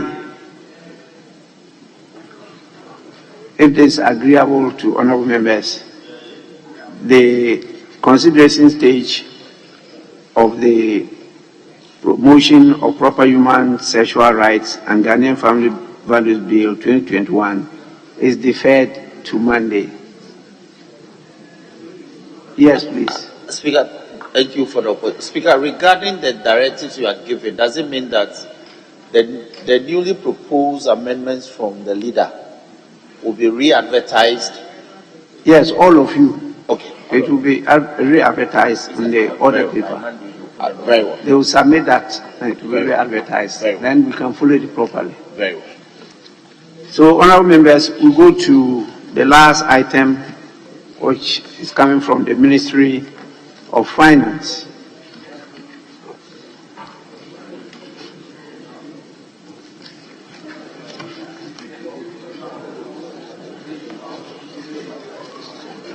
Where is it on the order paper?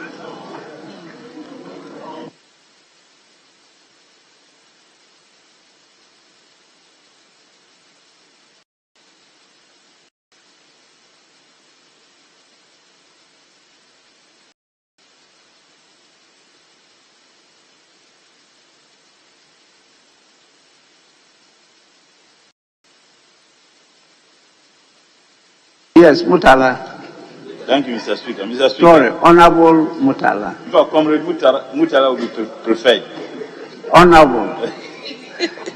Mr. Speaker, I rise to call for us to suspend sitting or adjourn sitting because we do not have a quorum.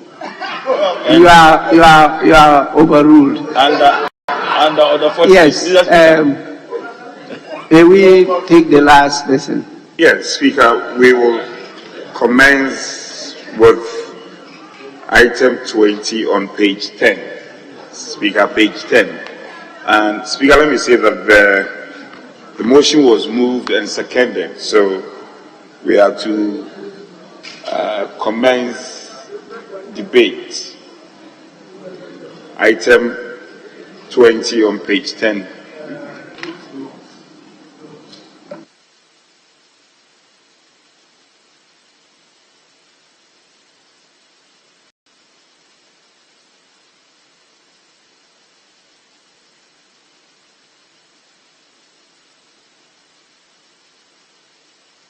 Honorable members, item 20 at page 10 of the order paper.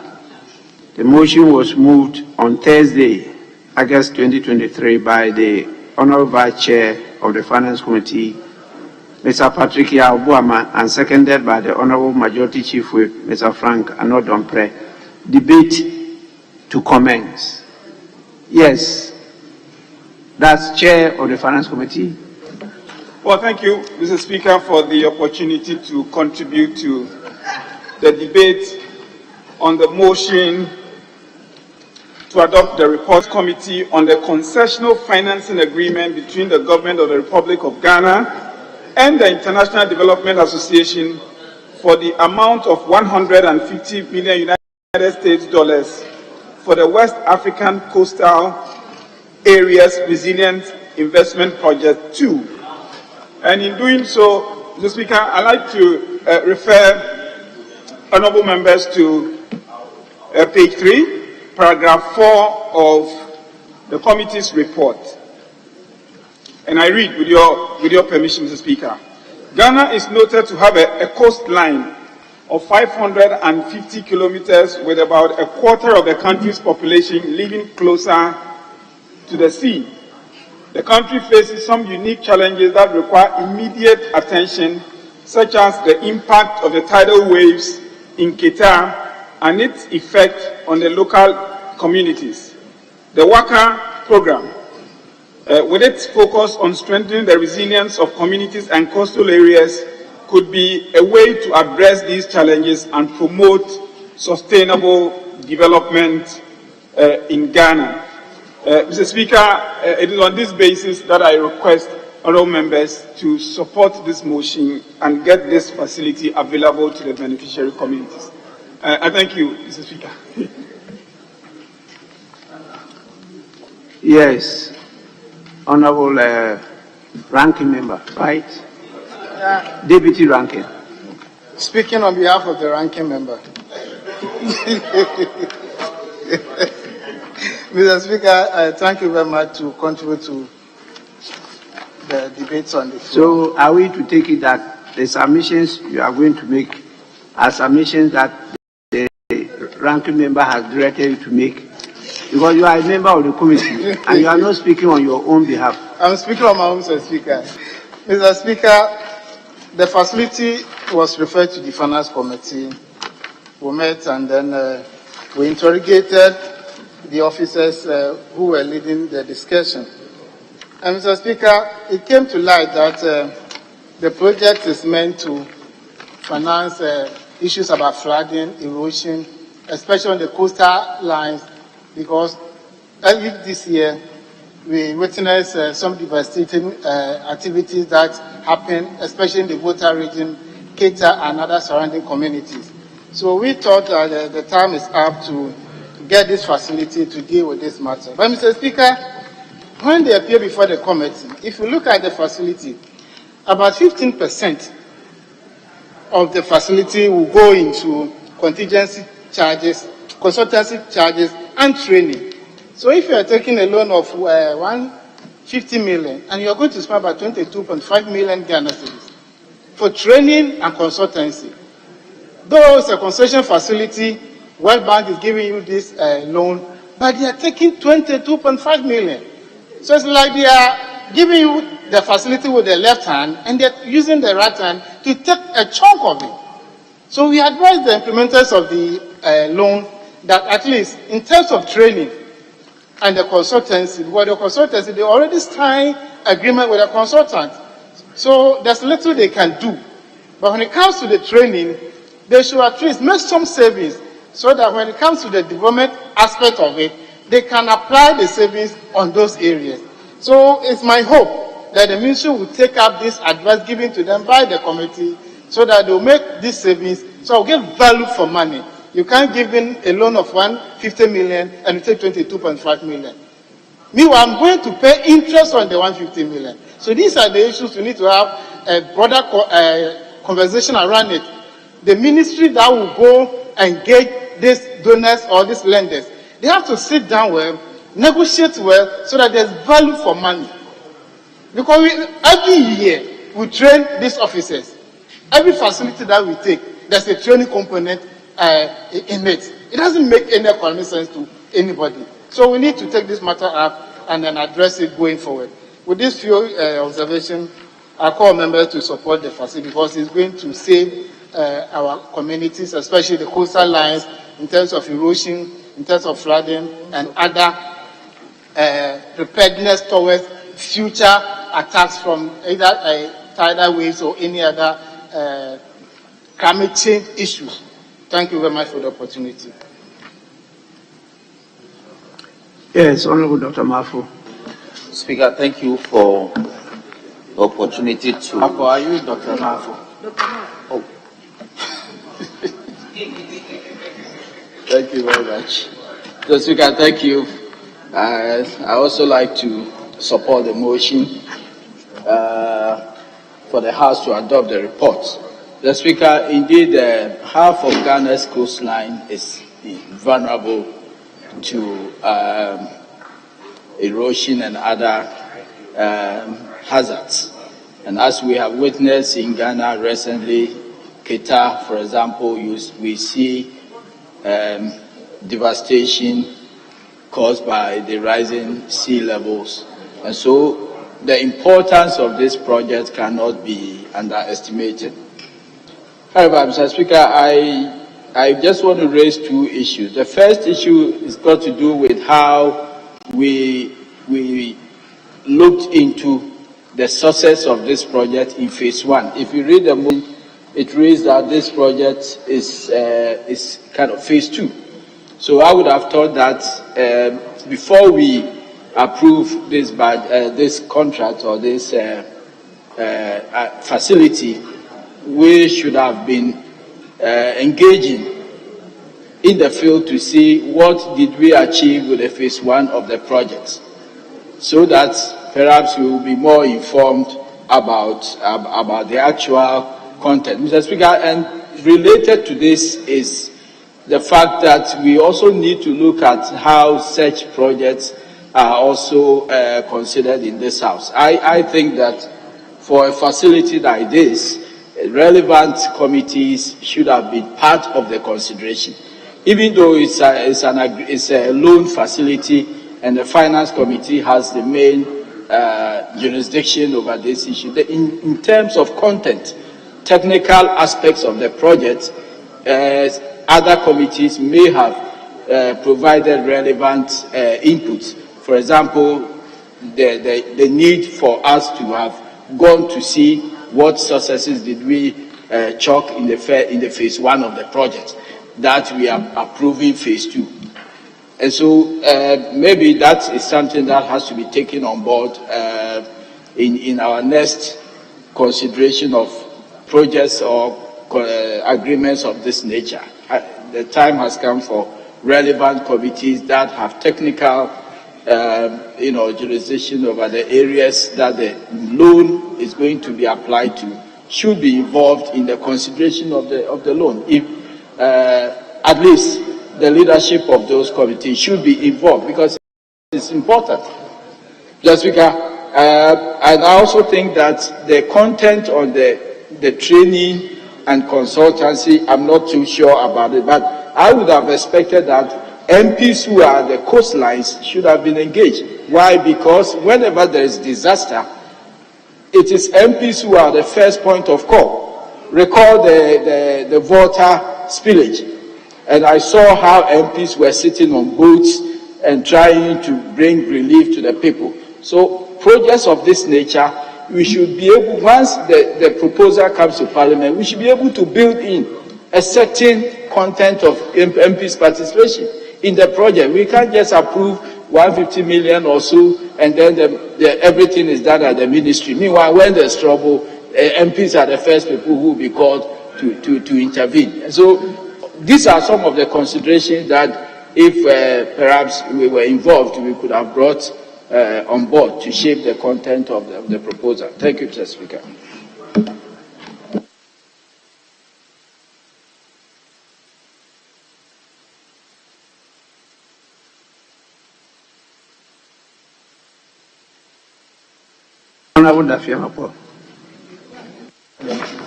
Speaker, I thank you for the opportunity to add my voice, urging the House to approve this very important facility.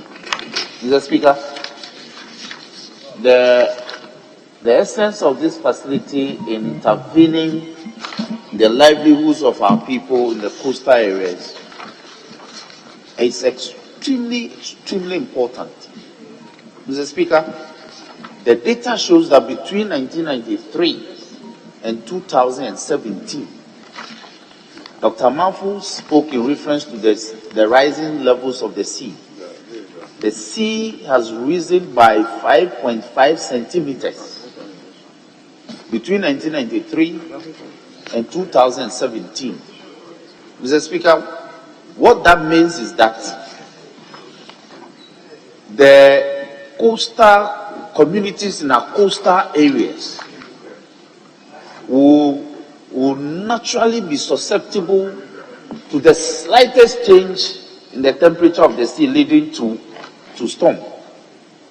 So that ordinarily where the sea waves will crash at the beach and develop into what we call a backwash, the swash which crashes on the beach will now be entering homes, like we have during rainfall, because the sea levels have risen by the measure that I've stated. And the effect is also that our rivers, when in heavy rains like we experienced the past 3 years in this country, when the rivers are flowing into the sea, they will no longer flow into the sea with rapidity. So the rivers will now be flowing along the coastlines, entering homes and communities. Because the gradient at which they are entering the sea is being overtaken by the sea levels. These are geomorphological dimensions that are affecting the livelihoods of our people that are in the coastal areas. So the essence of this facility is to make interventions. In fact, the report says that it is to complement government interventions. And that's why I'm worried that as much as $22.5 million of this amount is going to consultancy and training. Mr. Speaker, in city terms, that is in excess of 200 and more than 200 million Ghana cedis. And so I am worried that that much money will go into training. Mr. Speaker, as a child of Anglon and a child of Way, Cape St. Paul, which is being threatened now every day with the tidal waves, I am happy about this. But I'm happy that we have a 5-year moratorium before we begin repayment. What I want to urge is that we should therefore act quickly and implement the key projects so that we don't wait until 5 years when we are making repayments and yet the key projects that are supposed to be implemented under the facility cannot be found. So we need the projects, the quality of the work that will be done will also have to be assessed. There are a lot of the time we approve facilities of this nature. When you go and visit, when you do M&E, monitoring and evaluation, you see that the quality of the work leaves much to be desired.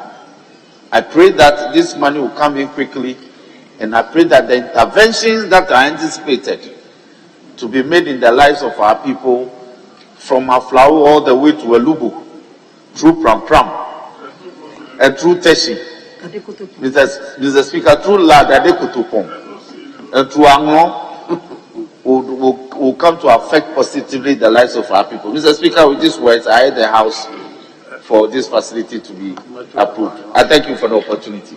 Majority Chief will just a minute. Please, just 2 minutes. 2 minutes.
Mr. Speaker.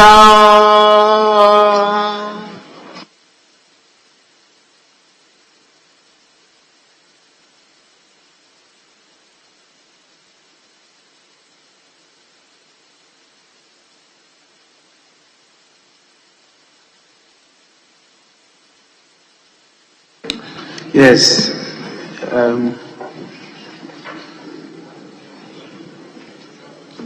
Minority Leader. Speaker, I would like to yield my position to the MP for Keta, since his constituency, MP for Ango, to speak on behalf of the leadership. Thank you. Yeah. Thank you, Mr. Speaker. I also rise to support the agreement that is being sought to support we, the people of Ketu South, Keta, and Anglo on this tidal wave issue. Mr. Speaker, having read through the document or the report, I also would like to support the call for this project to be done in time. Mr. Speaker, this is phase 2, or the project is project 2 of I may say the phase 2 of the Waka project that we are now going to benefit from. Already, if you look at the phase 1, that was done in Benin and Togo. We, the people from the eastern side of the country, the coastal areas, we sent some people there to look at what was done and how it was done. We were convinced that if that is what is going to be replicated along the coast here, then we will be more than happy, because it's going to solve a lot of problems, the challenges that we are going through. Having read part of this report too, I realized that the focus is being on trying to support the locals in terms of the people, in terms of job creation and other supports. My prayer to you, Mr. Speaker, is that the attention should not just be on that, leaving the core of the project that is trying to help us have that sort of support to protect the coastline. I would like to also beg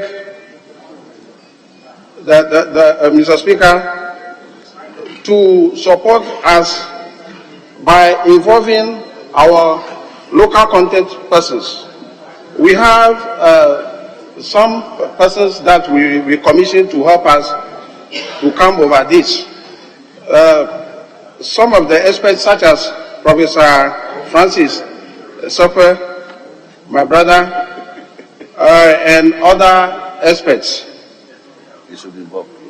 Those, whatever they put together, may I request that their findings should also be factored into this report, so that the local content will be felt by the people. By the people, so that if there are challenges, nobody will be saying or speaking against the fact that the local people were not involved or they were ignored. With this voice, Mr. Speaker, I would like to thank you for the opportunity, and I pray that these few things that I put across will be considered. Thank you very much. Yes, Majority Chief Whip. Speaker, I rise to certainly speak in support of the motion. And let me start off, Speaker, by saying that as a country, there have been a number of specific interventions in our coastal areas. However, this appears to me as the one that looks at the more dedicated and planned channel towards our coastal areas.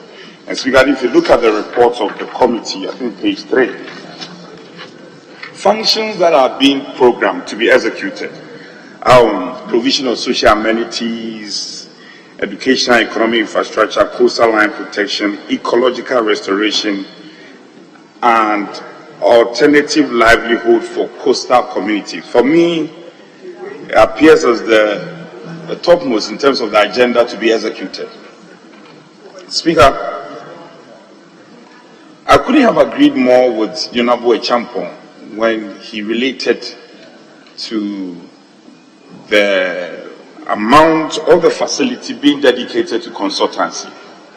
And more often than not, this has come up as a concern.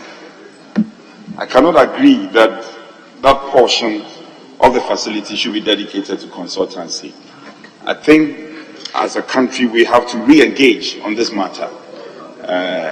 I really support the passage, but the amount being dedicated to consultancy leaves so much to be desired. And it's a matter that we have to look at again.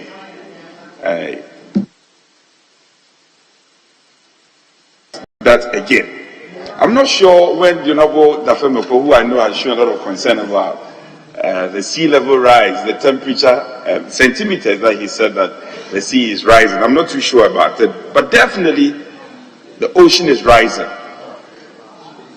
And the concern is not only about the rising of the ocean, also the temperature level of the ocean. Because when the temperature level of the ocean goes high, it facilitates its flow. And it comes in its wake certain damages to the environment. So it's a matter of concern. But conspicuously missing in this narrative is the role of the assemblies and members of parliament.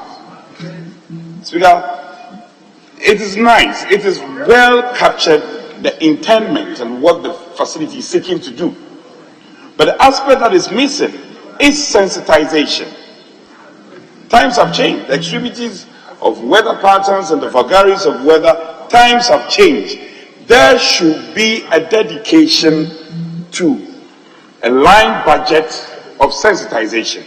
That is conspicuously missing. And it's something that we need to revert our minds so that assemblies in unison with MPs can play some key role, especially when it comes to reaching out to our folks at the coastal line, for them to appreciate that times have changed. And today, times have changed. When you expect the rains, you won't get it. And when the rains come, it comes in torrential forms. So times have changed, and we must also change our style of living. I'm hoping that this facility will be implemented properly to deal with the identifiable challenge. Speaker, many a time as a country, we pass such beautiful facilities and then they don't end up dealing with the challenge as identified. I think this is very important. I commend the government for being innovative in coming up with this. But going forward, we must find a way of reducing the chunk of the facility that is going to be pumped in the area of consultancy as we deal with this. We urge the House to support the passage of this facility. Speaker, thank you. Honourable members, before I put the question, it's proper I share some experience with you and order the Committee on Works and Housing to follow up on the implementation of this project. When I was appointed the Minister for Water Resources, Works and Housing, this was a welcome to me at the ministry when the sea circled about 20 communities in the Volta region around Jita, Anyanyui, and Atoklo area. Atoko. I was compelled to rush there the same week I reported for work, and we had to use boats to go around the communities. I had been to that area before, so I knew the area, and I saw that tarred roads, electricity extensions, poles and everything were all taken away by the sea. It was not easy at all for the 20 communities. And I was so moved that I had to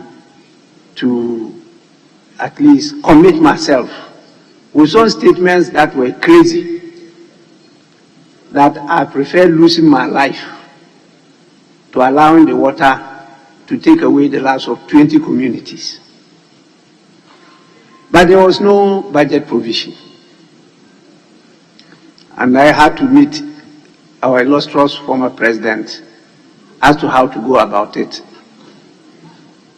President J.E.A. Mills. And I was given the authority to contact the Minister of Finance, the Honorable Member, Minority Leader, and so know that I had to get the Minister for Finance then, Dr. Dufour, for us to source money to build a sea defense wall, also having in mind of reclaiming some of the lost land. At that time, the European cemetery, the district assembly buildings, government bungalows were all taken over by the sea. And I had to do that. Immediately I got to the office, I visited the department in charge of works. And there was only left with one professional technical person. 6 had resigned because of the conditions of service there. They were left in some dilapidated building along the coast after the Public Services Commission. Towards, there used to be a building, their census office. That is where they were left. And when I visited, they were still using carbon papers. That is manuals. They were not having computers or laptops. And it was left with only one technical person. The others had left. So even the ministry itself didn't have the capacity to supervise the implementation of such a project. Yes, we managed to source for money and had to sit to negotiate with them for us to build the department. That is what led to the construction of their new structure, which is now around Golf House. But within 1.5 years, we were able to put that defense wall and to reclaim some of the lands in the area. But that was not a concessionary fund. It had to come from a private source. But that is the challenge you have. You have to weigh. Because in going for concessional financing, there are a lot of procedures and this you have to go through. There are a lot of commitments. In going for private financing, it's a bit expensive, but it rolls on faster than concessional financing. And at the end of the day, within my 1.5 years there, almost getting to 2 years, we're almost able to complete that defense wall there. But there is now space between the Keita defense wall and this new one that we had constructed. And that is what exposed that portion to the ravages of the sea. And therefore this provision that we're looking at has come at the right time, but we will need ourselves to follow up on the implementation. We have the men and the women here to be able to supervise it. By the time you realize this 22-point-something million you are talking about is because of the state, the capacity of the people there to be able to even supervise. There was no pickup for the department, no vehicle for the department, no staff, nothing. And that's how we started. By this time, all those people I'm talking about would have retired. And so you need to go into those details to be able to assess whether the 22.5 million is sufficient or is rather too much. We haven't had that opportunity ourselves. The ministry represented us in the negotiations. And so some of these things go into it. The social responsibility, we did a lot building new schools, supplying them with laptops and all those things, electricity, and also this same paragraph was captured in the document. The paragraph talking about providing social amenities, educational and economic infrastructure, coastline protection, and ecological restoration, as well as alternative livelihood for coastal communities. It was also captured there, and a lot was done, but the supervision is usually the challenge for us. We have to work on it as a country.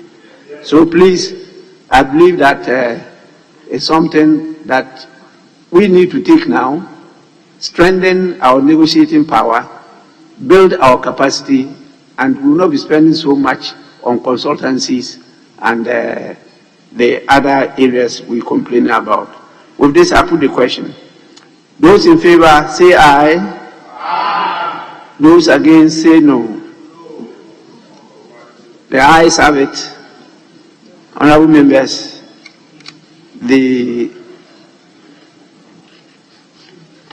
concessionary financing agreement between the government of the Republic of Ghana, represented by the Minister of Finance, and the International Development Association for an amount of $150 million for the West African Coastal Areas Resilience Investment Project 2 is accordingly approved by the House. I think, is there one more?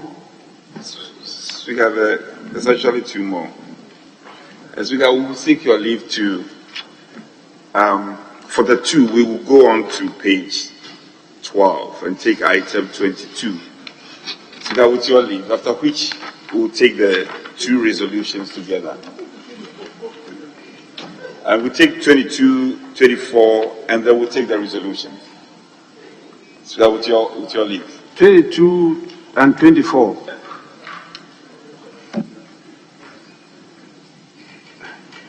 It's just that we can't take the resolutions, but we can take the motions.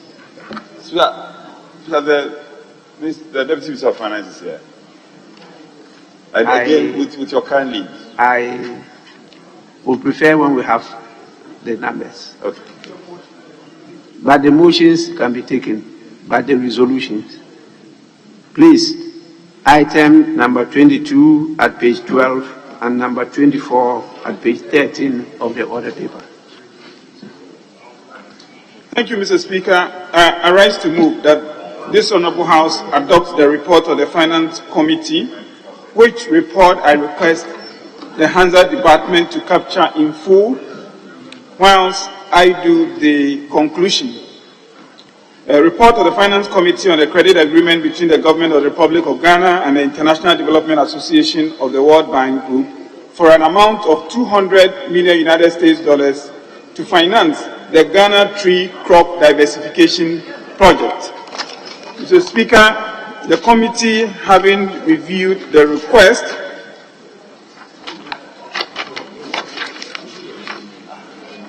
is convinced that the implementation of the project will lead to improved productivity in the tree crop sector and enhance incomes for about 52,775 farmers and their households, and therefore recommends to this House to adopt this report and to approve the facility for the beneficiary entities. I so move, Mr. Speaker.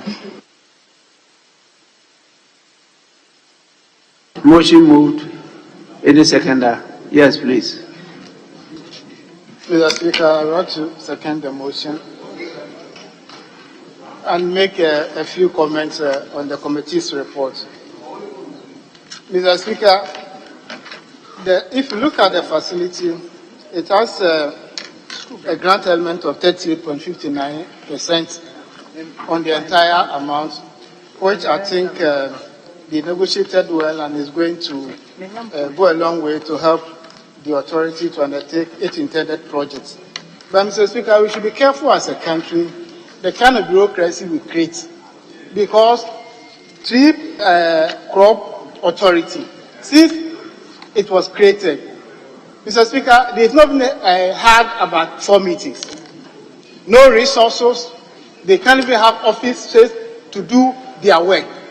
But this should have come under even Ministry of Agriculture, where we have existing infrastructure, personnel, they take salaries, but we are creating unnecessary bureaucracy, job for the boys, job for food soldiers, but not the day, there's no resources to work.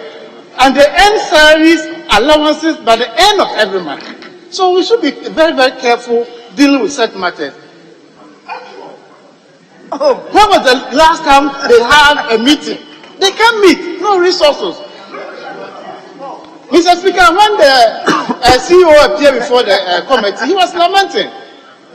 And they have almost 19 directors. How can you have a meeting with 19 directors? Always there will be confusion because they can't think alike. So these are some of the things we need to be careful as a nation. Having a political power doesn't mean you can do any other thing without looking at the resource envelope that we have as a country. So we will support this facility because when it comes to cocoa maintenance, 2 regions are going to benefit, Western North and Eastern region.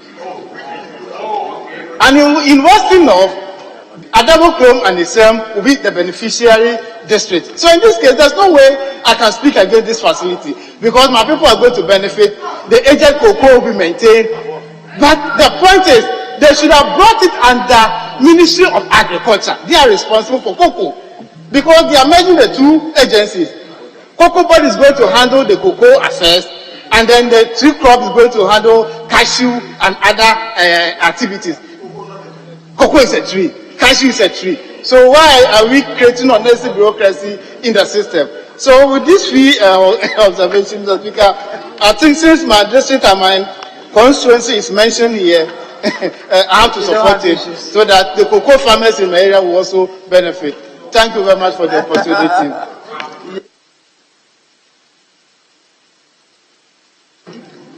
Yes, Honorable Dafimapo.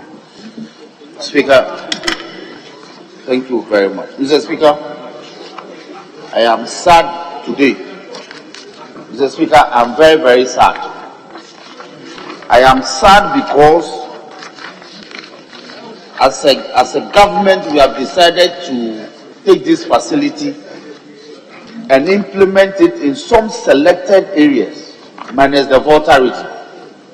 Mr. Speaker, when we speak of tree crops, in fact, my hometown way, which is called Cape St. Paul, Mr. Speaker, the disease that destroys coconut in this country first originated from Cape St. Paul. So the disease is called Cape St. Paul wilt. So if you want to replace coconut plantations in this country, it has to start from the Volta region.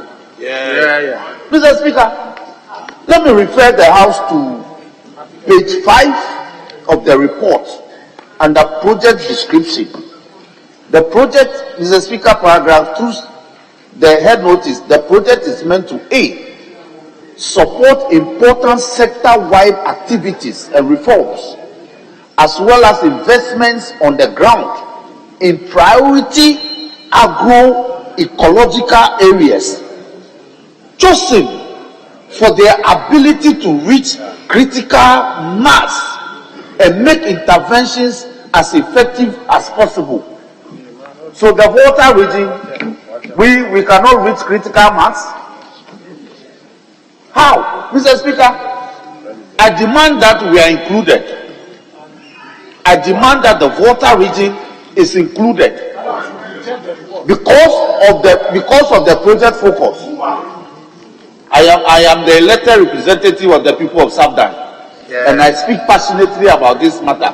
You cannot decide to improve tree crop production in this country and leave the Volta region out. It's unacceptable.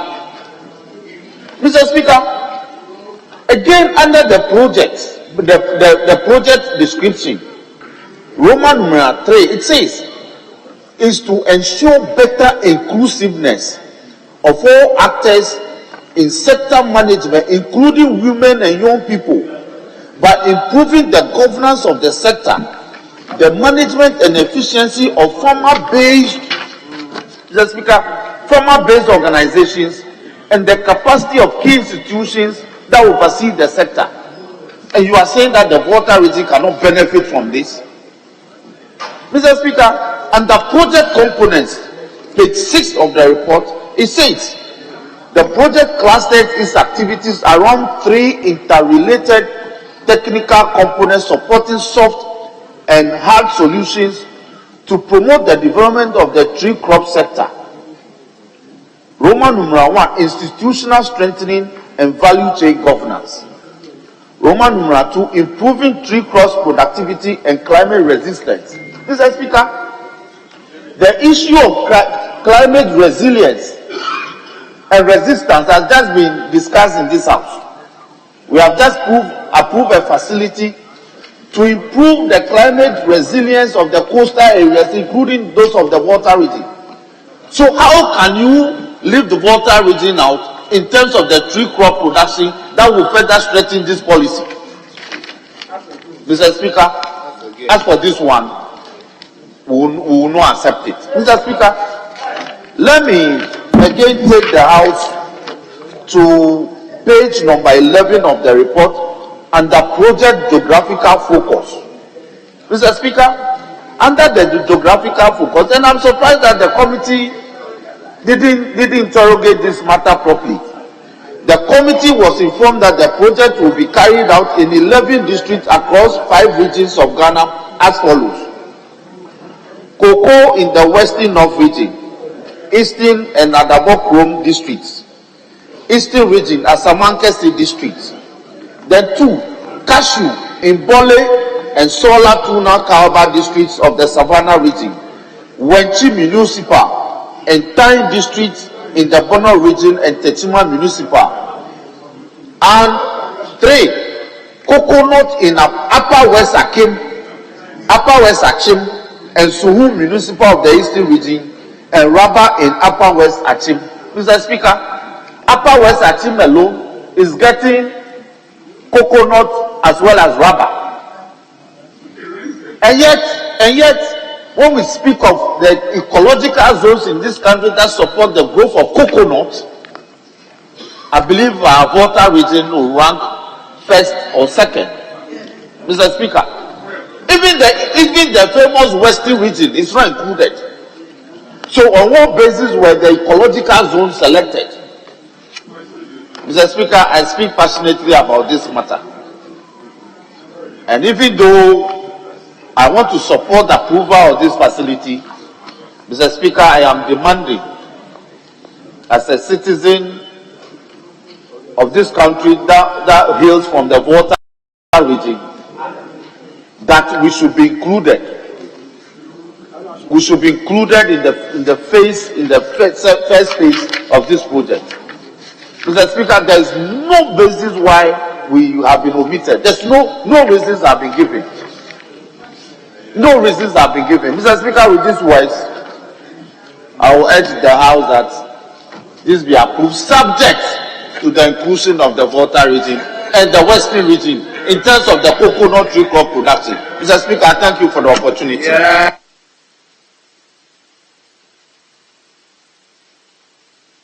Yes, let's listen to the Chair on Finance Committee. Mr. Chairman, I thank you for the opportunity. Mr. Chairman, we are members of Parliament. Sorry, Mr. Speaker. I'm sorry. Mr. Speaker, we come into this chamber as members of Parliament representing various areas. But, Mr. Speaker, it is in this country's interest that we also remember that we are part of a single National Assembly.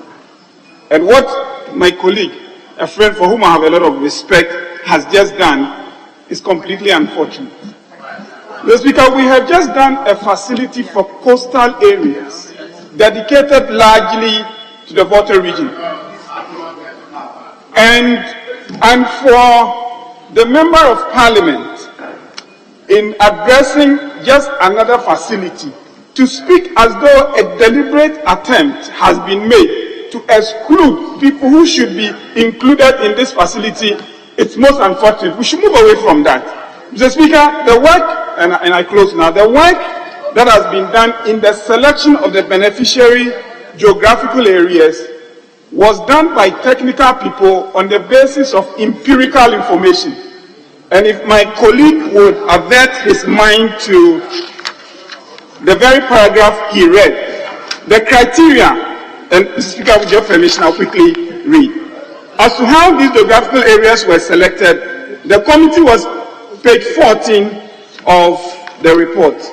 As to how these geographical areas were selected, the committee was informed that the selection of the districts was based on 3 criteria as follows.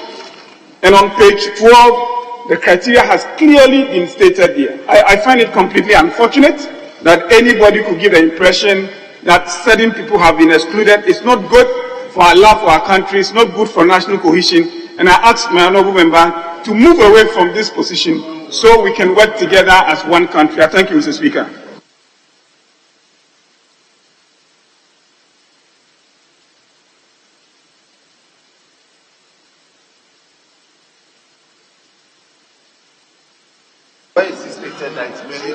Thank you, Mr. Speaker, for giving me the opportunity. Mr. Speaker, the Tree Crop Development Authority is mandated to promote tree crops in the country. And then they are focusing on cashew, palm nut, mango, coconuts, and then cocoa. And this facility is targeting cocoa and the cashew, coconut, and mango. Mr. Speaker, in this country, Volta region, Central and Western, produce coconut more than every region. And then when Tree Crop Development Authority is going to promote tree crop, which is coconut, which region are they supposed to go? Volta region will produce coconut, mango, and cashew do well in Volta region. And when we are earmarking the regions and zoning them for this facility, Volta region was deliberately removed from the list. Why am I saying this? When this at the committee level, I even asked them that coconut production do well in Volta region, Central region, and Western region. So if you are spreading the tree crops, at least coconut and cashew or mango can come to Volta region. You can do coconut in Central and Western region, as well as palm tree. You can do it in the Eastern, and part of Eastern coconut can do well. But Volta region was not included in the loan facility with regards to coconut. Because we want to maximize and produce more coconut, and then in terms of value addition also, there is a component of the loan which will be supporting value addition. And that value addition, areas that must be close, it must be put at the strategic areas where production of coconut from Central, Western, Greater Accra, and Volta, and part of Eastern region, they can process that. These are the main issues we are talking about, Mr. Speaker. Mr. Speaker, I plead that the drafters of this loan should consider in future Volta region in terms of this loan facility, because this is the phase 1, and I know phase 2 will be coming. With this few note, I support this loan facility. Thank you very much. Yes, Majority Chief Whip. Speaker, let me thank you for the opportunity and to say that as an agriculturist, I have taken time to listen well. The lamentation of my colleague, the Honorable Dafemepo, and the points he made, and I've also looked at the report. Let's concede it is not only the Volta region. The greatest of respect. I school in the Volta region. I respect Voltarians. It is not only Volta region has been left out. Central region is out. Would you listen? Ashanti region is out. And you alluded to Cape St. Paul Wealth. My long essay was in that area, subject area. The Cape St. Paul Wealth disease is more prevalent in Ashanti region, in Central region, than any part of Ghana. So, I definitely with respect, don't lay basis that because Cape St. Paul is a concern, and therefore, amongst reasons, definitely a voter region should be part. If it is the case, then central region should also be part. I think that you've made an appeal. I don't think this is cast in stone. We can further engage. I will be glad if all the regions are added. But let's be careful, make it the way we speak. It will look like, okay, we are distinguishing voter region and doing something against them. That is not good for national cohesion. You've made up your point, solid point, it's enough. But I expect you to also speak in solidarity with other regions that have not been included, like Central region, like Ashanti region, like even Greater Accra. And let's look at the matter in broader perspective and deal with this. I think I will urge the House to support the approval of this facility. And then if there are subsequent engagement that could be done, the sector ministers could be engaged. And I know the Honorable Dafemeko is very good at lobbying. He can employ his lobbying skills. I will support you. We can employ our lobbying skills to ensure that we rope in other necessary geographical areas that have been left out. So, thank you. Yes, honorable members, I know that you are here representing constituencies, and you also carry the national interests along. You represent both, but please, it's not wrong for you to cry for national projects to be given to your constituency. It's not wrong. All what we need to do is what one member focused on. I think it's the chairman of the committee, that some other facility has been given to your region or your constituency. Another facility is being given to another region or another constituency. That is equity sharing. So let's take that along. But it's not wrong for the honorable member to lament about being excluded. That one is not wrong. It's just a call for further consideration. You are all, as members of parliament, encouraged to talk about your constituencies. If you keep on talking about only the nation and don't focus on your constituency, the people will tell you to go for the nation to vote for you to come and represent them. So let's permit that. Don't read any mischief or this in it. Let's permit it. But in exercising this your right or responsibility or duty, also take on board the issue of national integration so that we can move together as one nation, one people, one destiny. The language, the words we use is what is important. Yes, you can urge government to consider your area, your constituency, but don't put it in a way that it's like there is, because you know our constitution is against discrimination. We should try as much as possible to share the national cake equitably. With this, I put the question. Those in favor of the motion say aye. Aye. Those against say no. The ayes have it. The motion is carried. We'll take the last motion, which is number 24 at page 13, and is chairman of the committee. Thank you, Mr. Speaker. I rise to move that this Honourable House adopt the report of the Finance Committee on the additional financing agreement between the Government of the Republic of Ghana and the International Development Association for an amount of $150 million United States dollars to finance the Ghana Productive Safety Net Project 2. Mr. Speaker, I request the Handler Department to capture the entire report whilst I proceed to read the conclusion. The committee, Mr. Speaker, recommends to the House to adopt its report and approve the additional financing agreement, the facility I just read, in accordance with Article 181 of the Constitution and the relevant laws. I so move, Mr. Speaker. Motion moved. Any seconder?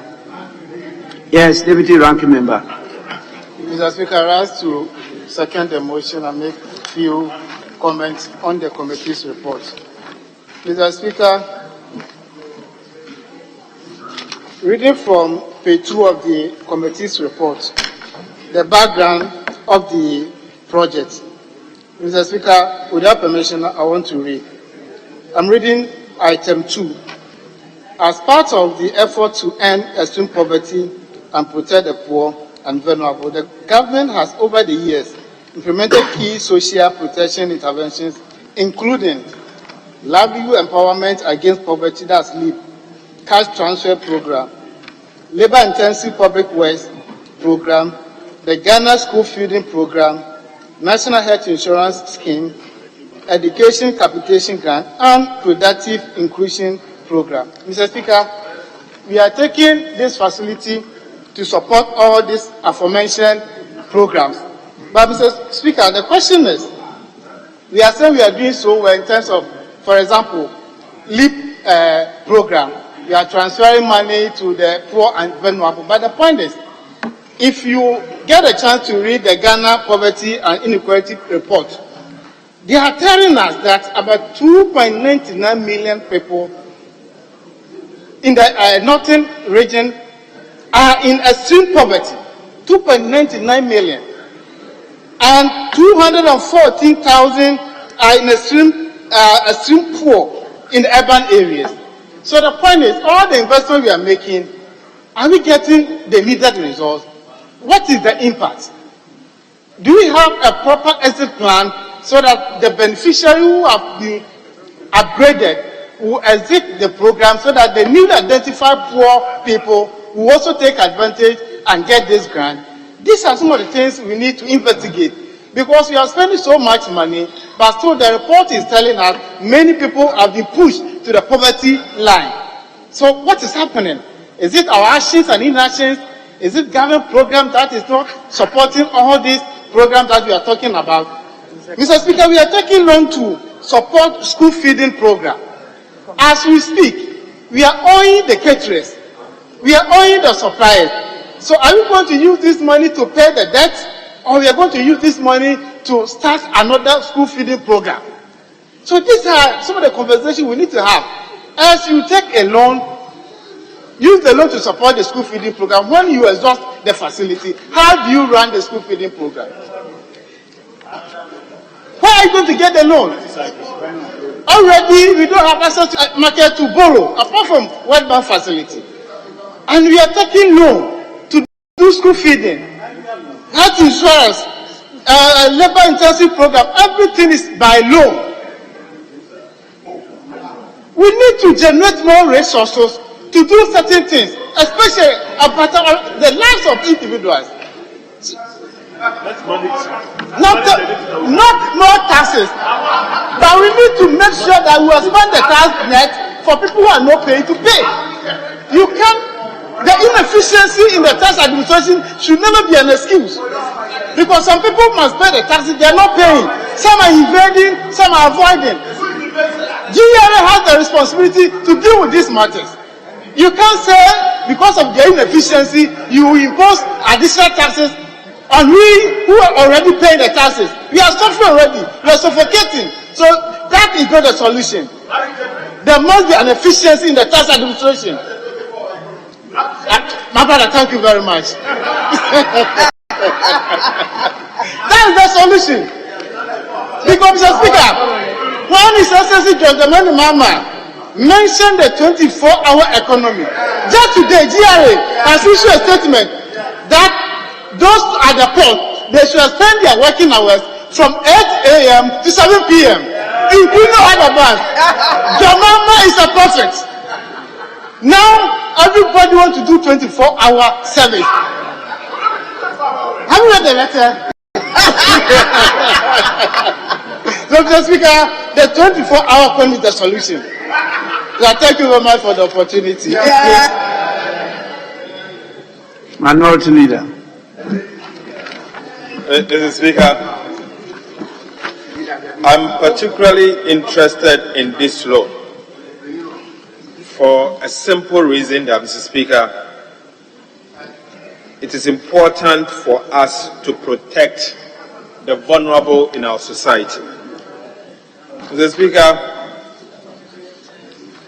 the obvious, coming from the economic crunch that this country has gone through since 2022, is the fact that the poor has moved from poor to extreme poor. Mr. Speaker, in fact, the UNDP recently, as far back as October 2023, issued a report and said that 25% of the Ghanaian population, approximately 8.2 million individuals, has moved from poor to extreme poor. Again, the IMF, working with the World Bank, issued a statement that about 850,000 middle class has moved from middle class to poor. Mr. Speaker, these statistics are telling. And if you were to read the IMF program that the government signed on to, one area of concern, and the government was urged to protect, is the social safety net.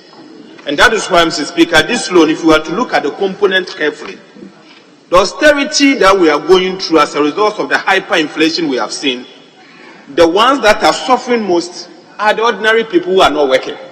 Some are widows and some are virtually aged. Speaker, if you are to look at component 1 and component 2, component 1 is the productive inclusion of $12 million, and these components will support the continuation of a productive inclusion activities of poor households through expansion of class activities in rural and urban poor communities and improve linkages to agriculture. Speaker, urban poor is gradually increasing. And so a loan of this nature, Mr. Speaker, on a normal day, I would not support an approval of a loan agreement, considering the fact that Ghana is in a debt trap, public debt trap. But this loan, if you were to look at the design, it is going a long way to assist the very poor who have become poor, according to the UNDP report. And the statistics are clear that the time has come for us to increase the leap. And so $40 million is targeted to support the leap. What is important is for us to ensure that this money will get to the people that actually needs this money. Mr. Speaker, we all know that when you go to our constituencies, the complaints and the request for financial support is getting out of proportion, obviously because of the economic conditions that we are in. And so this loan is important. It's something we should support. Apart from to say that, Mr. Speaker, today, Friday, 8 November, almost 6 o'clock, this government is borrowing another $500 million. $500 million. We've taken 3 different loans. 150, 200, 150. $500 million US. Additional loan. On top of our debt trap. Almost 6 o'clock on a Friday evening. So, Speaker, the borrowings are becoming too much. And so, pull the brakes a bit. Put the brakes. You are borrowing to plant cocoa. You are borrowing to plant coconut. You are borrowing to do this. Everything you are borrowing for, including school feeding. Speaker, the time has come for us to align our national budget in a way that it will support the things that are of priority to us and not things that we don't really need. And to curtail the borrowing. And, Mr. Chairman, also to improve on domestic revenue collection. It doesn't mean increase new taxes or introduce new taxes. But you can use compliance to collect those taxes that we have to collect and to channel it to places of concern like we are talking about.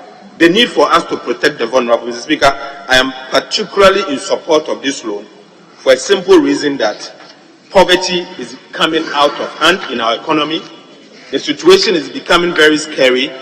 The ordinary Ghanaian households is struggling to have 3 square meals a day. The ordinary Ghanaian household. Mr. Speaker, misery is everywhere. The misery index has moved from 27 to almost 50, the worst since 1999. Misery. It's a fact. And so I'm saying this because I'm worried.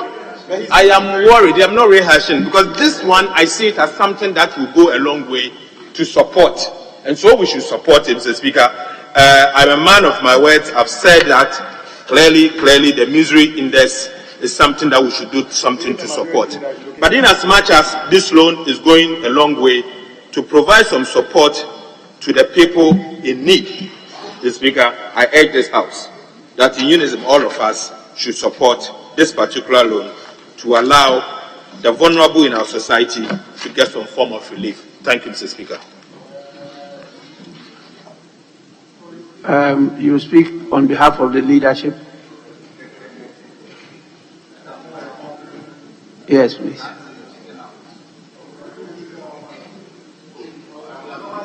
Yes, Majority Leader.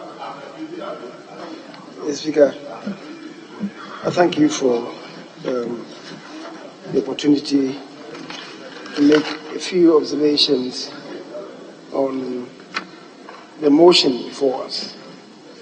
Speaker, the request is for us to improve the lot of the distressed in society. Speaker, I agree, and all of us do agree, that times are hard. But I also do know that the mechanisms put in place by this government is bringing down the cost of living. Speaker, my colleague has related to some scary statistics that came up, and they were reflective of the events of 2022 and early 2023. Speaker, he would know, and I believe he does know, that the current figures significantly show that the cost of living is easing, as reflected in the climb down of inflation, the climb down of interest rates, the climb down of the building up of the international reserves, and relative stability in forex. Speaker, the combined effect of all this is stabilizing the economy. And he knows that the effect or the interplay of these forces is to ease the economy. Speaker, as of yet, the government is responding to the imperatives of the Constitution, in particular in Article 36(2)(e), which provides that the state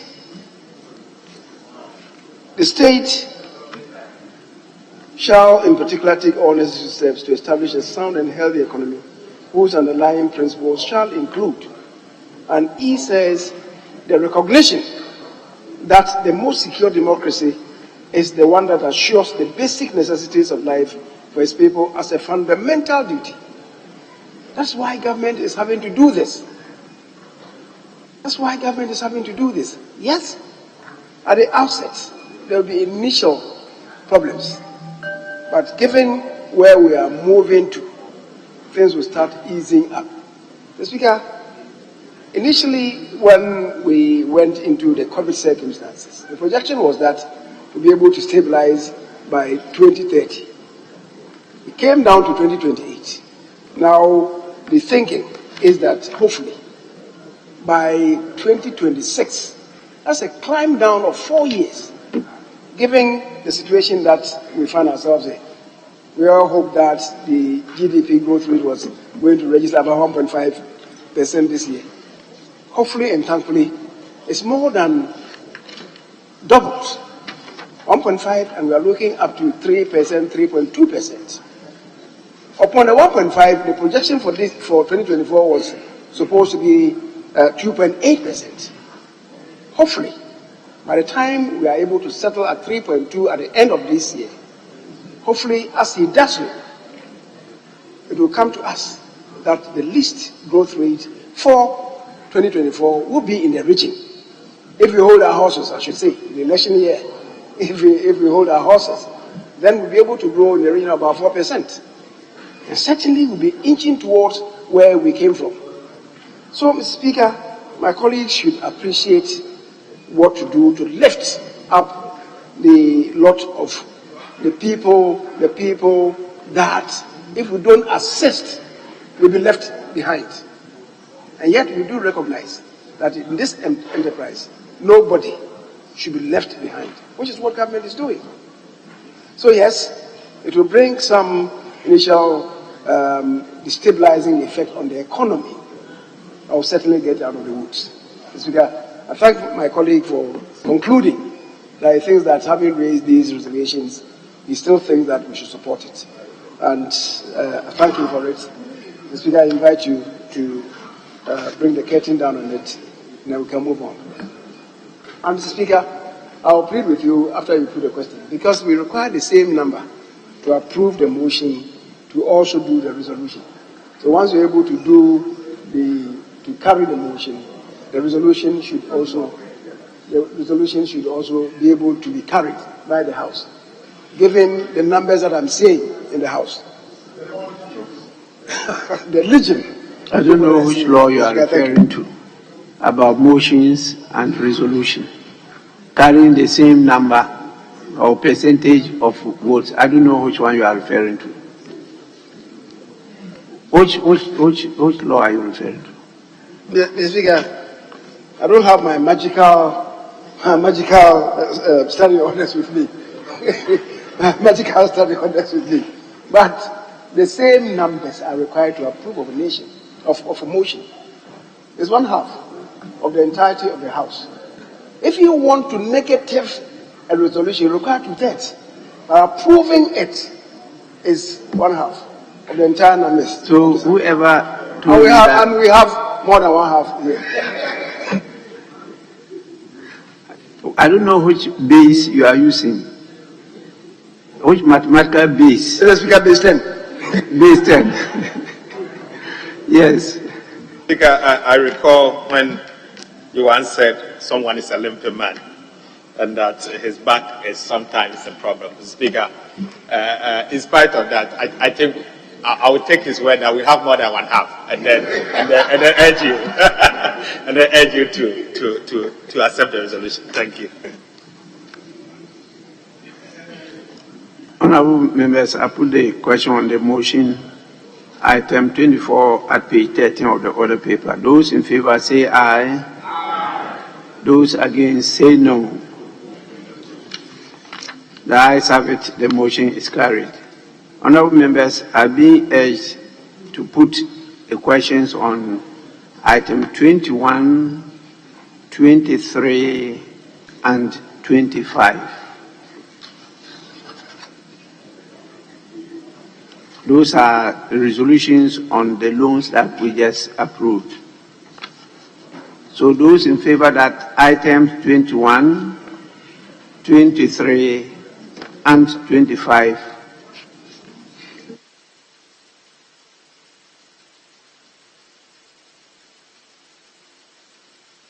and 25 be taken today, I will permit the Minister for Finance to move the 3 resolutions together, and then I put the question. Minister for Finance. Mr. Speaker, the Deputy Minister is here. If you can Deputy Minister to move one on behalf of the Minister for Finance.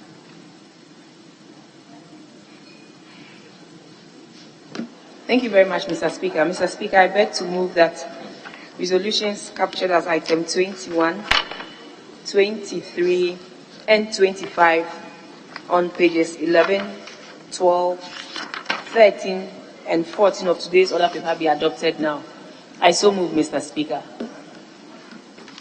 Honorable members, those in favor that the 3 motions numbered 21, 23, and 25 motions, so resolution.